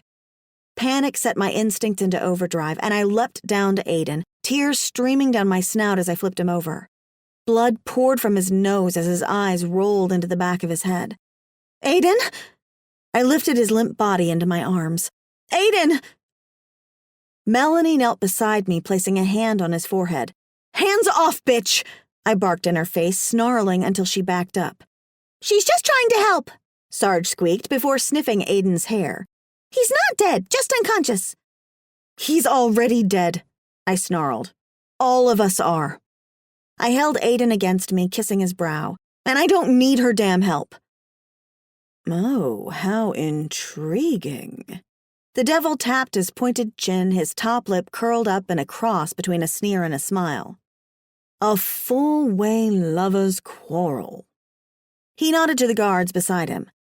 Put him in the dungeon. Send the redhead with him. Then his black eyes turned to red, shining with malice as they centered on me. Throw the dogs outside. Outside? Outside? We were his fallen angel guests from heaven, his leverage. He couldn't treat us like that. But, I cried out, you can't barter with God if we're burnt marshmallows. Do you honestly think you're worth anything to God? The devil slurred in a disinterested tone as he tucked his wand beneath his arm and picked grime from his fingernails. The only reason I've let you stay in my hotel for this long was for my own amusement, but I've grown tired of you. I clasped my hands together in a prayer pose. But you need us to negotiate, remember? I hated what he had reduced me to, a cowering, whimpering dog forced to beg for my very soul. No. My tormentor rolled his eyes before scowling down at me as if I were a wayward child. I need you to draw in a much bigger bait, the Archangel cameo. Maybe if he knows you're suffering, he'll speed things along.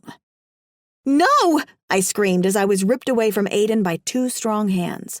A bull scooped up Aiden, tossing him over his shoulders as if he were a rag doll, before walking toward a long hall behind the staircase. Another guard dragged Melanie behind them. I punched and kicked my captor. He grunted a response, flipping me upside down so that my jowls were facing his crotch. Oh, he made this too easy. I bit down hard on his bull bulge, bobbit doggy style. He howled, dropping me to the floor. I scrambled beneath the legs of the guard who carried Sarge, biting him in the junk too. I cried out when razor-sharp teeth bit through my ankle. I kicked my hind leg, sending Monkey Hitler careening across the floor with a squeal. I jumped to my feet, fumbling for my poker. Look out! Sarge yapped. I ducked as a javelin flew above my head, slicing off a corner of my ear before jamming into the wall behind me, right into the console beside the door. A loud crackling noise came from the console. The door lifted about a foot off the ground before slamming shut with a thud. I clutched my throbbing ear, falling to my knees. Ouch! That shit hurt! Sarge crawled into my lap, whimpering while licking blood splatter off my neck. A guard stomped over to the wall and tried to pull out the spear, but he howled when a spark arched off the weapon and threw him back. Satan frowned down at us. Now look at what you've done, you bad, bad dogs. 2 guards flanked him, steam pouring out of their snouts as they kicked up their hooves. Throw them out the back door, the devil said to them, and muzzle them this time. No surprise that Felix showed up a few minutes later with 2 muzzles. I figured her for the kind of girl who had a treasure trove of kinky sex toys. She leaned into the bull, slapping the muzzles in his hands. I want these back when you're through. The bull made some odd chuckling sound while unfastening the back of the mask. It was the same beast with the white spot above his eye and the twisted horn. I got the feeling he was going to make sure my mask fit extra tight. I thought about fighting, but with 4 guards aiming their spears at my head, I decided to save my strength for a more opportune time. I grunted when he jerked the mask over my head. I was pretty sure it wasn't designed for a dog because it squished my nose to one side. The mask didn't fit Santiago at all, so they just tied a rope around his mouth while he fought like hell. He bit into a few fingers, causing them to moan like branded cows. But when the twisted horn guard slapped Santiago, causing his head to loll to one side, I jerked up growling. The asshole turned to me with a snarl, binding my wrists and ankles before throwing me over his shoulder like a sack of potatoes. I flopped like a fish out of water while he carried me behind the stairway, the same direction Aiden had gone. He bounced me along as we walked down a dark, damp stone hallway, reminding me very much of a dungeon in a medieval castle. Could this be where they took Aiden too? We walked for several minutes before stopping. Where you go? A deep voice bellowed. We take guests out back, my captor answered, his low baritone rattling my bones. I heard a clanking sound like metal keys slapping one another, and then an unlatching and a low creak. As we passed through another portal, I caught sight of the heavy wooden door with a barred window behind us. The place was dark like a cavern, lit with torches that hung from the walls. The stones were wet here, lined with black moss. I gasped when my captor lost his footing before clutching the wall for support. One false move and the bull would fall on his furry ass, me along with him. I hissed when a rat the size of a small dog ran straight up the wall beside us. I growled at it when he looked at me with red glowing eyes, and he answered back with an ominous hiss as it bared its jagged teeth. We passed several cells with sobbing naked creatures. Even though I knew they had to have been pretty bad to have landed in sublevel 13, my heart still broke for them. My breath hitched when I saw Aiden lying on a cot in the last cell, Melanie bent over beside him, smoothing a hand down his brow. Bitch! I mumbled, as the leather contraption prevented my tongue from moving. Get your hands off him! Shut up, dog! Steam poured out of my captor's nostrils as he rattled me hard, shaking my skull as if it was full of marbles. Then I felt the cool metal of the poker as it slid down my arm, landing into my cupped palm. I fumbled with it for a few seconds before finding the switch that extended the weapon. I let out a slow and shaky breath, mentally preparing myself to hit the button. This was my one chance at escaping, so I had to make it count. The bull tripped again, swearing as he hit the wall, clutching it for support. I seized on the opportunity, flipped the switch, and aimed for his ankles. He howled and slipped down the wall as I burned holes right through his Achilles' heels. I slid off his shoulder, falling to the ground with a thud. The poker stick still in my bound hands, I spun around on my back, kicked off from the side of the wall, and sliced the tendons of the bull carrying Santiago. He fell with a groan, clutching the bars of the cage beside him. Melanie's hands jutted out through the bars, wrapping around the bull's horns. She looped her belt through the bars, tying it around his neck and holding him in place. Santiago jumped from his captor's shoulders, clawing at the ropes binding his mouth. He'd freed himself in no time and quickly chewed through the bindings on my wrists. I untied my ankles and jerked the muzzle off my face just as Twisted Bullhorn came charging me on his knees. I sliced off his big ugly head and it rolled down the dark corridor before bouncing down a flight of stairs. His body scrambled after his head, falling down the stairs as well. Melanie kept her hold on the other guard as I sliced his head off his shoulders. "Thanks," I said reluctantly. She was still on my shit list. The heavy door behind us swung open and the bull guard charged me, steam pouring out of his snout as if I was taunting him with a big red flag. I channeled my best Jackie Chan, letting out a hi-ya and spinning roundhouse style, which wasn't hard with such strong hind legs. I sliced open his big furry gut, watching with morbid fascination as his innards spilled out onto the floor, along with chunks of undigested, moving maggot meat. The bull fell to his knees, trying to scoop his intestines back inside. It made gross suction noises as it slipped around and mingled with the demon's spam. While he was preoccupied, I sliced off his head too. It mooed as it bounced down the hall. His headless torso crawled after it, dragging his guts behind him. The maggoty things followed too, slipping across the floor like zombie snot. Santiago chased after the guard and snatched the keys from his belt, his tail wagging wildly as he ran back to me. Good boy. I holstered my poker, patted Santiago on the head, and grabbed the keys, fumbling with the lock on Aiden's cell door until I found the right fit. I swung open the door, bumping Melanie's shoulder maybe a little too hard as I rushed to Aiden. "Aiden!" I ran my hand over his brow. "Can you hear me?" He moaned as his head rolled to the side, blood trickling down his nose. "Aiden!" I shook his shoulders. "I need you to wake up. Please!" I cried. His eyes fluttered open and then bulged. He stared at me as if he was seeing a ghost, or in my case, a really big, ugly dog/human freak of nature. "Ash?" he asked. "What?" "Satan turned me into a dog, remember?" I said on a rush of air. "Then he threw your brother and the priestesses outside. He was about to throw me outside." He shot up, rubbing the back of his skull. "Good God. We need to find a way out of here now." "But how?" Melanie asked, twisting her fingers in front of her while batting thick lashes. Damn, I didn't like her. "Perhaps I can be of assistance." A familiar, ominous hiss rolled through the dungeon. Santiago yapped like crazy, bouncing around the cell like a jumping bean before pulling back his lips with a snarl, the hair along his spine standing on end. I gasped as I looked out to the occupant in the cell across from us, a black widow spider the size of a small car with a huge red abdomen, 8 long legs, and a human head.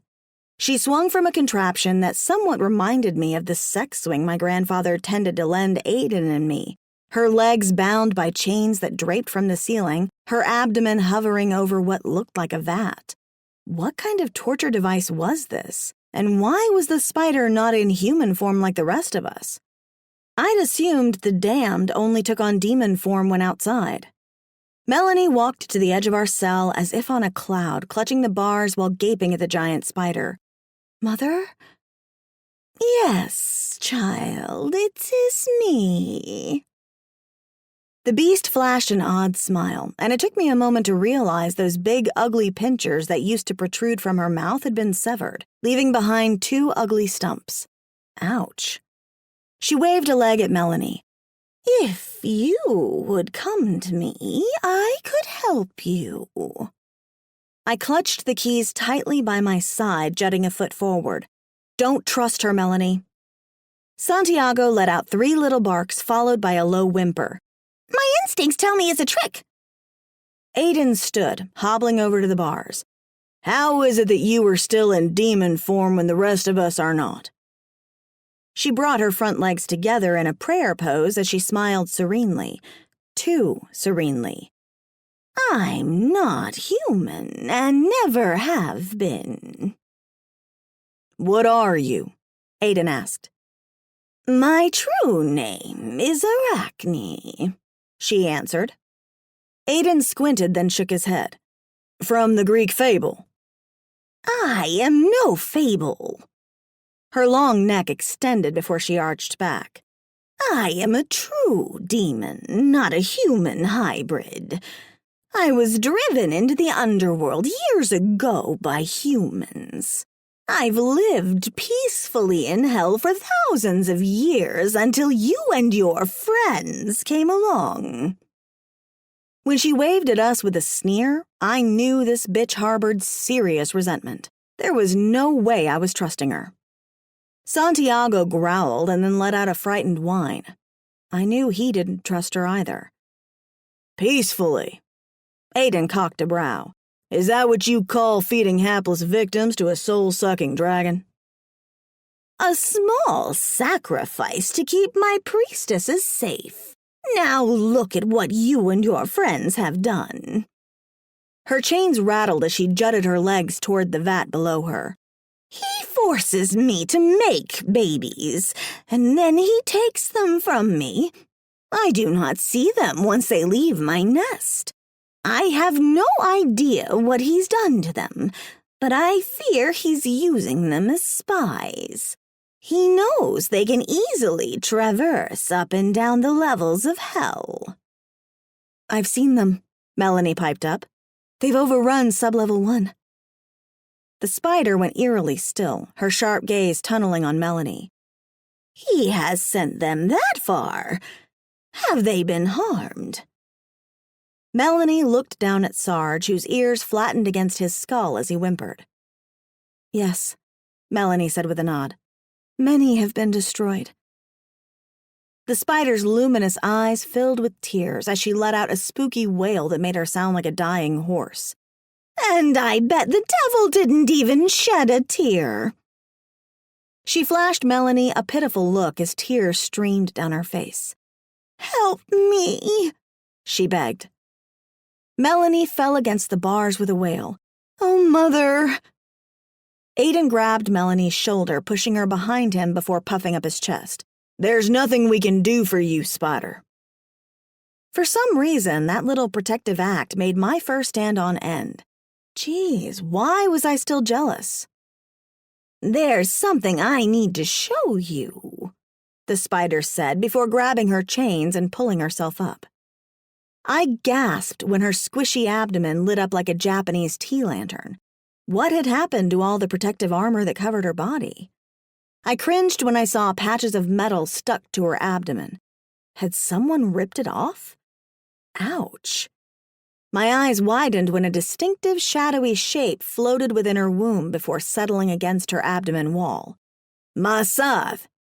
Aiden ran out of the cell, slipping across the mossy floor before grabbing onto the spider's bars. "Where did you find it?" Sarge and I followed Aiden out, growling as we flanked his sides. Melanie kept a safe distance behind us. The chains rattled again as the spider lowered herself until she was hovering horizontally above the vat. "I found it in a cavern shortly after I was cast down to level 5.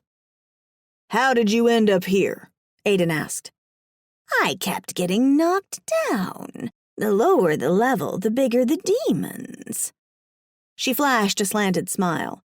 "They didn't particularly care to have a spider in their midst, and I could never get the scythe to work for me." Aiden pointed to the shadow in her belly. "The buttons operate using heat sensors." A look of understanding flashed in the spider's human eyes. "Arachnids are cold-blooded creatures." That made sense. I remembered his other scythe had blinky lights at the bottom, and the one floating in her stomach was simply a cold piece of black metal not much bigger than a cell phone. Aiden's brows knitted together, and I could tell he was thinking up a plan to get the scythe. If we had the scythe, our troubles would be over. Well, almost. We just had to get our friends from outside, but Aiden could use the scythe to summon an elevator and get us all out of this miserable inferno. The spider's pincers shook as she let out a baleful sigh. "If you want it, you're going to have to cut it out." Melanie gasped. "What will happen to you?" "I will suffer in unimaginable pain, but the devil will patch me up and force me to breed again." One of her long legs extended out toward Aiden. "Unless you use that scythe to obliterate me." What? Was she asking Aiden to erase her from existence? I smelled a snake in that spider's den. I don't trust her, Aiden. Aiden clutched the bars with whitened knuckles before turning to me with an ashen face. We don't have a choice. He was right, damn him. I just hoped we didn't end up as spider chow. With a shaky hand, I tried several keys on the key ring before I found the one that unlocked the spider's cell. Aiden braced his hands across the opening. You all stay back.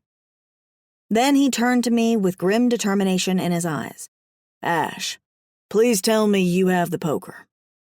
I slipped the poker from my belt and handed it to Aiden. He extended it, wielding it like a sword as he circled the spider. She grabbed the chains, pulling herself up and giving him an easy shot at her round gut. Brace yourself, he told her. Melanie sobbed behind me. Oh, poor mother. I turned to her with a shut-up-or-die look. She bit down on her knuckles, stifling her sobs. Aiden sliced open the spider with one quick stroke. I covered my ears, whimpering when the beast let out an ear-piercing screech, sounding like a cross between a dying cat in heat and two automobiles colliding. The scythe, as well as a lot of green goopy stuff, fell into the vat as the spider writhed in pain. Aiden dove for the scythe and then jerked back empty-handed. There's a nest of spiders in there. The spider continued to twist and turn and hemorrhage goop. Cut me down, she said on a rasp. I will get it for you. Don't do it, Aiden. I crossed into the cell and grasped his shoulder, pushing him aside. I'll do it. Where I'd gotten my moment of bravery, I had no idea, but I was part lab after all. I leaned over the vat and then quickly jumped back. It was crawling with black widows, and they'd all but obscured the scythe. There's too many. I remembered what one spider bite had done to Aiden's ex-fiancée, Mar. It had made her delirious and sick. I couldn't afford to lose my marbles down here. Hopelessness settled in my chest like a lead weight. We had no choice but to free the spider and let her retrieve it, even though I knew it was a bad idea. Aiden narrowed his eyes at the spider. Do I have your word you won't harm us? Her chains clanked as she bounced and then stilled, her face turning to a mask of stone. On my honor, you have my word. Call it doggy instincts, but I didn't believe her. I held my breath as Aiden burned through her chains. After the last bond had been severed, the spider let out a squeal. Her 8 legs made an eerie, wet slapping sound as she ran across the top of the cavern and then down the wall. She climbed over the vat, hovering there and dripping more slime, before lowering her 2 front legs and pulling out the scythe. She climbed off the vat and stood before Aiden, stretching to full height, her head nearly scraping the ceiling. Aiden held up his hand expectantly. The spider flashed a serene smile even as goop continued to pour out of her wound. She leaned over to hand him the scythe. No sooner had Aiden grabbed the end of the metal than she'd clutched him by the throat, spinning him into her embrace and holding him flush against her. You should have known spiders don't have honor, she said with a hiss. Aiden struggled out of her grasp, his face reddening as he made gagging sounds. His arms went limp and he dropped the poker at his feet. With a growl, I dove for it and then jumped up, aiming it at her head. The spider's severed mouth tongs rattled as she hissed. What do you think you can do with that, dog? I spun around, channeling my inner karate dog, knocking the scythe out of her grasp with my poker. She screamed as it flew to the other end of the cell, landing at the bars beside Melanie's feet. That's when I noticed that a long black piece of spider forearm was still attached to the scythe. Oh well, served her right for being a crazy demon bitch. I turned to Melanie, holding out my hand. Give it to me. She took a hesitant step back, narrowing her eyes. You've hurt her enough. Me? I snarled, advancing toward her. I knew there was a reason I didn't like that bitch. Have you forgotten whose side you're on? I waved at the spider. That bitch has my fiancé in a headlock. Melanie, the spider cooed, waving her severed arm at her. Come to me, daughter. I held out a staying hand. Stay where you are. The spider tightened her grip on Aiden's neck. He struggled against her, kicking the air. "Come to me," the beast said to Melanie, "or your friend loses his head. Summon the elevator, and together the two of us will rebuild our coven on level 4. I saw a flash out of the corner of my eye, not even realizing what was happening until a brown blob flew past my vision. Santiago latched onto the spider's arm, grinding into her exoskeleton with his teeth. She screeched, letting go of Aiden while trying to shake off Santiago as if he was on fire. I rushed to Aiden, dragging him back out of the cell. I gasped when she finally shook off Santiago, and he fell to the floor with a sickening crack. "Santiago!" I cried, as blood dripped from his ear onto the cold stone floor. Aiden gasped for breath. "Melanie," he said on a wheeze. "Hit the bottom 2 buttons. It will obliterate her." The spider flashed a wide smile while slowly advancing toward Melanie. "Don't listen to him, child." She waved Melanie to her again. "Listen to Mother. I have always protected you, haven't I?" Melanie raised the scythe, pointing it at the spider's oozing abdomen. "Don't take another step." The beast clacked her tongue, the corners of her mouth turning down as she scowled at Santiago. "He will never love you, not after what you've done to your child." Santiago's chest rose and fell, his tongue lolling to the side as he whimpered with rapid breaths. The spider took another step forward. "Summon the elevator. Come on, be a good girl."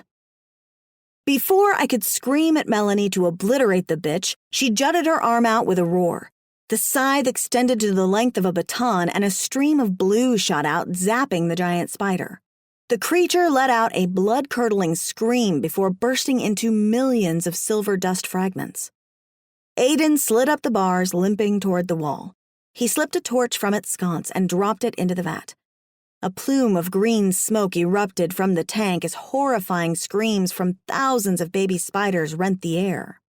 I covered my ears, howling as Aiden took the scythe from Melanie and led me out of the cell. Melanie picked up Santiago, following behind us. When he turned to me, he looked like death warmed over. His eyes bulged like fish eyes, and his throat was black and blue. The spider must have really choked him good. I didn't have 1 ounce of sympathy for the evil bitch. "Ash," he said on a rasp as if his throat was made of sandpaper. "You, Melanie, and Sarge need to get on the elevator. I will free the others." I cocked my hands on my furry hips, channeling my best dog Zilla. "Are you freaking crazy? I'm not leaving hell without you, Aiden. We're in this together for better or for worse." Besides, if Aiden summoned an elevator, the devil would hear it and try to stop Aiden and the others from escaping. We had 1 shot out of here, and I wasn't leaving anyone behind, especially not the man I intended on loving for an eternity. Melanie clutched Santiago to her chest like she was cradling a baby. "I'm not leaving either." Aiden threw up his hands, heaving a sigh. I could tell he had no strength left to argue. "So where do we go from here?" "The front door is broken."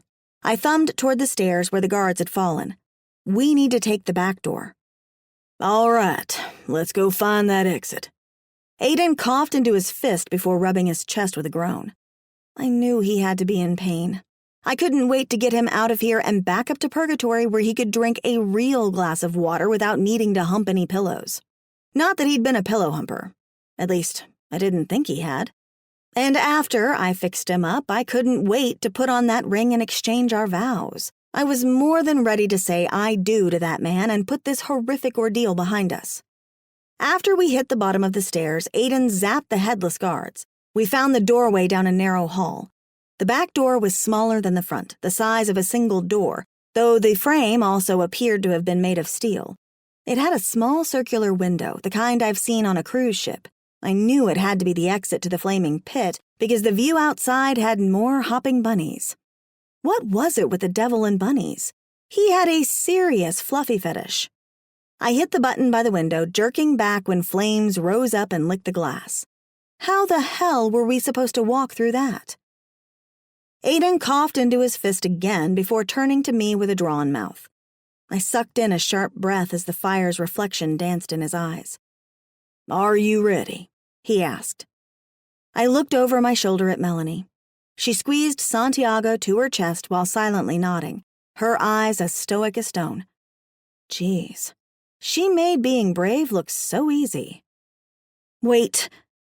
I grabbed Aiden's arm as I tried to steady my breathing. It was hard to keep focus with the echo of my racing heart sounding like a jet engine in my ears. No matter how many breaths I took, I couldn't get my heart to slow down. Oh well. My whole body trembled as I looked up at him. Dear God, please don't let us perish down here. No, I'm not ready. But let's get this over with. Chapter 13. Damn, it was hot. I shielded my eyes while following Aiden into the inferno, a mixture of surprise and relief when I saw my human hand in front of me. I checked my tassel tit bra, making sure it covered my girls. Then I scooted my sash down, widening it a bit so that it covered my lady parts. Just barely, but it would have to do. We jumped through flames and landed on a cliff overlooking a massive pit of lava. The roar coming from the pit filled my ears with dread. The ledge wasn't much wider than a sidewalk. The hotel behind us looked like a medieval castle with charred brick walls and tall turrets. I danced around on the stone, regretting that I didn't have any shoes. Hot, hot, hot! This was way worse than running across a concrete Mexican pool deck during spring break. Then I hunched over, screaming as pain lanced down my back. That's when I remembered I always had wings when I took on my demon form. I hoped they sprouted and dried quickly so I could fly above the inferno and give my poor feet a break. I pulled my arms into me, flexing my shoulders as I tried to get the wings to break free. "Let me help," Aiden said, as he ripped my wings out of their membrane. I screamed as pain lanced through me. Then I took several quick, deep breaths. Now was not the time to fret over minor pain like getting my spine ripped open. Did I really just think that? Damn, I'm badass. I looked up at Aiden. His tunic had ripped off, leaving him shirtless, exposing all of his delicious muscles, making him look very much like a god.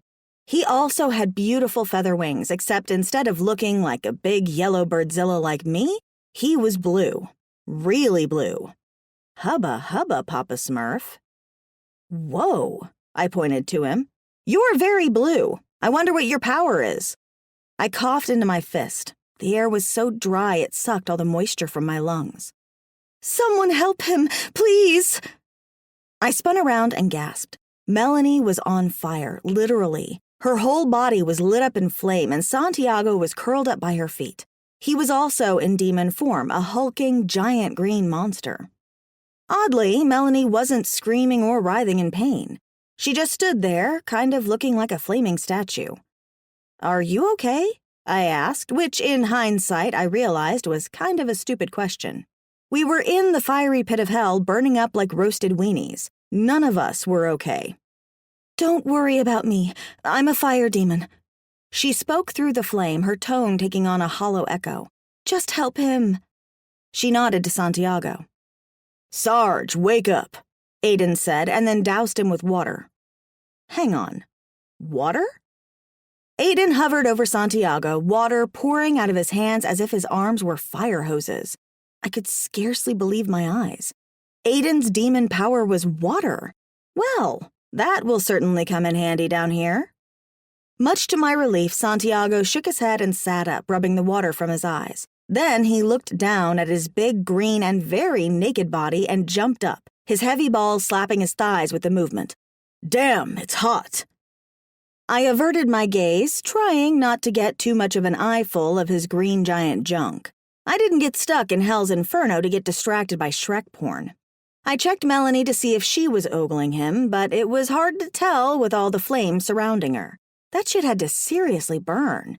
She was going to need a serious aloe bath when we got out of here. After Aiden helped up Sarge, we set out on a path that skirted the outer perimeter of the hotel, ducking flaming geysers, thick smoke, and pools of lava. Damn, it was hot. So damn hot.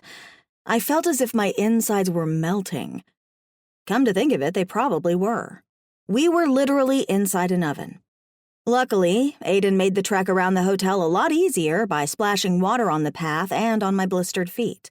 The water tasted salty, otherwise I would have used Aiden for my own personal fountain. Too bad, because my throat was so dry it hurt to cough. I remembered Aiden had drowned in a hurricane back on Earth, so his water powers kind of made sense. By the time we'd covered one side of the castle, the static air had dried my wings and I hovered between Aiden and the others. We still hadn't seen any signs of the fire dragon, and I crossed my fingers that we could get to our friends before we met with trouble. My heart skipped a beat when a patch of smoke cleared and I saw a mass of people huddling by the windows of the hotel. "Aiden!" I pointed to them. "We're almost there." "Callum!"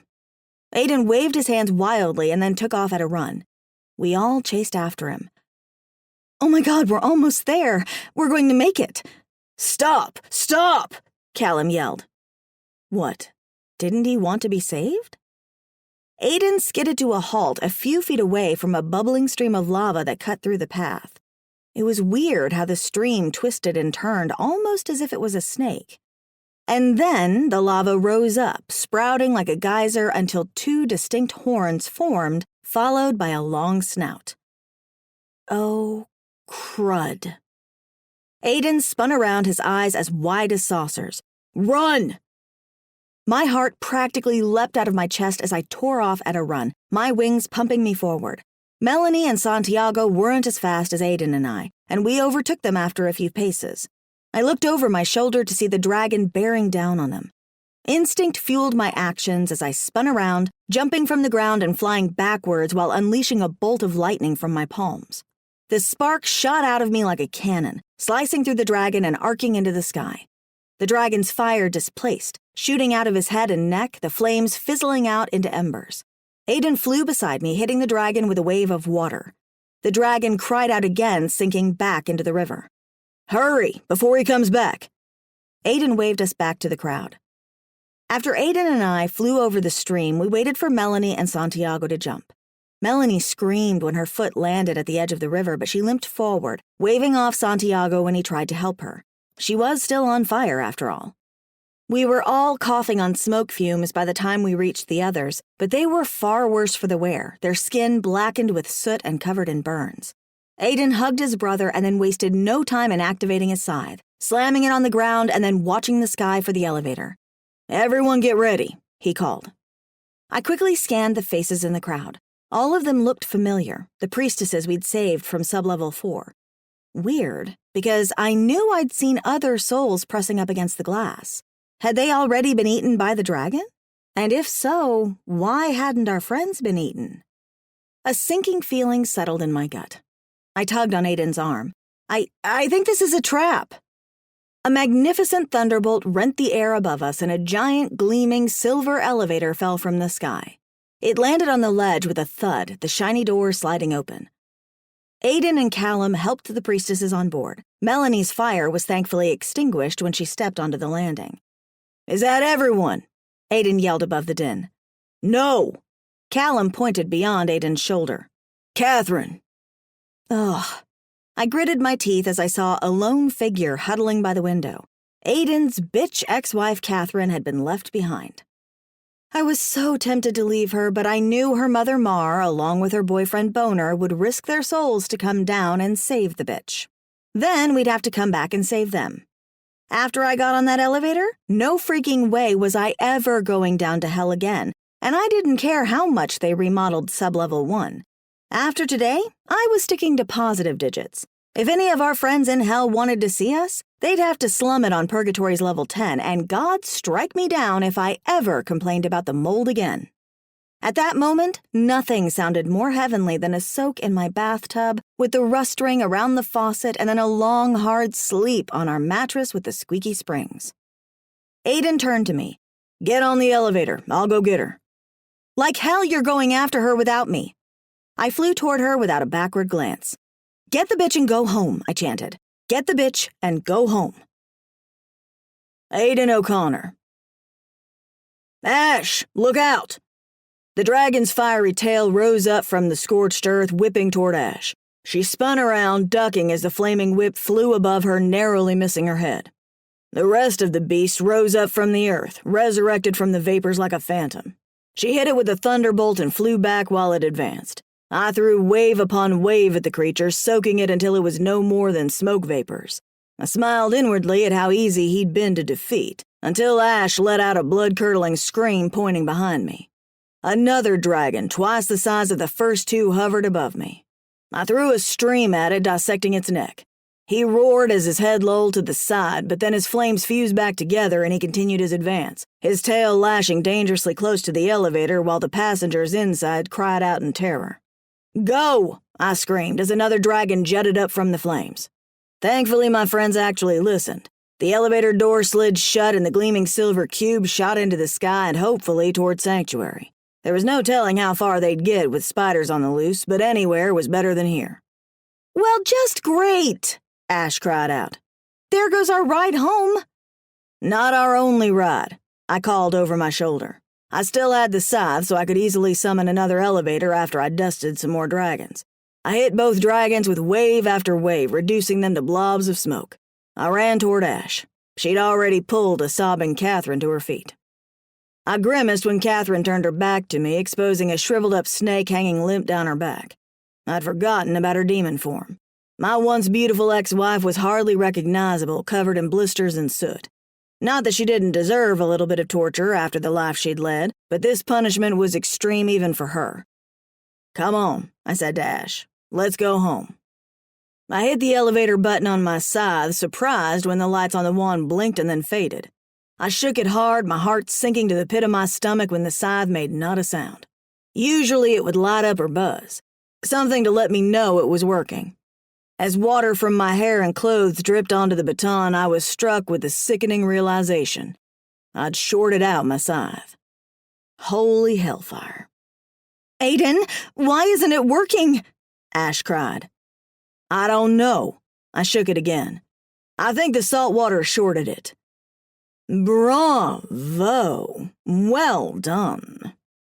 I spun around and saw the devil leaning against the frame of the open door, arms and legs casually crossed as if he hadn't a care in the universe.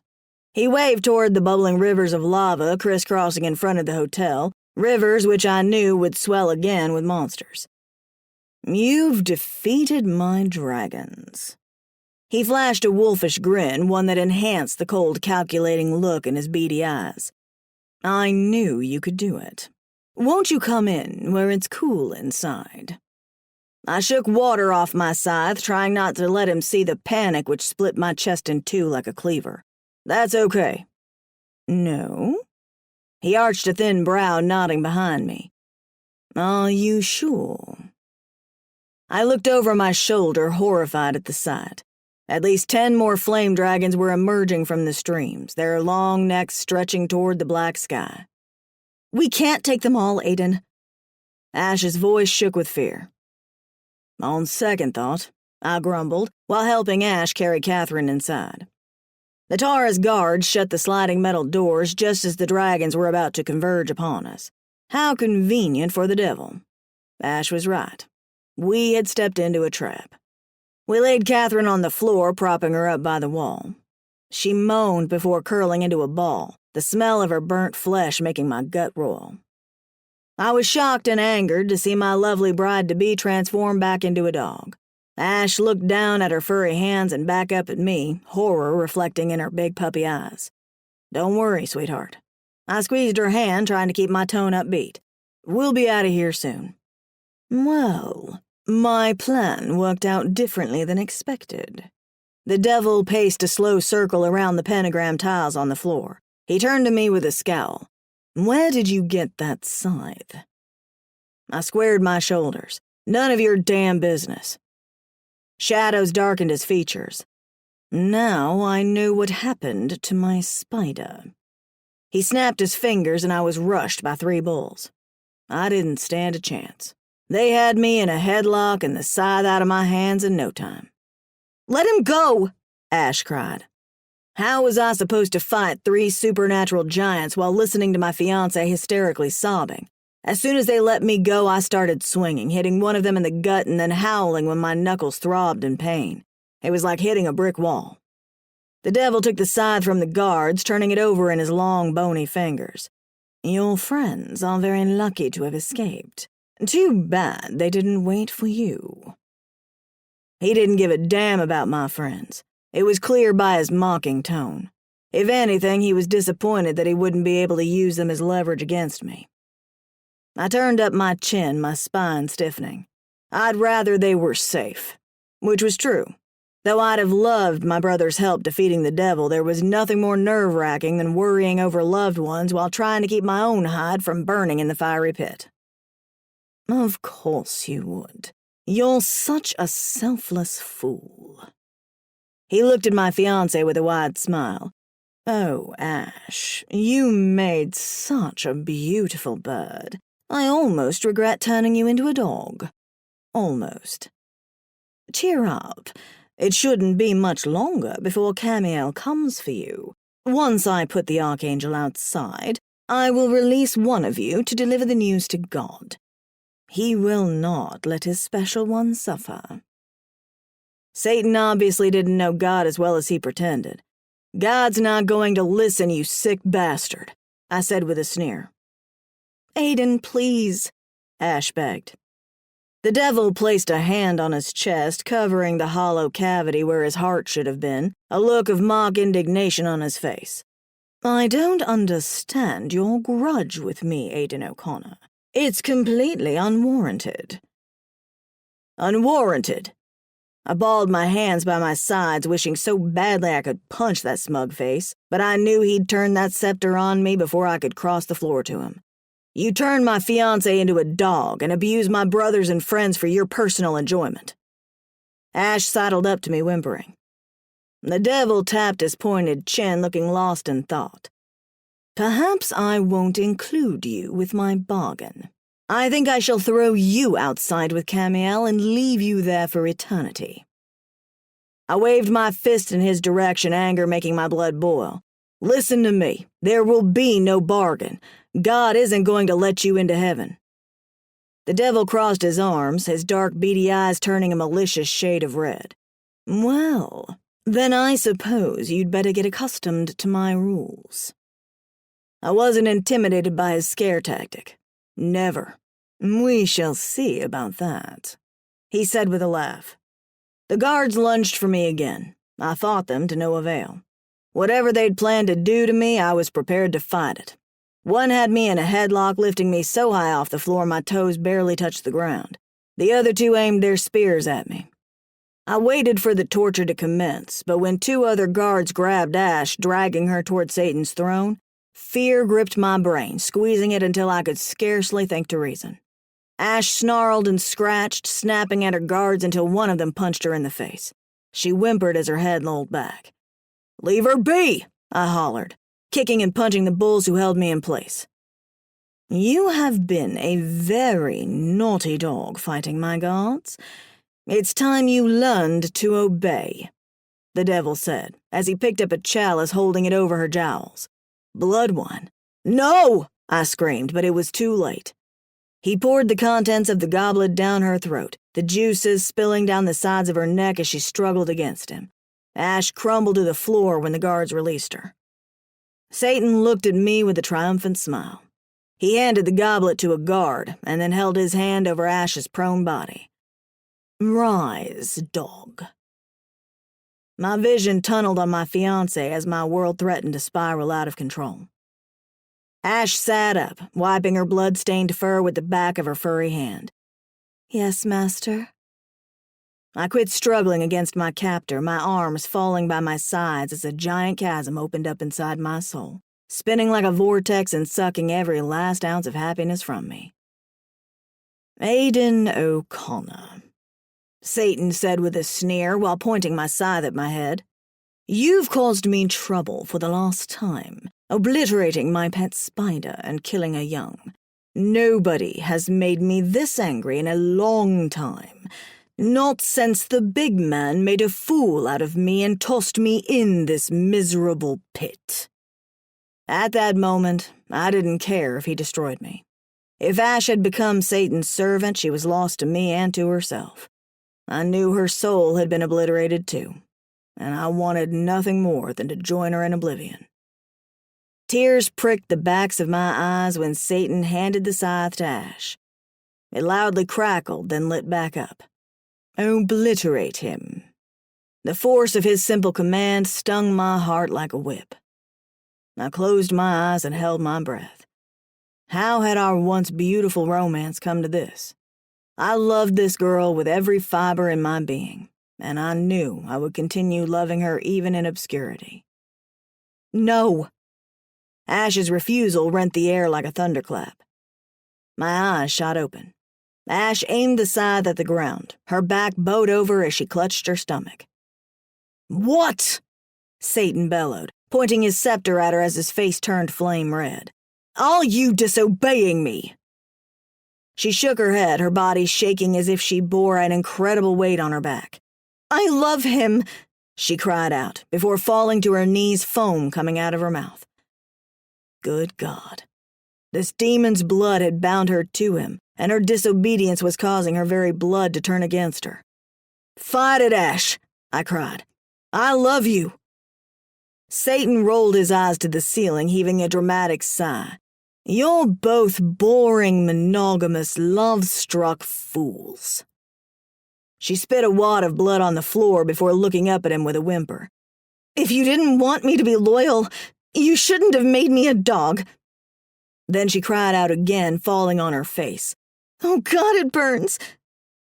She writhed on the floor, screaming as her skin cracked open, blood pooling down her arms like raging rivers. Monkey Hitler squealed and bounced around her before kicking her in the ribs. Stop this, you're hurting her. I swung my fists before biting down hard on my captor's arm. The Taurus bellowed and then dropped his arm, though he still had my waist pinned with his other hand. Then my love did something amazing. Even as blood pooled out of her eyes, she turned the scythe on Satan. The devil arched back, the whites of his eyes shining against his flushed skin. Don't you dare, bitch. Monkey Hitler latched on to Ash's arm with barbed teeth. Her screams of agony pierced my very soul, but she refused to drop the scythe. I twisted and turned, fighting my captor's hold when I saw a glint of silver. I yanked a large knife from his belt, driving it into his arm. He howled and dropped me to the floor just as Satan was aiming his scepter at Ash. No! I took off at a run. I skidded to a halt, falling to my knees when a winged angel fell from the sky, his landing shaking the room like a sonic boom. Cam! I'd never been so happy to see my friend in all my afterlife. Leave her be, Cam bellowed, slapping his chest. It's me you want. The angel walked up to Satan with slow movements like a predator stalking his prey while clutching a golf club behind his back. He grabbed a golf ball out of his toga pocket and threw it directly at Monkey Hitler's head. The primate flew off Ash with a squeal, falling off the dais and slumping onto the floor. I balled my fists, wanting so badly to stomp the dictator into oblivion, but my focus was on Cam's next move. I didn't want to interfere with his plans. I only hoped Cam knew what he was doing. Why had he brought a golf club to wage battle with the devil? Did Cam really think it was a match for the Dark One's powers? The devil's eyes shone like a love-struck schoolboy as he fluttered around like a butterfly while clapping. Excellent shot, Camiel. How nice of you to finally join us. I was beginning to think you'd abandoned your friends forever. Cam's face was a mask of stone. I'd never abandoned my friends. He looked around the hall with a scowl. You've done some redecorating. The devil threw up his hands with a flourish. Isn't my hotel lovely? Have you come to bargain? Cam shook his head while slowly straightening the arm that clutched the golf club. I don't make bargains with the devil. Too bad. The devil's lips turned down in a pout. I suppose I should acquaint you with my hotel rules now. Cam braced his legs, wielding the club like a sword. I already know your rules. It's time you learned mine. Rule number 1. Keep your filthy hands off my friends. Rule number 2. Those who disobey rule number 1 will be taught a lesson. He banged the club on the floor before swinging it around his head. A deep rumble sounded from beneath my feet, rattling my insides and shaking my soul to the core. A deafening crack sounded from the floor, and I watched with fascination as the wall behind the dais split like plates in an earthquake. The devil spun around, his eyes bulging as more walls began to split apart. "My hotel!" Cam tossed back his blonde mane and laughed. "Looks like you're going to need to do some more remodeling." "How dare you!" the devil bellowed, pointing his scepter at Cam. Cam aimed his golf club at the devil and a bolt shot out, zapping the devil's scepter out of his hands. It flew out of a hole in the wall, spinning toward the lake of fire. "No. How dare you think we would bargain with the likes of you?" Cam puffed up his chest. "Now, if you'd excuse us." He pointed the club toward the sky and then stepped back right before an elevator came crashing on top of Monkey Hitler, stifling his squeals with an ominous thud. I shielded my eyes as displaced tiles and earth along with one detached monkey tail flew into the air from the elevator's impact. Then I raced for Ash, hoisting her bloody body in my arms before running for the elevator as debris fell down around us. Cam followed me after with Catherine in his arms. "My hotel! My hotel!" Satan shrieked right as Cam and I slipped onto the platform. The steel doors shut just before the roof split open, revealing at least a dozen flaming dragon jowls. The guests of Hell's Hotel were in for a rude awakening, and I doubted they'd be given a refund. I leaned against the door, clutching my bride-to-be as the elevator lurched. I watched the console with bated breath, my shoulders slumping when the intercom announced we'd left Sublevel 13. I sent a silent thanks to God as Ash transformed from a dog back into the woman I knew. She was still badly bleeding, her veins bursting through her arms and neck and rupturing the skin. She coughed and moaned, holding my scythe tightly to her chest. Her body turned stone cold as blood poured from her mouth. Cam set Catherine down on the floor beside him. "Don't worry," he said as he slipped his wishing star off his neck. "We'll fix them both up." He pressed the star against Ash's heart, and her skin miraculously warmed as her lacerations healed. She was his blood slave. My chest was so tight I was amazed I could speak at all. "Not anymore," Cam said with a wink. "She just needs rest, and she'll be back to her old self." He bent over Catherine, pressing the star against her neck. Her red, puckered flesh gradually healed. Ash heaved a satisfactory sigh, snuggling against my chest. Her skin was the delicate pink of a newborn babe. I couldn't hold back the tears as I looked down at her soft smile. "How can I ever repay you?" I rasped. Cam stood and crossed his ankles, leaning against the club as if it were a cane. "No need to repay me. Friends look out for each other. Thank God for loyal friends." I wondered the significance of a golf club. It appeared to have had the power of a magical scepter. "A golf club?" I asked. "Yeah, the big guy prefers it to the traditional scepter." Cam leaned against the elevator door and slapped his palm with the shaft. "He let me borrow it. I need to get it back to him. I promised I wouldn't lose it." I couldn't believe the big guy actually let Cam use his scepter to save us. Tell God thanks. He pointed the club at me. "You can tell him yourself. Your bravery down there has earned you quite a bit of credits." I gaped at Cam before gently shaking Ash. "Did you hear that, sweetheart? We get to go back to heaven." He frowned down at Catherine. "I need to drop off the priestess first. I doubt she'll be allowed past purgatory." That's when I looked at the console and saw that Cam had hit the buttons for Sublevel 1 and the penthouse. "What about the spiders in the pyramid?" I asked. Though I wasn't as concerned for Catherine's eternal fate, I did worry about my brother and my friends. "All taken care of," Cam answered. "Your ghoster friends have been doing extermination duty for the past 3 days. They had a little help from my fellow archangels, but we'll just drop the priestess off if you don't mind. I figured Ash could use a rest in her old penthouse." God was going to let us back in heaven. Though I'd never had the desire to live out an eternity of luxury, I was willing to give up my dreams of being a Grimm again just to keep Ash safe. I let out a deep breath before leaning against the wall, careful not to disturb Ash's slumber. She mumbled before wrapping her arms around my neck. "I want a strawberry margarita." "As soon as we get to your penthouse," I laughed as the tension that permeated my skull and neck slowly eased, replaced by a bone-weary fatigue. "And a big slice of cheesecake," she breathed. Cam laughed out loud at that. After what we'd been through the past few weeks, I figured we were going to need the whole damn pie. Chapter 14. Melanie. I held Wendy, a fellow priestess, in my arms, letting her cry on my shoulder. Wendy had been badly burned by the lava, her entire backside raw and bleeding. I suspected she'd needed to lean on me for emotional support more than physical. She'd died young, caught up in a Wild West shootout after a failed bank robbery, and she'd paid for her sins 10 times over.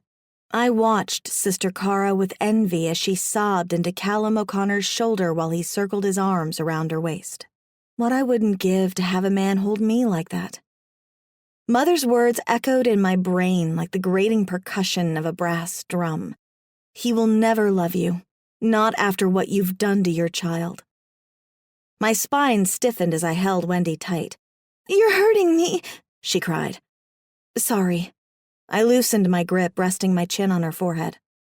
After I'd found the courage to obliterate Mother, the creature I'd held as a deity for what felt like decades, I'd finally realized that I was worthy of love. Never once while I served Mother had she ever told me to let go of my past and forgive myself. Why had she wanted me to live out an eternity of self-loathing? Was it so that she could control me? Obliterating Mother had been the hardest thing I'd ever done, and yet I had no regrets. She'd tried to destroy my friends. She'd told me Santiago would never love me. Was I a fool to believe he and I might have a chance? I stole a secret glance at Santiago. He'd been a naked green giant when we'd trekked through hell, big and buff and hung like a horse. Though he'd looked like some beastly demon, I knew he was still Santiago on the inside. After we'd fallen into the elevator, he'd transformed back into the Santiago I knew. Well, I hadn't known him that well. I wanted to, though. Lord, how I wanted to. He had a glorious body, tight round buns, thick legs, and a barrel chest. He clearly kept in top physical shape. What I wouldn't give to have a man like that warm my bed each night. If only. Sergeant Santiago Sanchez. I leaned against the wall, expelling a groan of relief as the elevator slowly moved up the levels. A priestess had been kind enough to lend me her tattered robe. It barely wrapped around me, but it beat having to stand in the nude, cupping my nuts while the priestesses gawked at me. My gaze flickered to Melanie. I'd wanted so badly to hold her close to me as soon as we'd reached safety, but she was holding another priestess in her arms, stroking the woman's hair while she sobbed into Melanie's shoulder. The cramped chamber smelt like burnt flesh and blood, a grim reminder of our trial by fire. I worried for Ash and Aiden. Had they defeated the dragon, or would we need to go back down and save them? I looked over at Callum. He held his girlfriend Cara against his chest. Like the priestesses, his skin was blistered and charred from the fires. The stark white of his eyes glowed against the elevator's dim light, his brow creased with worry. I knew he was thinking of his brother and Ash, too. And then there was the matter of where we would go. Though Callum and I could easily escape to purgatory, the priestesses had been damned to hell, and there was no way we were leaving them behind. What level was safe for them? Had Cam secured level 1 in our absence? Only one way to find out. At least my leg had grown back. It materialized as soon as I'd stepped onto the elevator, giving me some relief. Protecting my friends from an army of spiders would be hard enough on 2 legs. When we reached sub-level 1 and the elevator door dinged open, I cautiously looked outside, surprised to see my friends from the ghosting squad and several archangels scrubbing the walls and floors. Everything was so stark white it looked like it had been bleached. They had to have destroyed the spiders. They wouldn't have been cleaning the place if it wasn't safe. Crow pulled off a face mask and blue rubber gloves, his ebony skin a stark contrast to the gleaming walls and floors. "You're back." He leaned against a mop while peering into the elevator. "Everyone make it?" I shook my head. Not everyone. Boner's girlfriend, Ash's great-aunt Mar, rushed to the elevator as the priestesses filed out. "Catherine?" she cried, her eyes wide as she grabbed Melanie's shoulders. "Where is my daughter?" Melanie shot me a pleading look as she struggled out of Mar's grip. I knew it took all of Melanie's willpower not to cry out. The smell of her burned flesh permeated the air, but Mar was too worried about Catherine to notice. I grabbed Mar by the elbow, steering her toward a nearby chair and forcing her to sit while I sat beside her, relieved to give my tired bones a rest.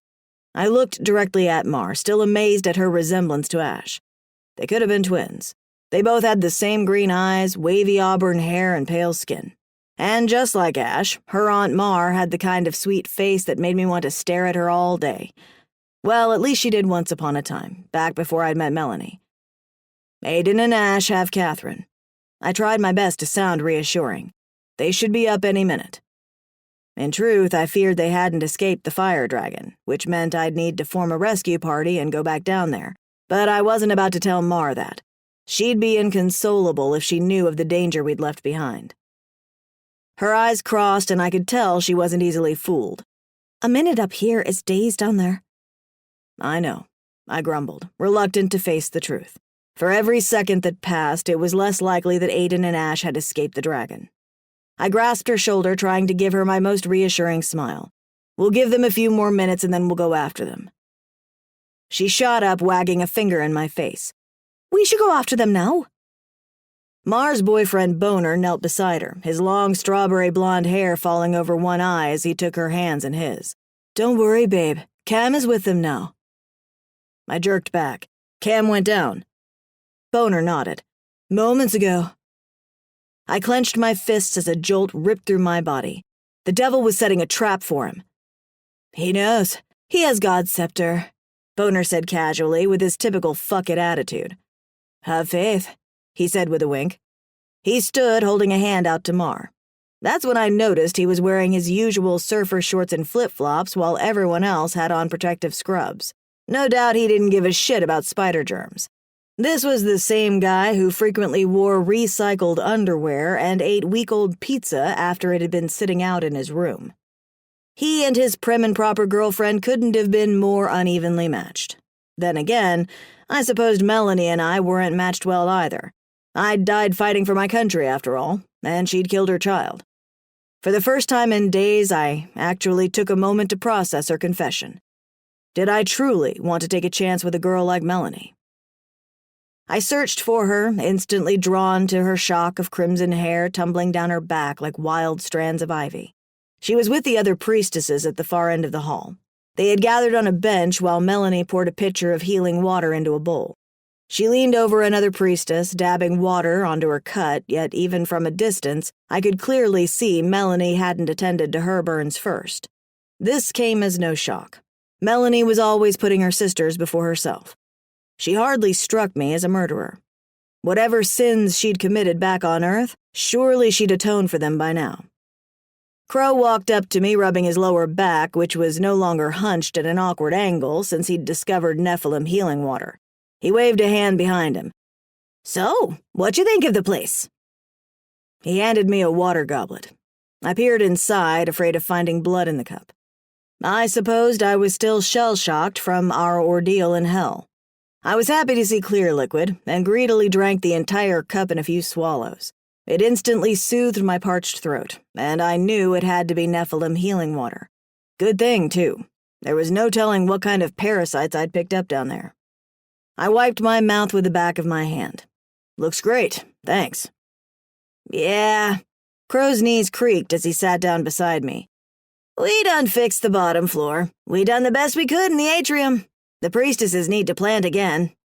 We fixed the healing baths if you and your lady want to go for a swim, he said with a wink. I tried to stifle my smile. I'd like nothing more than to take a bath with Melanie, but I didn't think we'd reached that point in our relationship, and I wondered if we ever would. I cleared my throat, needing to change the subject. I appreciate all you've done here. Crow and I had served on the ghosting squad together for 13 years, and I couldn't have asked for a better friend. He slapped his knee, laughing. This ain't in my job description. What about all the other levels? I asked. The lines around his dark eyes crinkled. What about them? I ain't hell's exterminator. But won't the spiders keep crawling to the top? Nah, he shrugged. We sealed off the tunnel that leads to sublevel 1. Ain't no more spiders and no demons getting up in here. Nice, thanks. Don't thank me.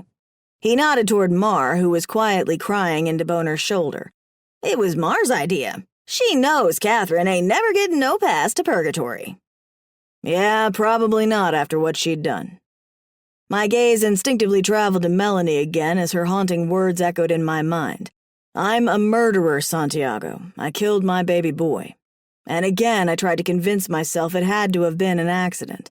I refused to believe Melanie had intentionally committed murder. She hadn't taken a break yet to heal herself, having moved on to another priestess with the healing water. I thanked Crow once more before pushing myself out of the chair, ignoring my sore muscles. Fortunately, I was feeling a lot better. That healing water must have been working its magic. I walked past angels and ghosters, thanking them for a job well done. The pyramid looked better than new. I had no idea how much of it they'd cleaned, but I was eager to help them finish. Melanie averted her gaze when she saw me approaching, biting on her lower lip while she dipped a rag in water. I grabbed the cloth from her. You're covered in burns. You need to take care of yourself. Dark circles hung below her eyes. Her skin was covered in angry red welts and her hair had fallen out in clumps. It was obvious she'd been literally dragged through hell. She shrugged, running a hand down her arm before wincing and jerking away. I'm okay. She sounded as weary as she looked. She nodded down at my leg. Your leg has grown back. So it has, I answered, but you're still covered in burns. Oh, these? She frowned down at her arms. They hardly hurt. I knew she was lying, but rather than call her on it, I decided to take charge. It was time Melanie put her needs before others for once. I held out the rag. Sit. Let me heal you. She stared down at her feet while twisting the end of her sash belt into a knot. My sisters need me. I cupped her chin, forcing her to meet my gaze. They have each other and my friends. I nodded toward Mar and Basil, who were heading toward us with basins of healing water. I gently applied pressure to her shoulder, easing her onto the bench. She looked up at me with watery eyes. Why are you doing this? Doing what? I dipped the cloth in water, then smoothed it down her arm, amazed when the burns and blisters melted away. Helping me when I don't deserve it. Her words punched me in the gut. I squeezed water onto the floor as I worked to unclench my jaw. Was your son's death an accident? Her eyes shone with sorrow. My drug addiction was no accident. I was on drugs when I set the house on fire. I knelt down beside her, gently clutching her shoulders. You didn't mean to start the fire, right? No. She wiped tears from her blistered cheeks. I traced the trail of her tears with the cloth, blotting away her cuts and burns. Melanie, you've paid enough of a price for your sins. Look at all you've been through. I ran the rag down her other arm. Thank you for your help down there, by the way. We wouldn't have made it out without you. She grabbed my hand, her eyes sharpening. You would have done the same. You're right, I said before pulling up her skirt and washing her legs. I'd walk through fire to save you. I stilled when she gasped, and then I took a chance and looked up at her. Though I'd cleaned her face with healing water, her cheeks were redder than before. I speak the truth, you know, I said before wiping down her knees. Her legs were smooth and long, and I imagined how they'd feel wrapped around my waist. I'm sorry I didn't get everything. I couldn't reach all of your burns. Heat inflamed my skin after I thought about Crow's bath suggestion, and I had to force myself to shut out the fantasy of Melanie's soft body beneath mine. That's okay. She shrugged, slanting a smile. I'll probably go take a bath. My heart slammed against my chest like a cannon striking a steel drum. What was that smile for? Did I dare hope she'd invite me to take a dip with her? Just then, the elevator door hissed open. I jumped up to see Cam handing over Catherine to Boner. Mar screeched like a banshee, dropping her bowl of healing water and rushing toward them. Aiden saluted me from inside the elevator. He held Ash in his arms. I slumped back onto the bench, heaving a sigh of relief.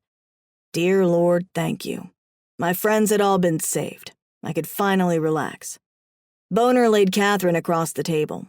She didn't seem to have any burns, but her clothes were charred and torn. The other priestesses buzzed like bees as they swarmed the table and stripped off Catherine's clothes. I stepped away knowing I needed to give them privacy. Melanie would probably want to help her sisters, so I decided to head for the healing baths. I could use the relaxation and maybe a tall glass of Nephilim wine. Santiago, wait! I spun around, my heart swelling like a balloon when Melanie raced toward me. Our friends are safe, she said, latching onto my hand with a wide smile. I squeezed her hand, loving the feel of her soft skin in mine. I feel like a weight has been lifted. I expelled a deep breath for the first time in what felt like ages. She bit her lower lip, her pale cheeks flushing as she nodded toward the arched doorway. What say we go somewhere private and celebrate? My heart came to a skidding halt, shock robbing my brain of reason. Are you sure? She leaned into me, placing one hand on my chest and another on my cheek. Then she stood up on her toes and feathered a soft kiss across my lips. Very sure. She breathed against my cheek before her hand trailed down to my abdomen. Very, very sure. It took all of my willpower not to throw her over my shoulder and race for the nearest bedroom. My groin tightened with anticipation as we clasped hands and headed for the elevator. I couldn't believe I was finally going to make Melanie mine. All I had to do was escape the flaming fires of hell to win her over. Ash McLeod. I woke up with a start, shooting up in bed like a rocket.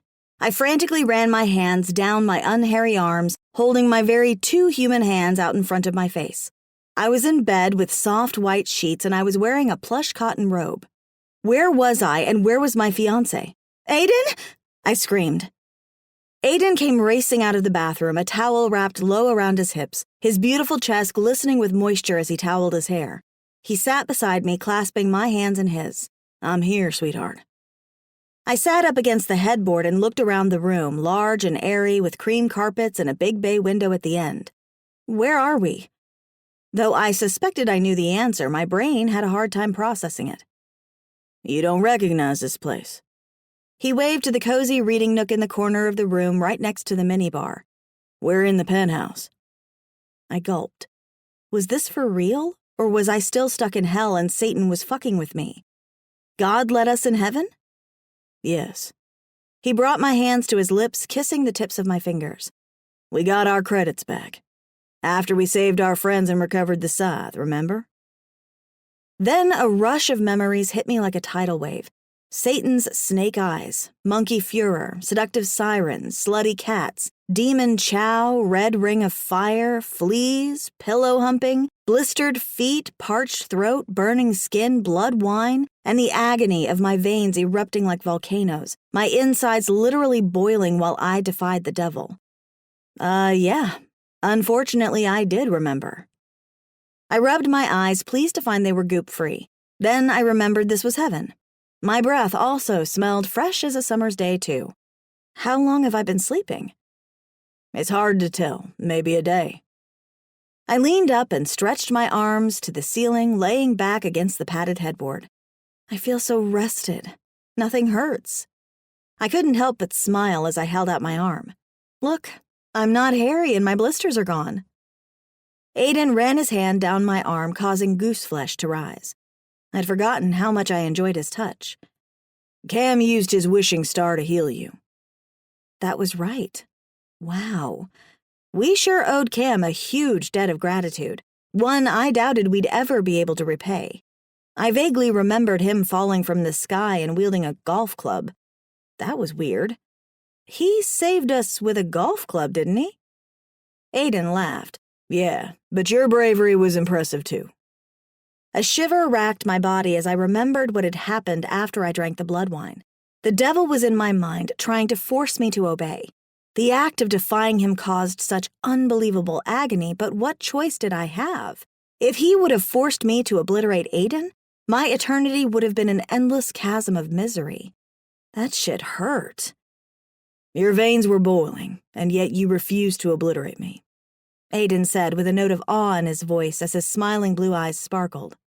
Thank you, sweetheart. You're my angel. He leaned into me, placing a tender kiss on my lips. I sighed when he pulled back, wanting so much more than a chaste kiss, but I didn't feel like an angel, and I certainly didn't think I deserved his thanks since I doubted my sacrifice made up for my sins. I laid a hand across my heart. It would have hurt a lot worse if I'd lost you. I hung my head, shame overwhelming me when I thought of my tryst with Felix. I'm sorry I was unfaithful. He brushed a stray lock of hair behind my ear.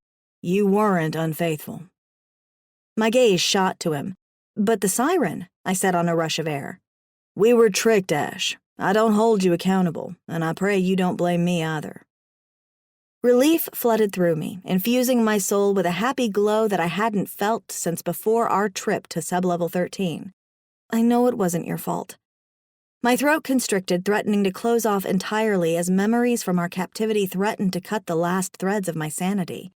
Being parted from you was the worst torture imaginable. He flashed a smile that didn't quite reach his eyes. You don't have to ever worry about losing me again. We're going to live out the rest of our afterlives in peace right here. I threw off my covers, coming to my knees, desperately searching his gaze. Could he have been serious? Aiden had been a 13er for over 100 years. Why would he wish to give all that up now? But I thought you wanted to go back to level 13 and be a Grimm. Aiden ran a hand down his face, his somber expression making a lump stick in my throat. I won't risk losing you again. No, I wouldn't let him give up his eternity for me. I clutched his hands in mine as tears threatened to obscure my vision. And I won't let you lose yourself. If I force you to live up here, that's exactly what will happen. He looked directly into my eyes, but I could see his intensity waver like a flickering candle flame. You're not forcing me to do anything. No, I'm not. Anger infused my skull as I jabbed his chest. Your fear is forcing you, and that's even worse. Aiden, we've been to hell and back 3 times already, and what hasn't obliterated us should have made us stronger. There's nothing we can't face together and overcome, except maybe one thing, living an existence without purpose. I grabbed his hands, my throat constricting with emotion. Is that truly what you want? I want you to be safe.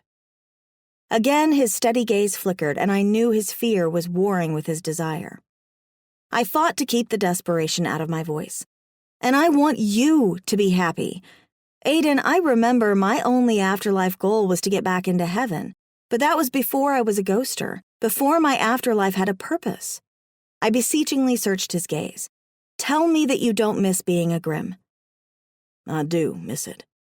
His voice cracked like splintered wood. I leaned into him, running a hand down his bare chest and flashing my best coy smile. We can always come up here for a little R&R, maybe for our honeymoon. Aiden flashed a slanted smile, placing his hand over mine.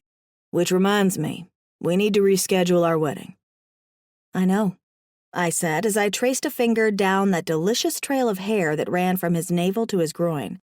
I've got to plan everything all over again. There's no rush, my love. He traced my jawline with the pat of his thumb. We can rest up here for a while first. What a wonderful idea. I bit my lip, batting my lashes. How about we start our honeymoon early? His eyes darkened with need and his breath hitched when I began to untuck the edge of his towel. That sounds like a fantastic idea. He grabbed my hand, holding it in place as I tried to stroke the tip of his erection. Are you sure you're up to it? He asked with a groan. I could tell he was as eager to make love as I was, but gentleman that he was, he fought his desire, placing my comfort above everything. I loved this man so very much. I untied my robe, giving him an eyeful of my 2 blessedly unhairy breasts. I'm always up to loving you, I said on a rasp. He captured my lips in a kiss and gently pushed me back onto the mattress while throwing his towel to the floor. His hands were on my breasts, roving, squeezing, pinching. I cried into his mouth when his tongue sparred with mine, stroking and teasing me into a frenzy. He released my lips with a pop and trailed molten hot kisses down my neck and chest, stopping to suckle one nipple and then the other. I buried my hands in his thick hair, bucking against him when he trailed more kisses down my navel and to the juncture between my thighs. He wasted no time getting to the core of my desire, suckling my swollen nub. He lapped up my juices with languid strokes before spearing inside me with his blessedly long tongue. Oh, sweet hell on fire. "Aiden, please," I begged. "I can't wait."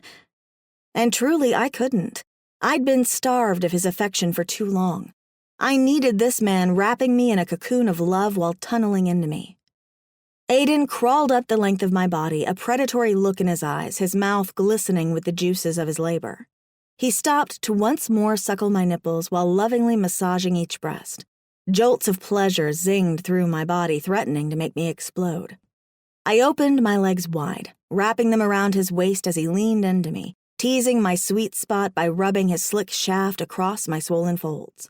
I dug my fingers into his tight, round ass and lifted my hips, grinding against his engorged head. "Please love me, Aiden," I begged. He nibbled my neck, breathing heavily into my ear. "I do love you, forever." And then he buried his shaft deep inside me, pounding my swollen desire with deep, hard thrusts. "Yes, my love, yes!" I cried out. He captured my lips in a kiss, his tongue spearing my mouth, matching his rhythm.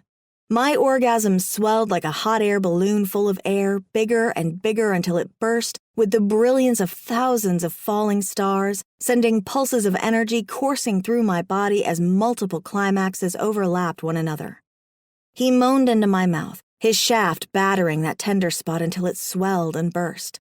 "I can't hold back, sweetheart." He grunted and then stilled as his head throbbed and spurted. After several pounding heartbeats, he rolled onto his side, taking me with him. I held on to Aiden like a lifeline as we kissed and caressed each other. He cupped my face in his hands, tenderly nipping my bottom lip before nuzzling my neck. "I missed you so much, my love." My throat tightened with emotion, and I fought the urge to cry as I realized how close I'd come to losing him.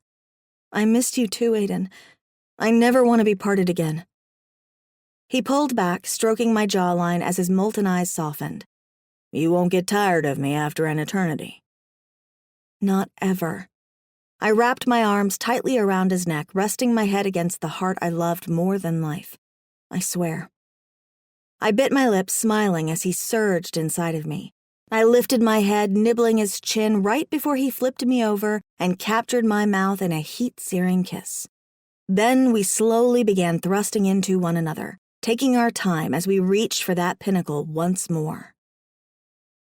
Even though Cam had promised us Sub-Level 1 was safe, Aiden and I still hadn't gotten up the courage to hold our wedding down below. Luckily, God had granted Kara a pardon and allowed Callum to bring her up to Level 13 for our special day, a wedding at the Delta House. Even my grandpa was allowed to escape moldy Level 10 for the day, although he had to leave his leather swing and petroleum jelly behind. For her bravery down below, Melanie was granted a pardon as well. Santiago, Aiden, and I were given extra credits for helping thwart the devil's nefarious plans. Aiden recovered more credits after returning the lost scythe to the Grim Union. Between the four of us, we had enough credits to move up to Level 13. Sarge and I got our old jobs back at Delta House. Aiden worked with us as a full-time Grim, and Melanie was a ghoster in training. Melanie's son, who'd grown into a handsome young man, brought his grandparents for a visit every Sunday. They snuck a few slices of heavenly cheesecake and visited with Melanie and Santiago on the back porch. Callum and Kara preferred to live in the pyramid on Sub-Level 1 rather than smelly Level 2 in Purgatory. Aiden didn't like it, but since O'Connor men have been known to be stubborn mules, there was nothing he could do to change his brother's mind. So now our afterlives were almost close to perfect. Only one thing was missing. That gold band on my finger, forever binding me to the man of my dreams. Our rescheduled wedding day had finally come, and butterflies swarmed in my stomach like bees invading a hive as I checked myself in the mirror one last time. I spun a slow circle, admiring my shapely legs and loving the flare of my pinup model dress. After combing virtually all of the Purgatory thrift shops, I'd found a bridal gown that looked almost identical to the first. Inez had sewn on a new red sash, and my grandma lent me satin red shoes and her aquamarine earrings. I made a damn hot bride, especially considering I no longer had hair growing out of my nipples and breath that smelled like a dirty butthole.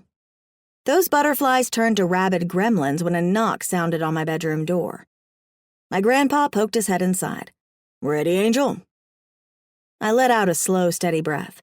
Was I ready to finally say I do to the man who'd risked his very soul to keep me safe time and again?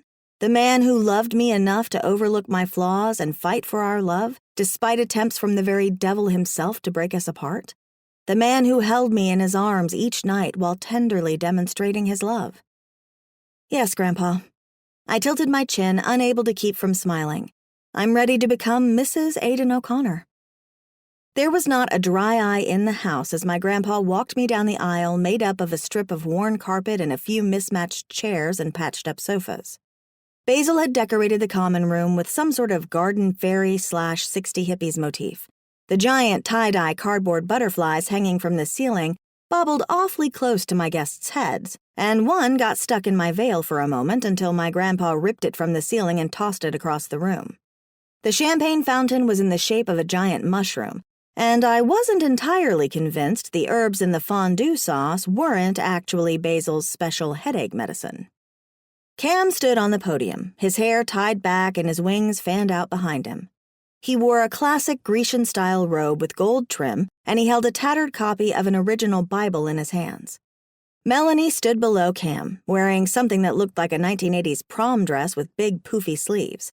Inez had sprayed her hair with plenty of aqua net, giving her the high bangs look that complemented the dress. After getting to know and like Melanie, and getting past my stupid jealousy issues, it seemed only natural that she'd be my maid of honor.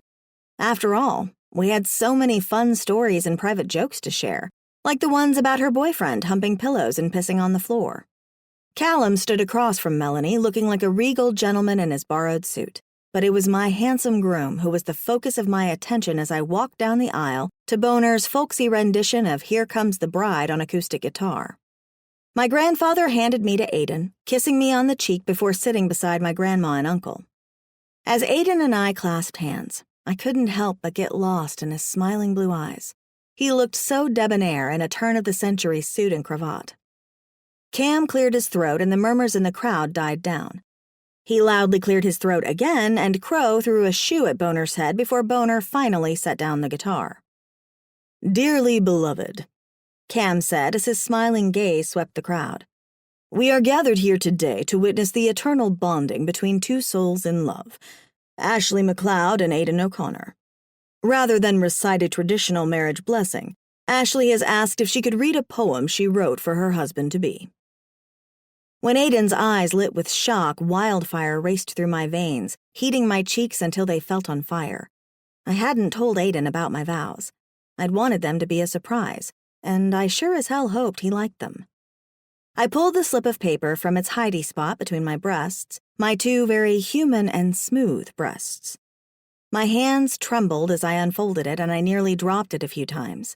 Why was I so nervous? I licked my parched lips, confidence surging through me when I caught Aidan's wide smile from over the rim of the paper. I cleared my throat a few times, coughing into my fist until Melanie handed me a glass of water. After taking a few sips, I set the water on the podium, and Aidan took my hand in his. I shook off my nervous energy and stared down at my vows. From the gates of heaven to the fires of damnation, through trials, tribulation, and temptation, you are my love, my light, my salvation. There's no battle we can't win that we haven't fought before. I will love you 1,000 forevers, and forevermore. I glimpsed up from the paper, shocked when I saw tears in Aidan's eyes. "Did you like it?"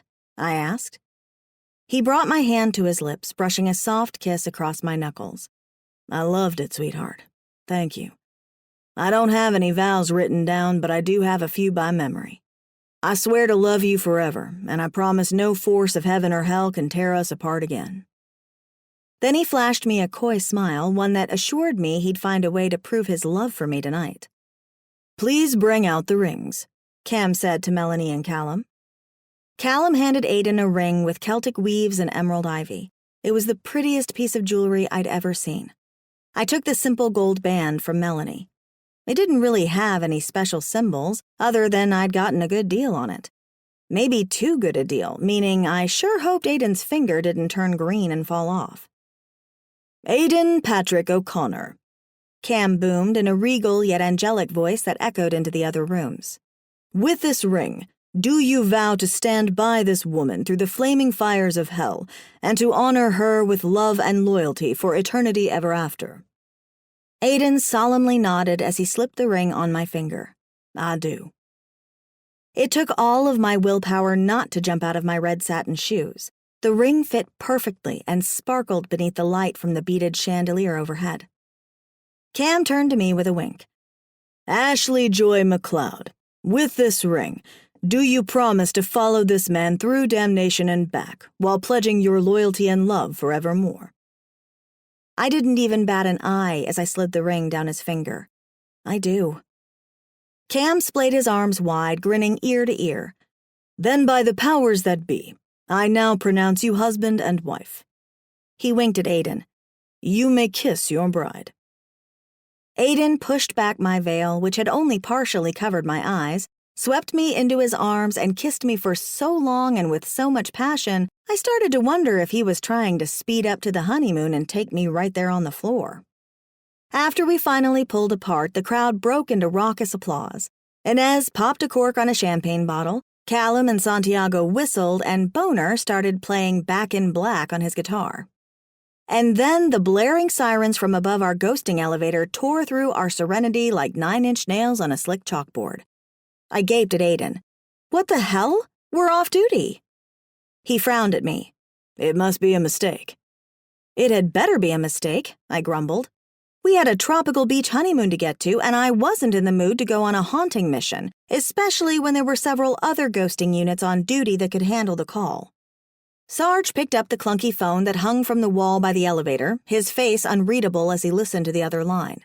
My gut just about hit the floor when he hung up the phone, swearing. He turned back to the crowd, his dark gaze settling on Aiden and me. "It's big. Every ghosting house has to report." All of the moisture in my mouth evaporated and beaded on my brow. I clutched Aiden's arm for support. "Every house?" Sarge solemnly nodded. "Sorry about the honeymoon. Say your goodbyes to your family. We have to report in 1 minute." My grandma fussed like a squawking chicken, making Aiden swear on his soul he'd protect me, as if he hadn't proved himself enough. My grandpa, uncle, and new brother-in-law hugged us and wished us well. I wasn't exactly sure about those well wishes. I was going on a ghosting assignment on my wedding day. Talk about a bad omen. As we lined up with the other ghosters, Aiden pulled his scythe out of his pocket and squeezed my hand tight. "Ready, my sweet wife?" The rusty elevator doors slid open with a slow screech. I swallowed back what felt like a lump of cotton wedged in my throat, wishing I had some Nephilim water to calm the hornet's nest swirling in my stomach as I gaped up at him. "Not really, husband, but it's okay, as long as we'll always be together." He winked at me before we stepped onto the platform. "I'm eternally yours."